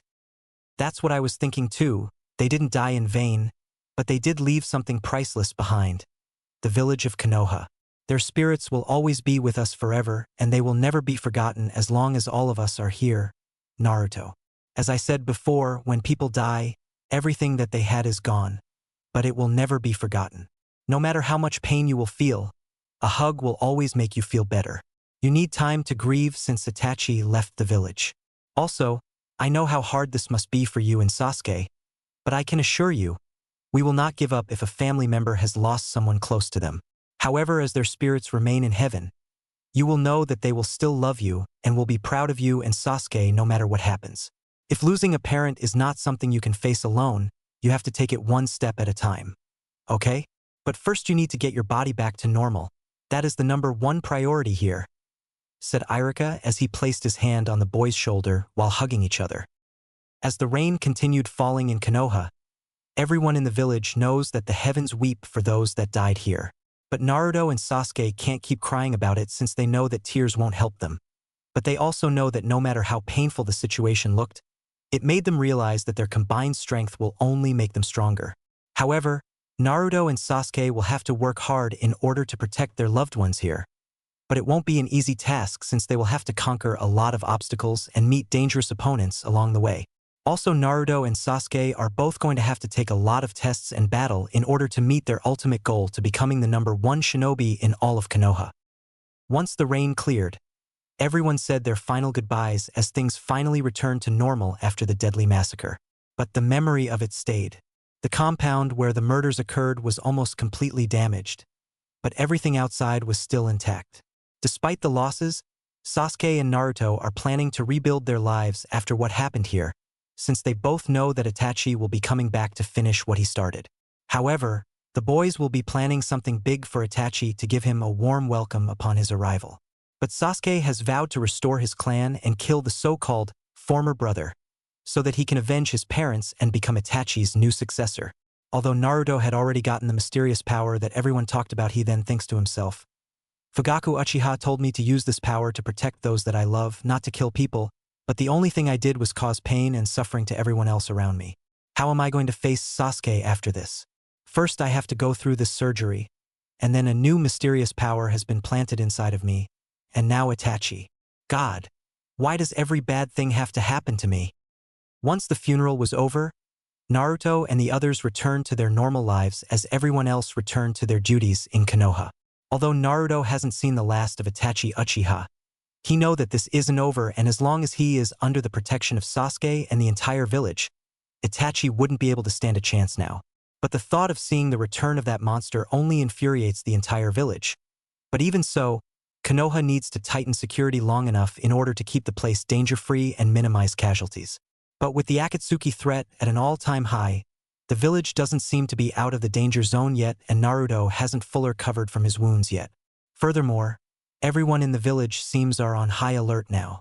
As the sun came up, Naruto and Sasuke looked at the buildings around them and said, "It sure is peaceful here after the nightmare that occurred here not too long ago.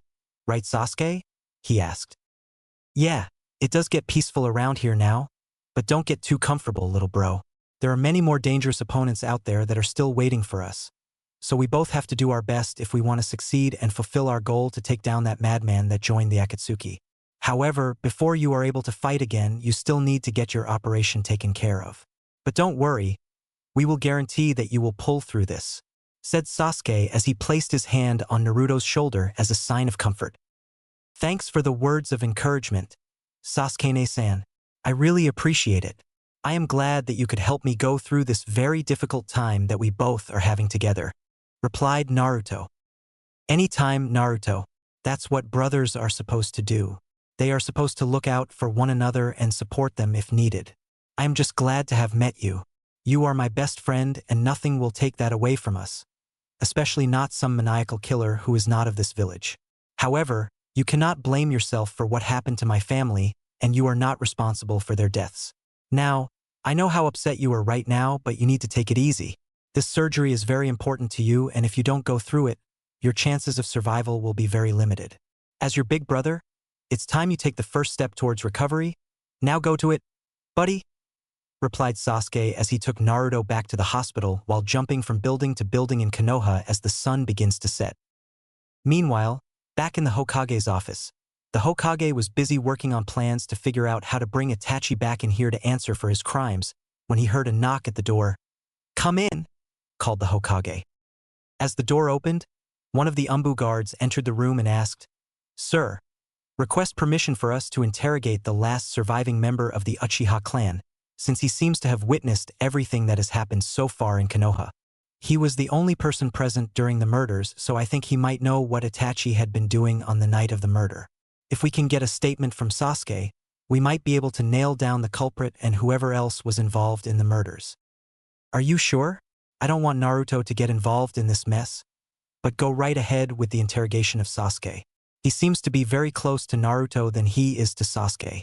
But somehow, I don't think they even supported the protege because he has become a bigger threat than before.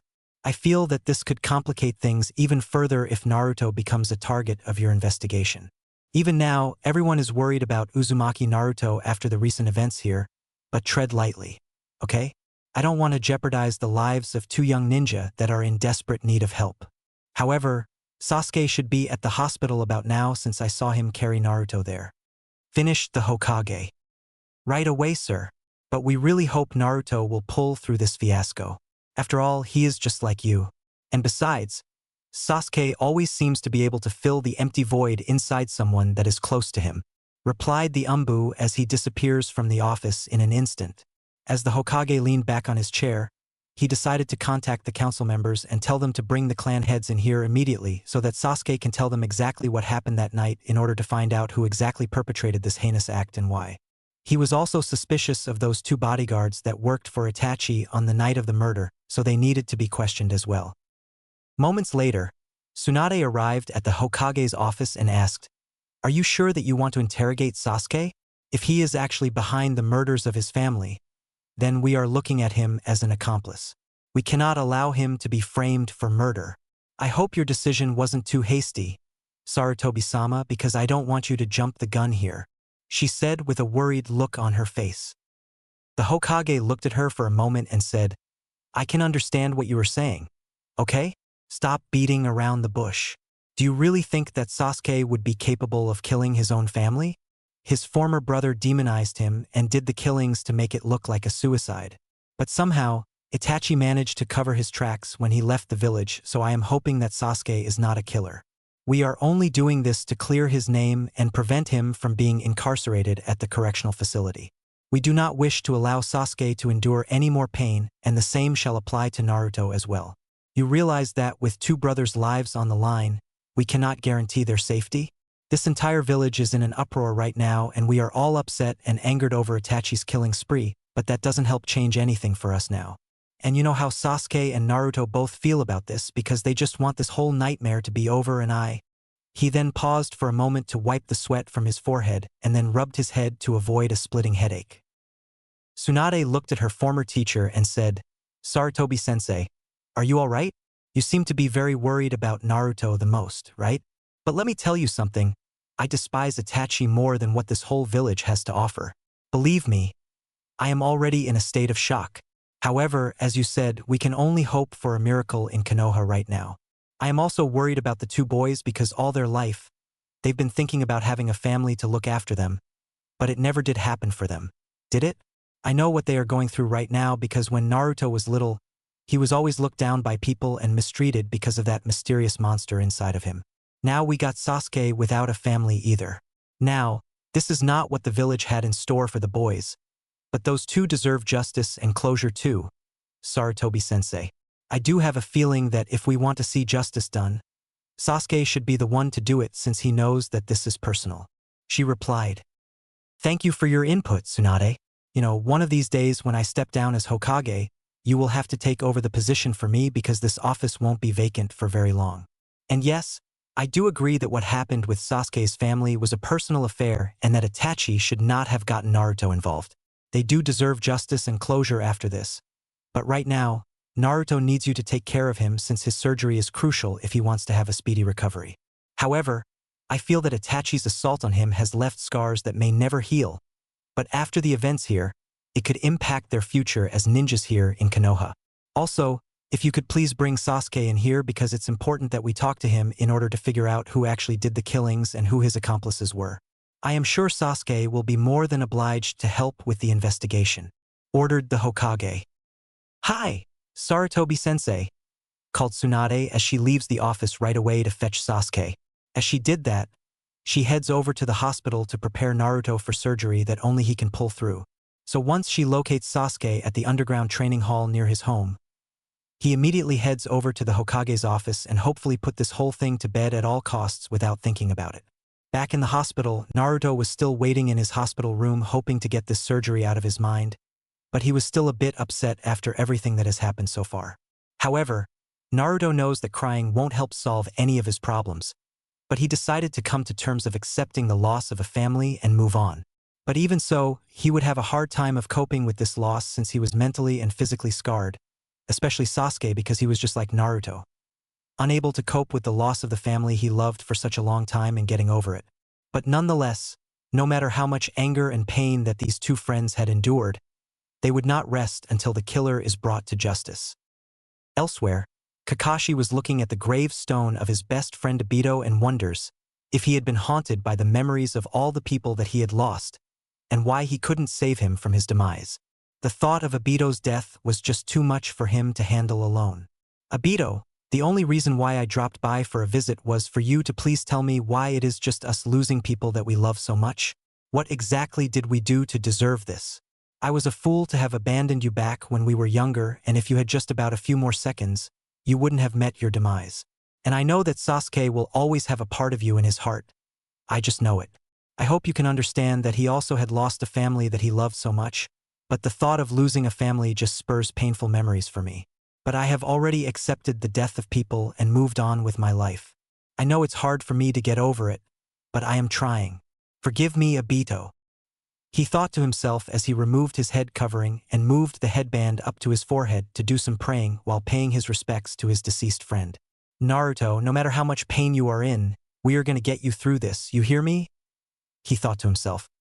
Back in the hospital, the medical team was already assembled to get Naruto's surgery done. However, Tsunade and Shizune were out at a nearby restaurant checking out the databook on the shinobi's combat statuses. She noticed that a lot of them seemed to be still low-level genin and some might still need room for improvement. But as she took at Naruto and Sasuke's statuses, she was amazed at how his combat skills have improved since his training started. But due to Itachi Uchiha's interference, Sasuke's training is being postponed until he is assigned to a squad, especially for Naruto. His fate is now in the hands of the doctors now after the brutal attack left him with broken bones, cuts, and other severe injuries that left him almost paralyzed. But he was still as strong as ever and he will fight to survive anything.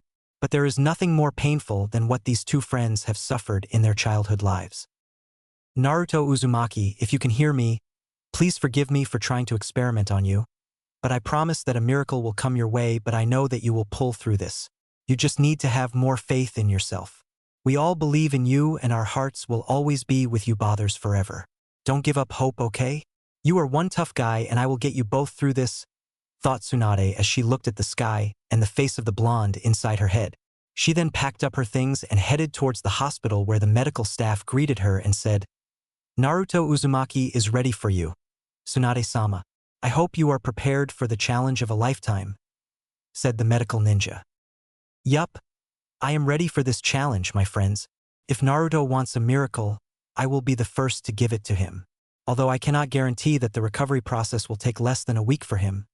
Naruto will have to go through months of therapy and possibly weeks of rest at home before he can be back to 100% fighting form.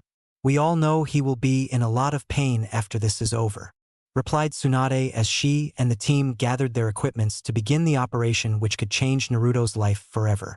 As Naruto looked at her and the other people around him, he slowly said to her, Grandma, Tsunade, I just hope that I don't develop complications during this delicate operation, but do what you can to make me better, okay? As the others looked at Naruto for a moment, Tsunade turned to him and said, Well, we will do what we can to make you better, okay? Now, the medical staff will give you some medicine to keep you relaxed and sedated, okay? Don't worry, Naruto. Everything will be fine and we will all get you through this. Do you hear me? Naruto then nodded his head as the medicine went into the intravenous tube and he started counting backwards from 10 before he closed his eyes and went to sleep. All right, looks like we are ready to begin, Tsunade-sama, said the medical staff. Okay, let's make this operation as painless as possible for Naruto, okay? I don't want to put him at risk of death, I mean it, ordered Tsunade. The others agreed with her as Operation Lifesaver begins. Meanwhile, as Sasuke was walking around the streets of Konoha, he could notice the Umbu guards surrounding him and said, "I presume the Hokage sent you here to take me in for questioning, right? You are very observant, Sasuke Uchiha. Since you are the lone survivor of the massacre, it is important that you cooperate with us since we need for you to tell us exactly what happened in the night of your parents' murder. Please come with us," said the guards while escorting Sasuke to the Hokage's office. He was reluctant at first, but then he agreed to go with them on the condition that Naruto would be guaranteed protection from Itachi. "It's really not up to us to decide on the fate of Naruto. You will have to talk to Hokage-sama about that," continued the guards. "All right then, but I hope that we will agree to each other's promises, okay? We don't want Naruto to become a sacrificial lamb for the Akatsuki scums," replied Sasuke.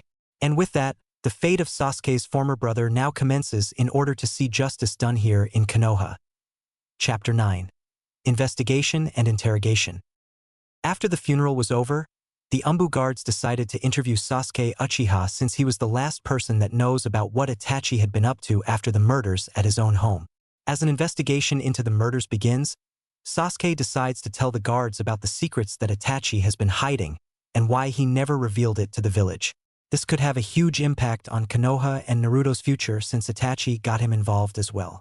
So today, this chapter will go in depth about Itachi's dark past. Enjoy it. "So, it appears that you guys are taking me to see the Hokage about my brother's actions against my family, right?" said Sasuke as he looked at the guards in front of him. "You're very observant, Sasuke. Now, we all know that you are the lone survivor of your clan, but Hokage-sama requests that you comply with us if you want to see your former brother be brought to justice for the crimes he committed," said the guards as they escorted Sasuke to the tower. The raven-haired shinobi was reluctant about being interrogated at first, but he agrees to do so in order to make sure that Naruto does not get involved in this mess. "All right, but only if you promise that you don't get Naruto involved in the interrogation," warned Sasuke. "Like we said, it's not up to us to decide Naruto's fate. The Hokage will decide what's best for him now. You don't need to worry about him since he is in good hands with the medical staff. I know you are doing what you can to help him, but we are certain that he will make it through this.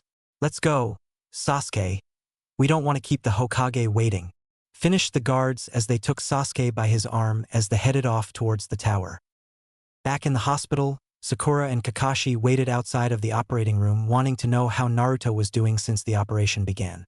But since Naruto was still in the operating room, they are still working on his injuries to make sure he does not open them up during the recovery process. Although the operation took at least 4 to 6 hours to complete, Naruto would be looking at a long recovery after this and months of therapy to follow.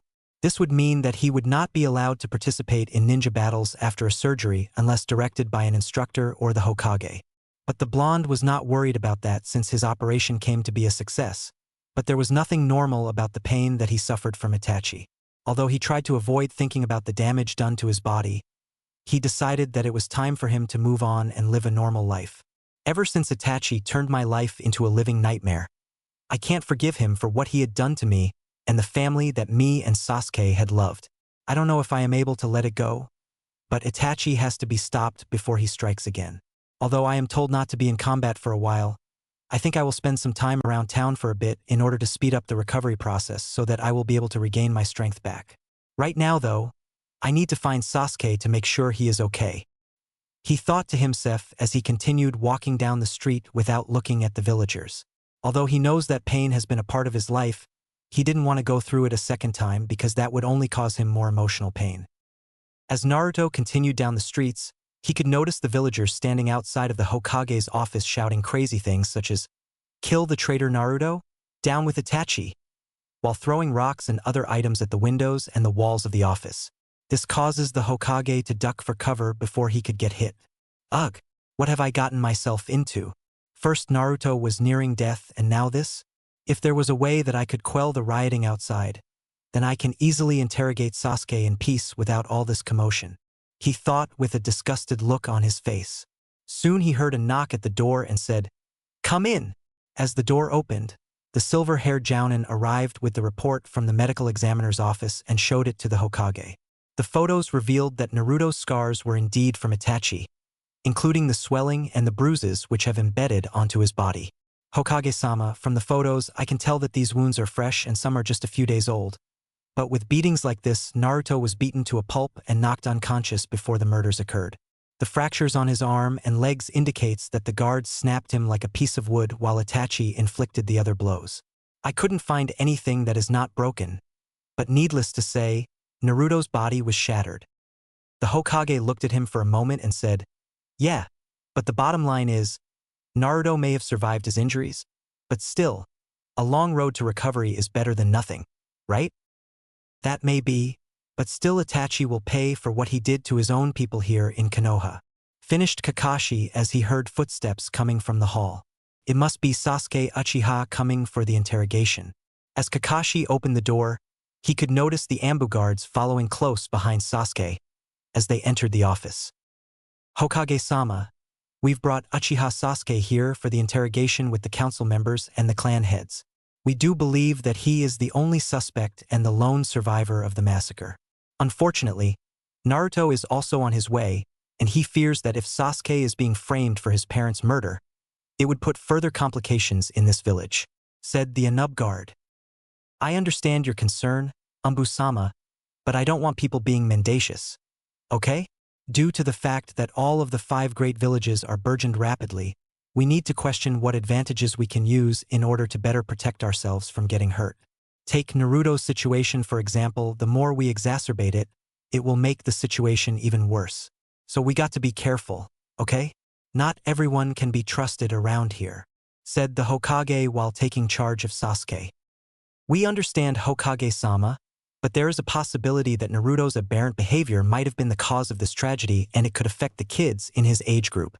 We need to ensure that he is not a threat to other people. We feel that with him separated from Sasuke, we might be able to figure out the truth of who was really responsible for this heinous crime," continued the guards. Kakashi then looked at the guards and interjected, "That won't be necessary. Besides, since the majority of the clan heads don't know him that well, they classified him as a taciturn individual, but sure he may be a loner like Sasuke is, just give him a chance and then Konoha will finally acquit him for who he is. Now, if it's not too much trouble, let's get the council members and the clan heads into the meeting room so that we can get this interrogation underway." He then stepped out of the office and headed over to the meeting hall with Sasuke and the guards following close behind. At the meeting room, everyone was still scratching their heads about why someone like Sasuke should be interrogated since he was not the mastermind behind this crime. But the council members still wanted to get the truth out of Sasuke in order to put the real culprit behind bars. Even Shikaku Nara was worried that if the wrong individual was accused, it would seriously jeopardize the alliance with other villages. But the Aburame clan head didn't seem to mind as long as someone comes forward and confess. Everything will be fine. Soon, Koharu Udatane and Hamura Mikitato arrived and said, "We now call the interrogation of Uchiha Sasuke to come to order. Bring the defendant in here immediately." Soon the Umbu guards arrived with Sasuke as he settled down in the interrogation chair with them standing right next to the Hokage and the civilians. Soon, one of the special Jonin instructors arrived at the interrogation room, including Ibiki Marino, the exam proctor and the commander of the Umbu torture and interrogation force. Although not everyone fears Ibiki, some of his colleagues might think otherwise before crossing paths with the commander of the ANBU guards.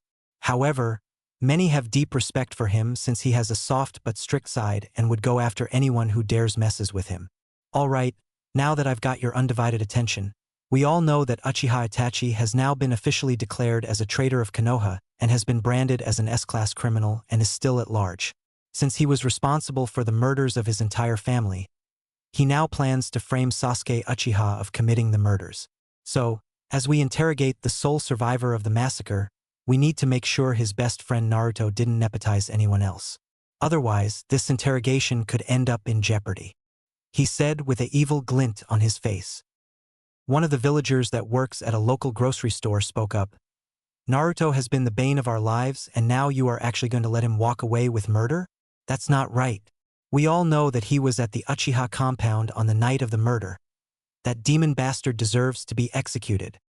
Suddenly, the villager could feel a hand with sharp nails grabbing him by the neck. "Try saying that again, and you will become Koromaru's next meal. Naruto-san has been through enough already and now you want to abuse him some more?" Sometimes even I wonder if you people have any feelings for the kid.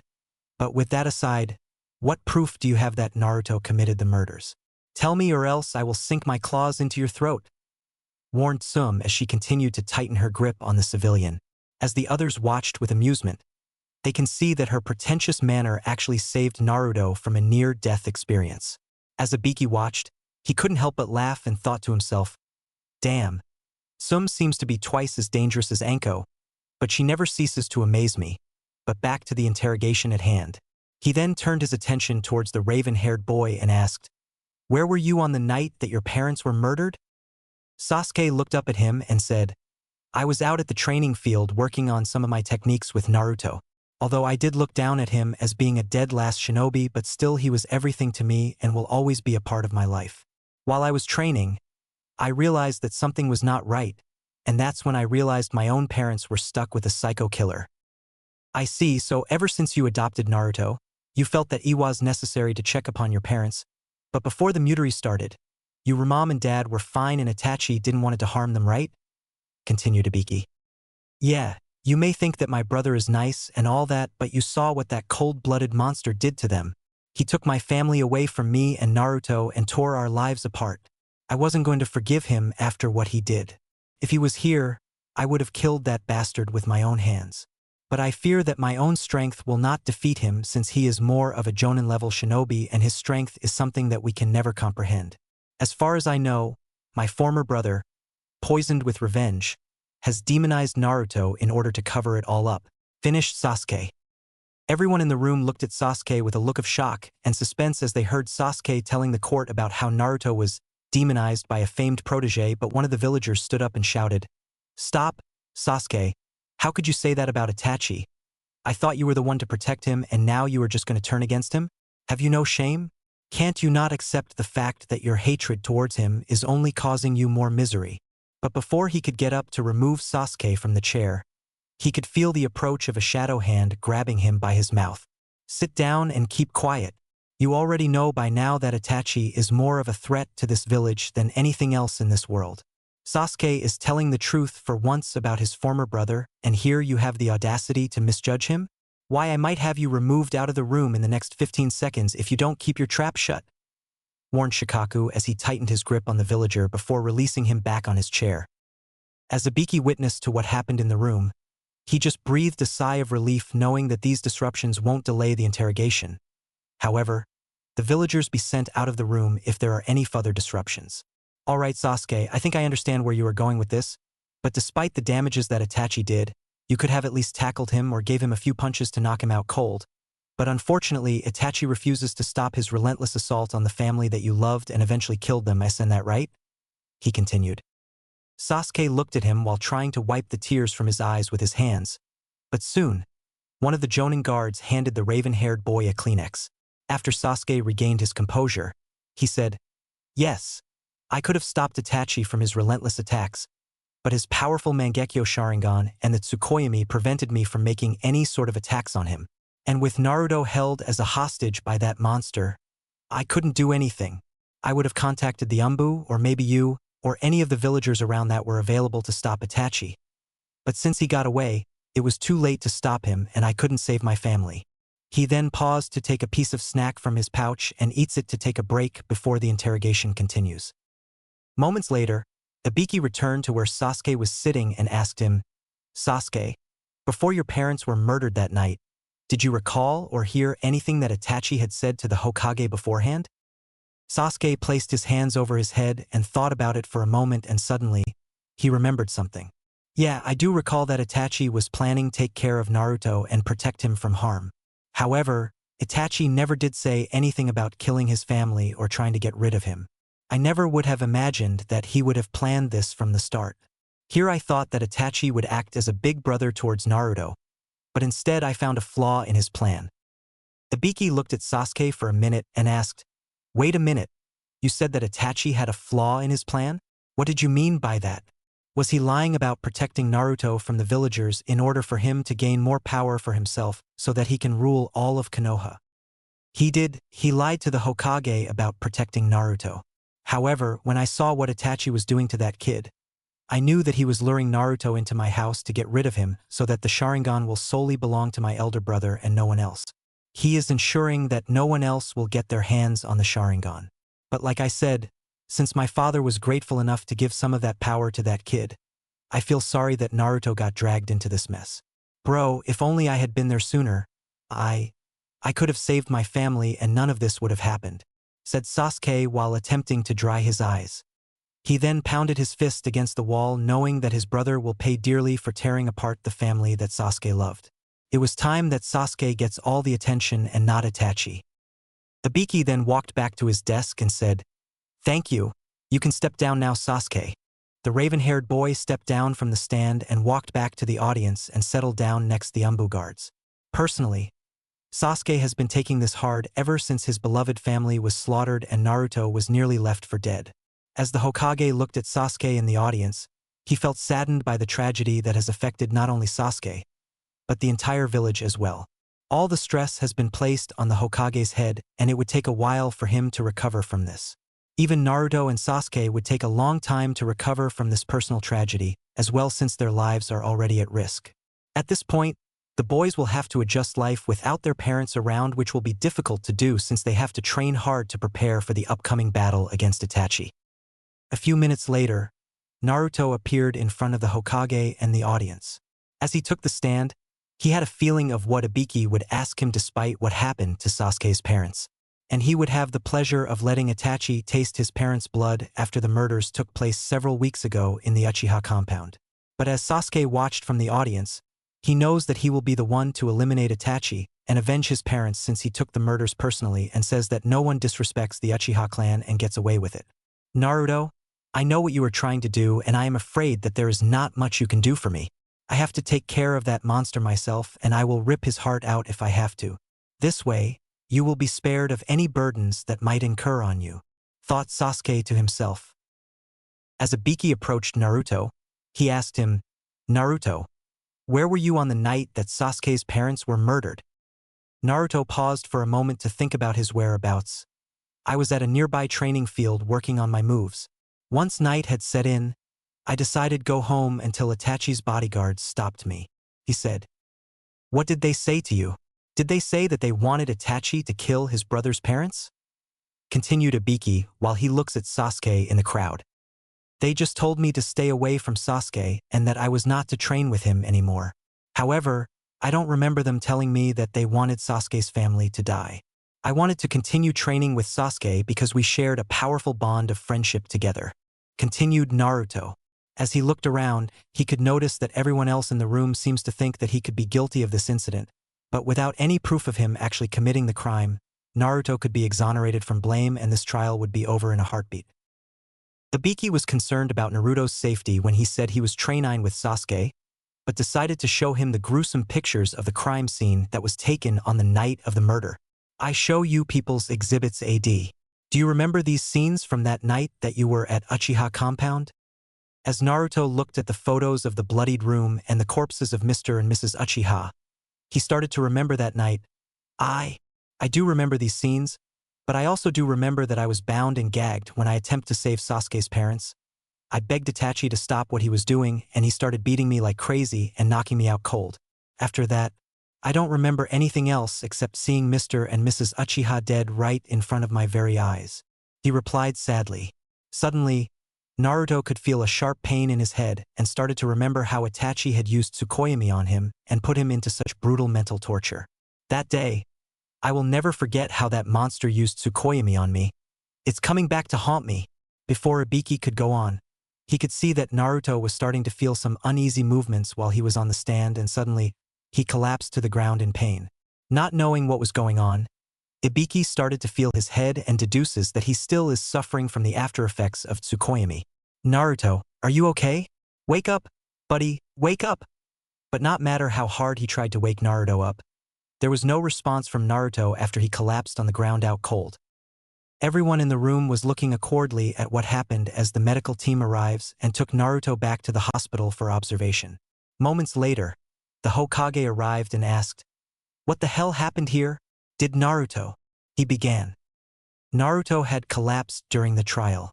I fear that he may still be suffering from the aftereffects of Tsukuyomi.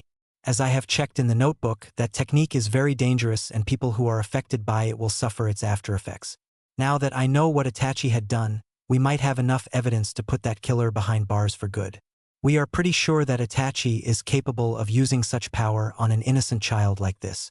I am afraid that we cannot interrogate him any further until he fully recovers. Finished Ibiki. The Hokage looked at him and said, "Very well, Ibiki-san. But I am relieved that you had stopped the trial, or else this place would be courtroom chaos. Anyway, now that we got enough evidence to prove that Itachi killed his family, we should see if Naruto can make a full recovery. After all, we don't want to see him go through this nightmare again." I think Tsunade may have cured him of his injuries, but she did mention that Tsukuyomi will permanently put him at risk if he doesn't fully recover from this.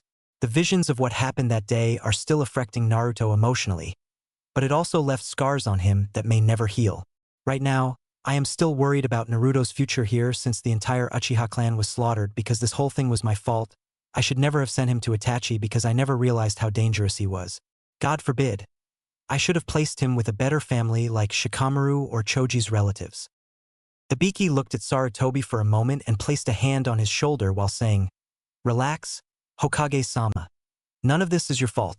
You did the right thing by putting Naruto into a family that can understand him, but Itachi is the one to blame here because of how poorly he treated the child. You saw what happened to him, and from what I can see, that child isn't fully protected. We need to come up with a plan of protection for Naruto-san immediately before anything else will happen. I think we Konoha shinobi are fully committed to this. What if we tell the clan heads to have their sons and daughters look after him for a while? Their parents could also assist too, because I think this way, Naruto will be less vulnerable from the threat of Itachi Uchiha for a while. This will also give him a chance to recuperate for a while." "Are you sure about this? Okay then. Assemble the clan heads into my office first thing tomorrow morning at 9:30 a.m. so that we can discuss a plan of action to protect Naruto. Also, I want to ensure that Naruto gets placed into a better family immediately following the meeting. Furthermore, I need the Umbu guards to keep an eye on Naruto in the infirmary for extra protection as well. I hope this plan of yours works, Ibiki-san, because this is our last chance to protect Naruto from harm. If not, then I am afraid that there will be no other way to protect him from the threat of Akatsuki or Orochimaru for that matter," replied the Hokage as he leaves the room, but not before smiling at Ibiki and thought, "Naruto will be guaranteed protection from any threat that comes after him. He is in good hands now." Back in the hospital room, the doctors were working on getting him back into consciousness when Tsunade and Shizun arrived on the scene.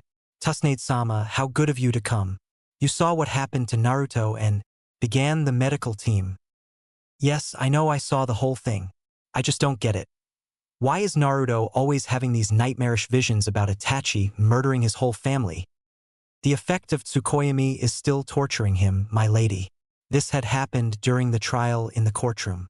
If we waited any longer, Naruto-san wouldn't stand a chance of surviving. We got to get him back into consciousness immediately," ordered the medical team. "Shizun, please hold Naruto steady while I apply some healing techniques on him to reverse the Tsukuyomi effects," ordered Tsunade. She did so immediately while the team uses their genjutsu techniques on him so that he doesn't move around so much. "Hang in there, Naruto. We will have you back to normal in no time," she thought to herself while holding Naruto's hands. As the process went on, the Tsukuyomi starts to dissipate from Naruto's mind slowly, but he is in for a long recovery ahead of him. As Kakashi watched from outside of the room, he felt better knowing that the child will pull through as long as protection is there for him. But he knows that Uchiha Itachi is still out there looking for him, since everyone has been warned about the potential danger going on in Konoha. But despite what happened, Naruto will never forgive Itachi for what he did, and he swears that vengeance and justice will be served once Itachi is captured and sentenced to death. Back in the office, the Hokage was busy writing his reports of everything that had happened today when there was a knock at the door. "Come in," he said. The door opened and Konohamaru shows up and said, "Jisama, will Naruto be okay? Because I seem to see that he has been through a lot since the murders of his best friend's family. I can only give Naruto my blessing, but what's happened to him lately?" The Hokage looked at his grandson and said, "Konohamaru, Naruto has been heavily affected by a technique called Tsukuyomi from a very bad man. A thuff, the guy had escaped the village after murdering his entire clan and leaving Naruto to die. I just cannot see him suffer for much longer. I've decided to put him up for adoption with a better family here in the village so that he wouldn't have to suffer any more pain. So tomorrow I am going to hold a meeting to all the families of Naruto's friends, and maybe one of them will keep an eye on him for a while until the Itachi incident is resolved. Really? Well, that's really great news. But can you please tell Naruto that I wish him for a full recovery? He is one of my closest friends that I have known for a while. I just cannot watch him suffer either, replied Konohamaru sadly. I know how you feel about Naruto, but right now we are doing the best we can to protect the child from harm. The damage cannot be undone after what happened earlier. Naruto will be in good hands, I promise you that. Now you should get some rest. I can guarantee you that this whole nightmare will be over by tomorrow, replied his grandfather while rubbing his head. All right, but promise me that Naruto will be out of harm's way, continued Konohamaru as he walked out of the door. As the door closed behind him, the Hokage thought to himself, Naruto, I really wish this whole mess didn't have to get you involved. You were innocent to begin with. But I can promise you this. Itachi will get what's coming to him soon. And with that, every one of Naruto's friends got the message from the Hokage regarding the meeting tomorrow, and many of their parents were notified about it as well. Man, how troublesome. I was thinking for sure that the child would recover. But now I know that will not happen yet, said Shikaku while he read the note sent to him by the Umbu guards. But he finally realized that this meeting was very important to him. Kiba's mother and sister also got the message from the Hokage as well. This is bad, Kuramaru. But we cannot allow a child like Naruto suffer. I think this meeting will definitely give the child a chance to recuperate, and it will have us take a shot at Itachi and send him to his doom. We Inuzuka clans can definitely tear the Akatsuki to shreds if they dare attack Naruto again, she said to her daughter and son. Let us hope so. I've already seen enough of Uchiha Itachi. That guy is bad to the bone and he must be stopped immediately. Naruto is also my friend. I will not allow him to die this easily. And I swear to God, if any forces of evil dare to lay a hand on him, I will rip them to shreds. Oswell, right, Akamaru? Said Kiba. Akamaru barked with a smile on his face and was ready for action. By the next morning, all the clan heads were assembled in the meeting hall at the Hokage's office. They were prepared to defend Naruto from Itachi at any cost and will not make any false moves. Once Ibiki arrived, he orders the clan heads to sit down while he makes his announcement. Ladies and gentlemen of Konoha, as you may know, Naruto still hasn't fully recovered from the effects of Tsukuyomi, and who knows how long his recovery operation will be in effect. With that being said, Itachi is still considered a threat to all of the people here in Konoha, and he must be stopped at all costs. Also, I've already made a decision to the Hokage about how Naruto should be protected, that is all. So now I would like to direct your attention to the Hokage, please. Thank you. Ibiki then stepped down from the podium to allow the Hokage to take over. Thank you for the announcement, Ibiki-san. Now then, everyone, you all saw what happened in the courtroom last night, right? Since it was my idea to put Naruto up for adoption by the Uchiha clan, I never realized that Itachi would cause such shame and harm to his own people. But I am not going to make the same mistake again. Now I know this decision will be hard for you guys to swallow, but I've decided that Naruto should be placed under watch by you guys. I need all the clan heads to keep an eye on him and keep him protected from harm until the Itachi incident is resolved, said the Hokage. Everyone in the room was shocked upon hearing what the Hokage had announced, including Hayashi Hyuga. But he wasn't too impressed with what Itachi had done. Even Shikaku was rubbing his head when heard about the protection plan. Everyone's reaction will either keep Naruto out of harm or put him at risk of death. This time, Naruto could be looking at months of recovery and recuperation with the help of his friends and the family members. Chapter X. A New Plan of Action. In the last chapter, we have witnessed the interrogation of both Naruto and Sasuke about the murder of the Uchiha clan. Unfortunately, Naruto has been deemed unconscious due to another recurrence of the Tsukuyomi, and he hasn't woken up after the interrogation. Now the Hokage plans to settle him down with another family. The decision that he will make will shake an entire village to its very foundations. It will be a difficult decision, but read it and enjoy. Everyone in the room was pretty shocked to hear about what the Hokage had told them. Are you serious about this? You already placed Naruto in the safe hands of the Uchihas, and now you are planning to put him in a different family? We don't need more bloodshed and violence here in Konoha any longer, shouted a villager. I understand your frustration, sir, but this is our only chance to save Naruto from being hunted down by that serial killer Itachi. You already saw what happened to that child in the courtroom. I just don't want him to have to suffer the same nightmare that he had previously encountered, replied the Hokage. Suddenly the entire office was boomed with the shouts of, "Kill the demon murderer!" from every single one of the villagers. The guards tried their best to calm them down while Shikaku Nara covers his ears from having to hear all this noise in the morning. Man, does everyone here have to be so noisy every single morning? Ugh! Also present in the office was Shibi Aburame, the leader of the Aburame clan. He decides now to send his Kakachu bugs directly on the villagers to keep them quiet before disaster strikes. Once the villagers were silenced, the Hokage continued his message. As I am sure you guys are aware, it was my fault when I placed him up for adoption by the Uchiha clan. But now, from what we can see in these reports, Itachi still is considered a threat to Konoha and therefore must be captured and sentenced immediately for his crimes. However, we also know that the mysterious criminal organization known as the Akatsuki are after Naruto as well because they are pretty active at this point with Uchiha Itachi as their member. It seems that Itachi is actually after the beast inside of Naruto for a long time now, and that's why he used him to get what he wants. Inoichi stood up from his seat and said, I always thought that Itachi was a child prodigy and a great asset to this village as well. But with him a part of the Akatsuki, how did he end up getting away with murder this easily? Why does he want what's inside of a child like Naruto anyway? He's right. Naruto has been through too much already.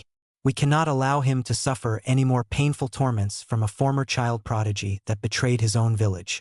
Let's not lose hope on the child because we need to ease his pain. From what I can see, Itachi doesn't seem to show signs of respect for his own people. With him getting away with murder, who knows what sort of danger Konoha will be in. Hokage-sama, are you sure about putting Naruto under our care? Because if this happens, then we will be put under a lot of stress while looking after him. Hayashi spoke with a worried tone. Everyone else in the room seems to agree with Hayashi on the question in point about taking care of Naruto after the murders of the Uchiha clan. Some of them fear that Naruto might be too much to handle, and others feel that he will only get in everyone's way. The Hokage paused and looked at everyone in the room while saying, I am sorry everyone, I don't have any other choice. I did the best I could to protect that child from all the obstacles that he had encountered. But give it some time, okay? Naruto will be in safe hands with you and I promise he will not be a burden. Please do me this favor. That child's life is more important to you than just me and the village itself. I hope you all can understand why I'm passing this responsibility down to you. The scar-faced Jounin, Nara Shikaku, thought for a moment while rubbing his forehead and said, This village has seen its troublesome days since the defection of that child prodigy. But I do agree with you about Naruto's life important to us. After all, I cannot let that child lose hope if he plans to get through this nightmare. But if you really want us to take care of him, then I don't seem to mind. The leader of the Aburame clan spoke up as well. I would also plan to look after him if my son Shino does the same thing. We cannot allow this nightmare to consume him any longer because his pain is our pain. But rest assured, that child prodigy will not escape a murder charge. Finally, the leader of the Inuzuka clan stood up and added, It pains me to say this, but I agree with Shikaku Nara and Hayashi Hyuga. Naruto has been through a lot, but for us to look after him will only put him in more danger. Now I am not saying that I will not take up on this offer, but are you sure you want me to do this, Hokage-sama? If Naruto can get through this nightmare, I am sure you will be more than happy to help him. Sum-sama. Of course, everyone else is more than welcome to try it, replied the Hokage with a smile. While all the other council members and civilians looked on in disdain, the clan heads doesn't seem to mind about the decision that the Hokage has made. Once everyone agreed on what they need to do, they left the office and headed over to the hospital where Naruto was residing. Some of the parents had a little bit of fear inside of them about the child because it will take them a while to warm up to him. But for the rest of Naruto's friends, they don't seem to see him as a threat after all. Back in the office, Tsunade-sama arrived and said, Sarutobi-sama, me and the medical team have stabilized the child for now, But we cannot allow this brutal torture to affect him for the rest of his life. How could a child prodigy like Itachi have allowed this to go so far? I just couldn't imagine the hardship that Naruto has led up until now. And now these crime scene photos of a cold-blooded killer won't bring peace to this village. The Hokage looked up from his desk and said, "Tsunade-sama, you did what you could for the child. Naruto is the least of our worries now, but our primary concern is to keep him under observation by the other clan heads until we are certain that the child can look after himself. Furthermore, that traitor Uchiha Itachi is still at large, which means the Akatsuki are going to be planning something big and none of us are going to be able to handle those thugs alone. We need all the help we can get." Are you saying we should ally with the other nations to fend off the Akatsuki to keep Naruto safe? That would be a big risk and we cannot afford to put everyone's lives on the line, especially not after what happened recently. To be honest, I don't think Naruto's Sharingan power will be enough to defeat the Akatsuki alone, and I think he will need a lot more than just using his eyes and ears out in battle. I do believe that a special training regiment will be needed since you told Shikaku and the rest of the clan heirs to keep him under their wing. What do you think? Let's wait and see how his recovery goes. Okay? Besides, I think Naruto will need to conserve his strength since he has been through too much already. If we think his recovery and strength is progressing well, then we can set up the training regiment to get him ready for upcoming battles against Itachi and the Akatsuki. At this point, we should probably take a break from this work and get something to eat. What do you think? Replied Sarutobi while filing the papers back into his desk for later use. All right then, we will leave Naruto in the hands of his newfound friends and family. We both need to have a drink and a break anyway, she said to him as they both headed out the door and went to a nearby restaurant to cool their jets. Back in the hospital, things has been going smoothly for Naruto, but still he didn't wake up after that interrogation from the Umbu commander. However, the cause of Naruto's headaches was from the effect of Itachi's powerful attack. Although the effect has been dissipated for now, he still suffers from the aftereffects of the technique and will take several months to recover. As he opens his eyes, he could see that he was still in the hospital and realized that someone must have sent him here for observation. While he attempts to get out of the bed, he still feels a little bit of pain in his head while trying to walk along the hospital hallway. But before he could set foot outside the hospital, he could see the clan heirs walking towards him from the entrance. He wondered why they were here and what their plans are. As Naruto tries to walk back towards his room, he could feel someone's hand holding onto his arm as they headed back to the recovery area. "I presume that the Hokage has sent you guys here to keep me under your watch for a while until I can make a full recovery, right?" said Naruto with a bored look on his face. "How very perceptive of you, Naruto-san. I knew you would be expecting us to come here after the Itachi incident. But with that out of the way, how are you feeling?" asked Inoichi. "Well, given the fact that I nearly had a seizure, the recovery process is still slow. However, the headaches are still coming and going. When I saw those gruesome photos, it just makes me sick to my stomach after witnessing what happened. I could never forgive that monster for what he did to his own parents and a family that Sasuke and I loved so much. That tragedy still haunts me as my life goes on without them. If only I had been there sooner, then Sasuke's parents wouldn't have died," replied Naruto. Shikaku looked at him while trying to rub off his groans. "Listen to me, kid. You've been through enough already. That tragedy will not bring Tiyaki and Fugaku back, and it's time that you learn to move on. I know it's hard, but trust me, you have to let it go. You can't just sit around and grieve over their loss because it's far too troublesome for you. They died as heroes and they will be remembered as heroes. Sure, we might not have known them to be our close friends, but we all want justice for them. So, try not to take this too hard on yourself, okay?" "Yes, he's right. Listen, we all understand that you want to get some payback, but now it's not the time. We need you to be at 100% full strength if you want some action. Hokage-sama told us that the Akatsuki are planning something big against you, so he recommends us to keep an eye on you until you are able to regain your strength back. Don't lose your focus or your hope, because you will need them to keep yourself safe. Do you understand?" said Hayashi while holding Naruto's hand. "I do understand, Mr. Hayashi, but even if I am not at full strength, I can still go after Itachi Uchiha and make him suffer a horrible death just like what he did to me. I want to show him that no one disrespects the Uchiha clan and gets away with it," said Naruto as he clenches his fists. "Those are some brave and bold words coming from such a determined loudmouth like you. but you are not even close to being at full strength yet.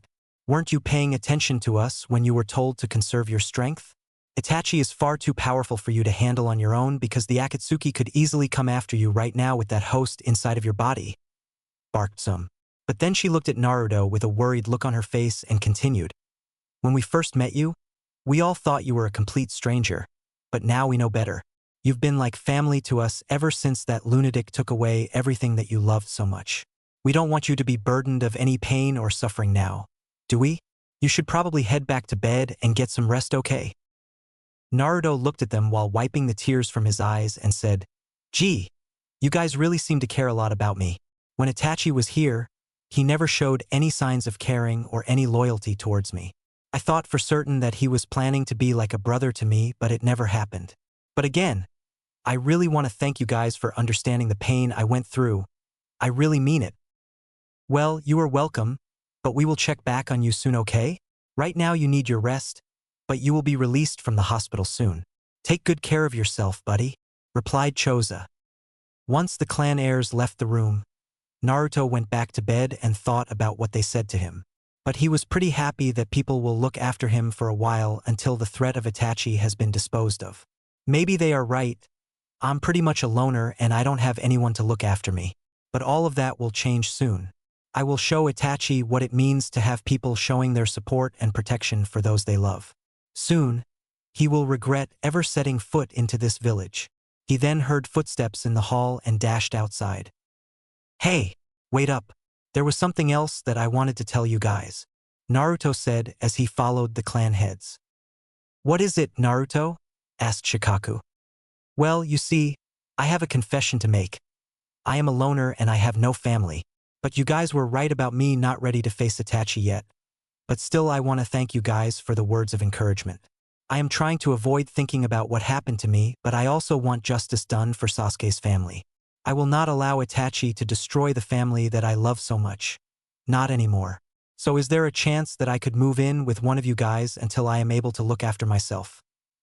he asked convincingly. Amazingly, a bunch of surprised looks appeared on their faces as the heirs looked at each other. Then they smiled at Naruto as he was being serious about his plan. "Are you sure about this, Naruto? You should inform the Hokage about the plan first thing in the morning before we will approve it. In the meantime, please get some rest and we will check back on you soon, okay?" called Choza as they continued their way out of the hospital. Naruto waves back at them and returned to his hospital room for the night. By the next morning, Naruto was discharged from the hospital and went straight to the Hokage's office. He then knocked on the door of the office and the Hokage said, "Come in." As Naruto opens the door, he walks over to the desk and said, "Oji-san, I wanted to tell you something important, so please listen." "I am kind of busy here, but I'm all ears, Naruto-san." "Go ahead," said the Hokage while reading the paper. "I would like your permission for me to stay with one of the clan heirs for a while until I am able to keep myself safe. You did mention to them that they would take care of me until I am able to keep myself fully protected, right? It's been really hard, for me to see a family going through something like this and it never goes away. Really, it has been affecting me for the rest of my life. Although Sasuke and I both miss them dearly, they will be remembered for life and not be forgotten. Anyway, will you be able to let me stay with one of the clan heirs for a while?" asked Naruto with a look of nervousness on his face. The Hokage looked up from his papers with a look of confusion on his face. He wondered why Naruto had asked for this strange request in the first place. "But I already had a meeting with the clan heirs yesterday, and I talked to them about keeping an eye on you. Are you saying that you want one of them to be your temporary guardian? If so, you could have told me this sooner and I would have arranged it. However, my first priority is to keep you under watch until you are able to keep yourself safe. The reason why I did this was to keep you out of trouble by any means necessary. We all know you've been a loner ever since, but that will change soon. So, are you willing to handle this?" "Of course, Ji-san, if it's about keeping me alive in one piece, then by all means go for it. Besides, I am not about to let some cold-blooded serial killer take away what belongs to me and my friends. I'm willing to do whatever is necessary to keep myself out of danger. Now I know you want justice for the Uchiha clan, but no one is going to let you handle this on your own, because you need all of our help to get rid of the Akatsuki threat once and for all. replied Naruto as he sat down on the Hokage's desk while taking the papers from the old man's hands. Naruto-san, what are you doing with those papers? Give them to me because they are highly confidential, please? Said the Hokage. One moment please, Ji-san. I think these papers might pique an interest towards Ibiki Marino because he already knows about why that child prodigy did this. Besides, my question is this. Why didn't the Umbu launch an investigation into Uchiha Itachi's past? Maybe that might help us understand why he slaughtered his entire clan and turning heel against his own village. This is not the Itachi that we know anymore from what we can see in these papers. Continued Naruto as he heads out the door. Wait, where are you going with those papers, Naruto? Come back here, called the Hokage as he ran after the child into the streets. I am going to head over to the Umbu Interrogation HQ immediately. There is something that we might have overlooked about Itachi Uchiha. In other words, we need to gather some information about his past here in Konoha. Maybe it can shed some light on why he chose to join the Akatsuki. Called Naruto after the Hokage as he jumped from rooftop after rooftop towards the interrogation tower. I am getting too old to be chasing after you, Naruto. But if you really want to dig into Itachi's past, then go right ahead because given the circumstances beyond my control, I don't know what else we can find on Itachi, thought the Hokage as he followed Naruto into the tower. Once Naruto and the Hokage are in the tower, they could see tons of Umbu guards working in the labs here in the tower and some are watching suspects being questioned about where they were when someone is killed or goes missing. So this is where every single person or witness gets questioned and then gets thrown into jail if they confess to a crime, right? Asked Naruto. You are very observant and a funny little child, aren't you? What brings you here to my headquarters, Naruto? Asked Ibiki with an evil glint on his face. Well, according to these papers that the Hokage was studying, it shows that we might have overlooked something. We never figured out about Itachi's past. Maybe his past can help you, or shall I say to find out why he killed his entire clan. We might be able to gather more information about his dark past that could shed some light into his connection with the Akatsuki, said Naruto as he handed the papers over to Ibiki. His past? What does his past have to do with him murdering his entire clan? We already asked everyone in the village about Itachi, and they all said that he was quiet and shy. He doesn't really talk much about his personal life because he kept to himself a lot. Why do you want to know about his personal life? Asked Ibiki with a confused look. Well, I think he might have been hiding something from his parents and he never said a thing to them about putting me in danger. Maybe he was being abused or tortured by his parents and they never cared much about what he does in life or his accomplishments.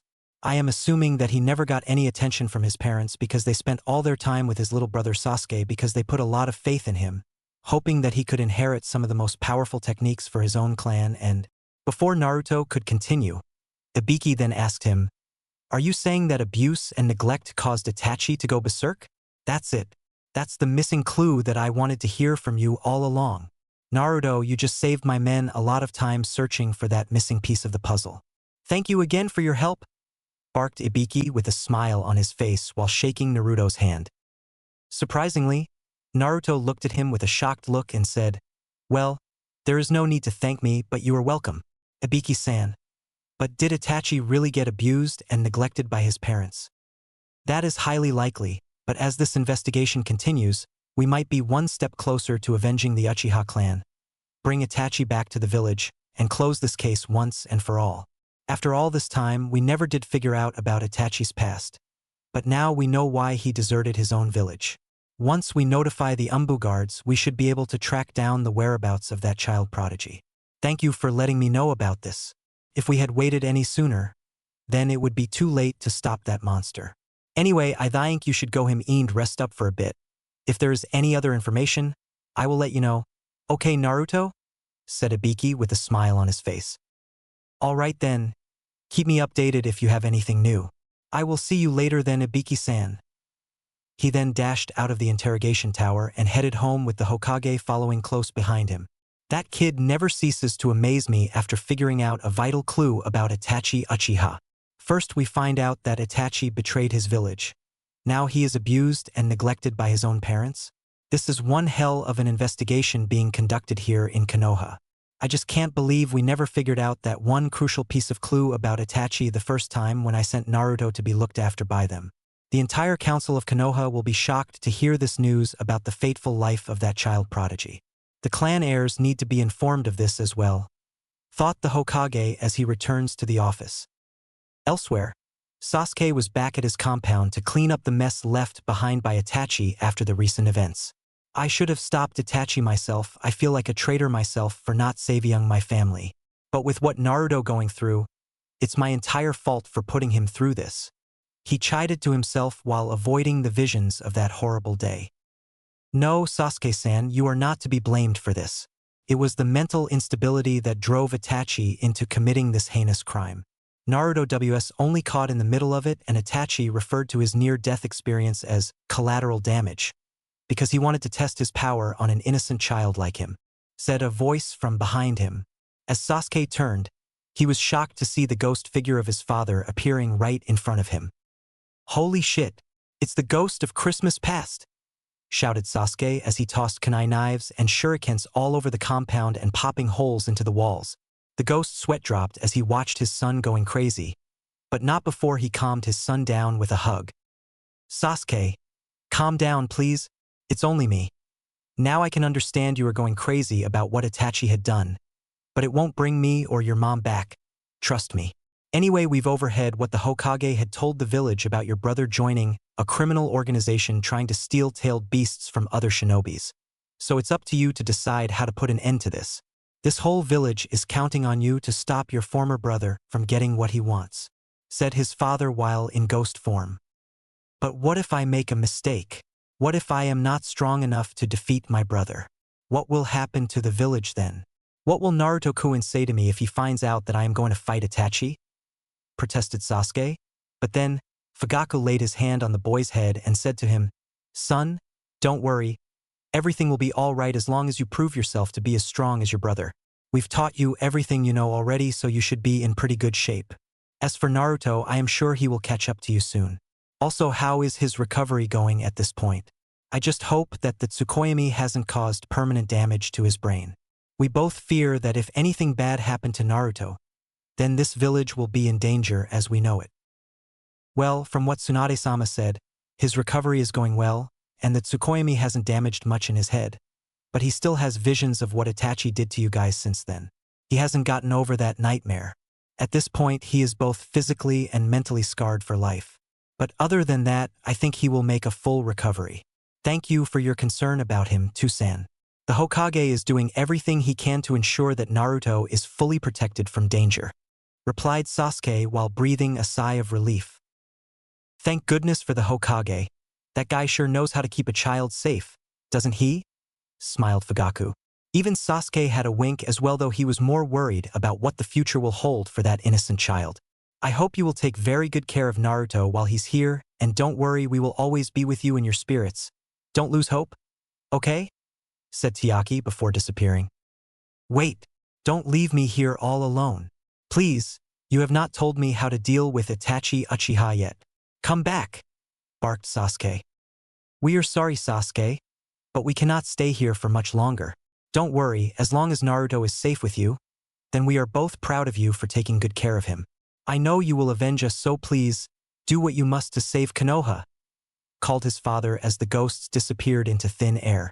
Once they are gone, Sasuke sank to the ground while wiping his tears away, but soon, his tears turns to anger as he straps his ninja gear on and prepares himself to send the child prodigy and former brother to his doom.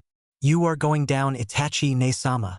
I will show you what it feels like when you are given your own death sentence by my hands, he thought to himself as he leaves the compound to prepare for his plan of attack. Back in the tower, the Hokage was preparing for another meeting with the council members to discuss about Itachi's past and the neglect from his parents before the murders occurred. In the process, he was planning to keep all clan heads informed of the situation at hand. This time, everyone will make sure that the Akatsuki threat will be disposed of immediately to ensure Konoha will be a safe place for all. Moments later, the council members gathered with the Hokage at the tower and said, Do you mind telling us why you called us here about Itachi Uchiha? He's already escaped the Umbu's grasp, so why are you still going after him? After all, he did murder his family in order to test his powers. Yeah, but it's more than just about this whole murder spree, my friends. Itachi also had a dark past, and it involved his parents as well, since they neglected him and not paid too much attention to him. Perhaps Itachi was jealous of the attention that his little brother has been getting all this time. I do believe that he must have taken his rage out on his parents because of it. Somehow, Sasuke never even knew what was going through the mind of his older brother when he attacked his own family on that fateful day. Frankly, Itachi never told us about his past, and he claimed that he wasn't evil back then. But now, it was all a lie to get the power inside of Naruto, and this was the vital clue that we missed while we investigated the death of the Uchiha clan. Commented the Hokage while reading the reports. Are you serious? You mean all this time, Itachi was jealous of his brother getting all the attention and he killed his parents because of that? What kind of a sick, twisted psychopath would want to do this to his own parents? And also, why did he have to drag Naruto into this mess as well, since he didn't want to be a part of the fiasco? Called a villager from the council member. Everyone else in the room seems to agree that this plan could be far too dangerous to pursue. Man, you council members are very troublesome. The report gives detailed information about Itachi wanting to test his powers on his parents, including Naruto, so that he will gain enough strength to take away the host inside of that child. From what I read, the papers do not tell lies, and believe me, I've had a talk with the child and he fears that his safety could still be jeopardized if that child prodigy is not caught. He was badly weakened by that monster and did his best to fight back, but that bastard proved to be far too strong for Naruto to handle alone. Called Shikaku as he entered into the room and taking a seat adjacent to the Hokage's desk. This is unbelievable. Not only is Naruto our problem, but now Itachi Uchiha? This can't be right. That kid should have died in the hands of that traitor, but his life gets spared? Just wait though, that kid won't even be able to stand a chance of surviving when that former child prodigy returns. He will definitely put an end to that kid for good, and we won't have to deal with him ourselves, said a frustrated villager. Shikaku wanted to strangle that villager for using that death threat remark, but he sighed. Naruto, how am I going to keep you safe if these crazy-ass villagers keep coming after you? I know you are just an innocent bystander, but you don't deserve this. He then turned and walked towards the desk and asked, Hokage-sama, how do you propose we bring Itachi back to let him answer for his crimes he committed against this village? Well, I suppose that we can send out the Umbu guards to set him into a trap and then lure him back here. This way we won't have any problems putting that serial killer behind bars. We will call it Operation Lone Assassin, which means that the former child prodigy isn't really that caring of anyone anymore. But now he has turned into something far more evil. Before I can personally put this into action, I need you to bring Naruto in here immediately so that we can get his opinion on apprehending that traitor, said the Hokage.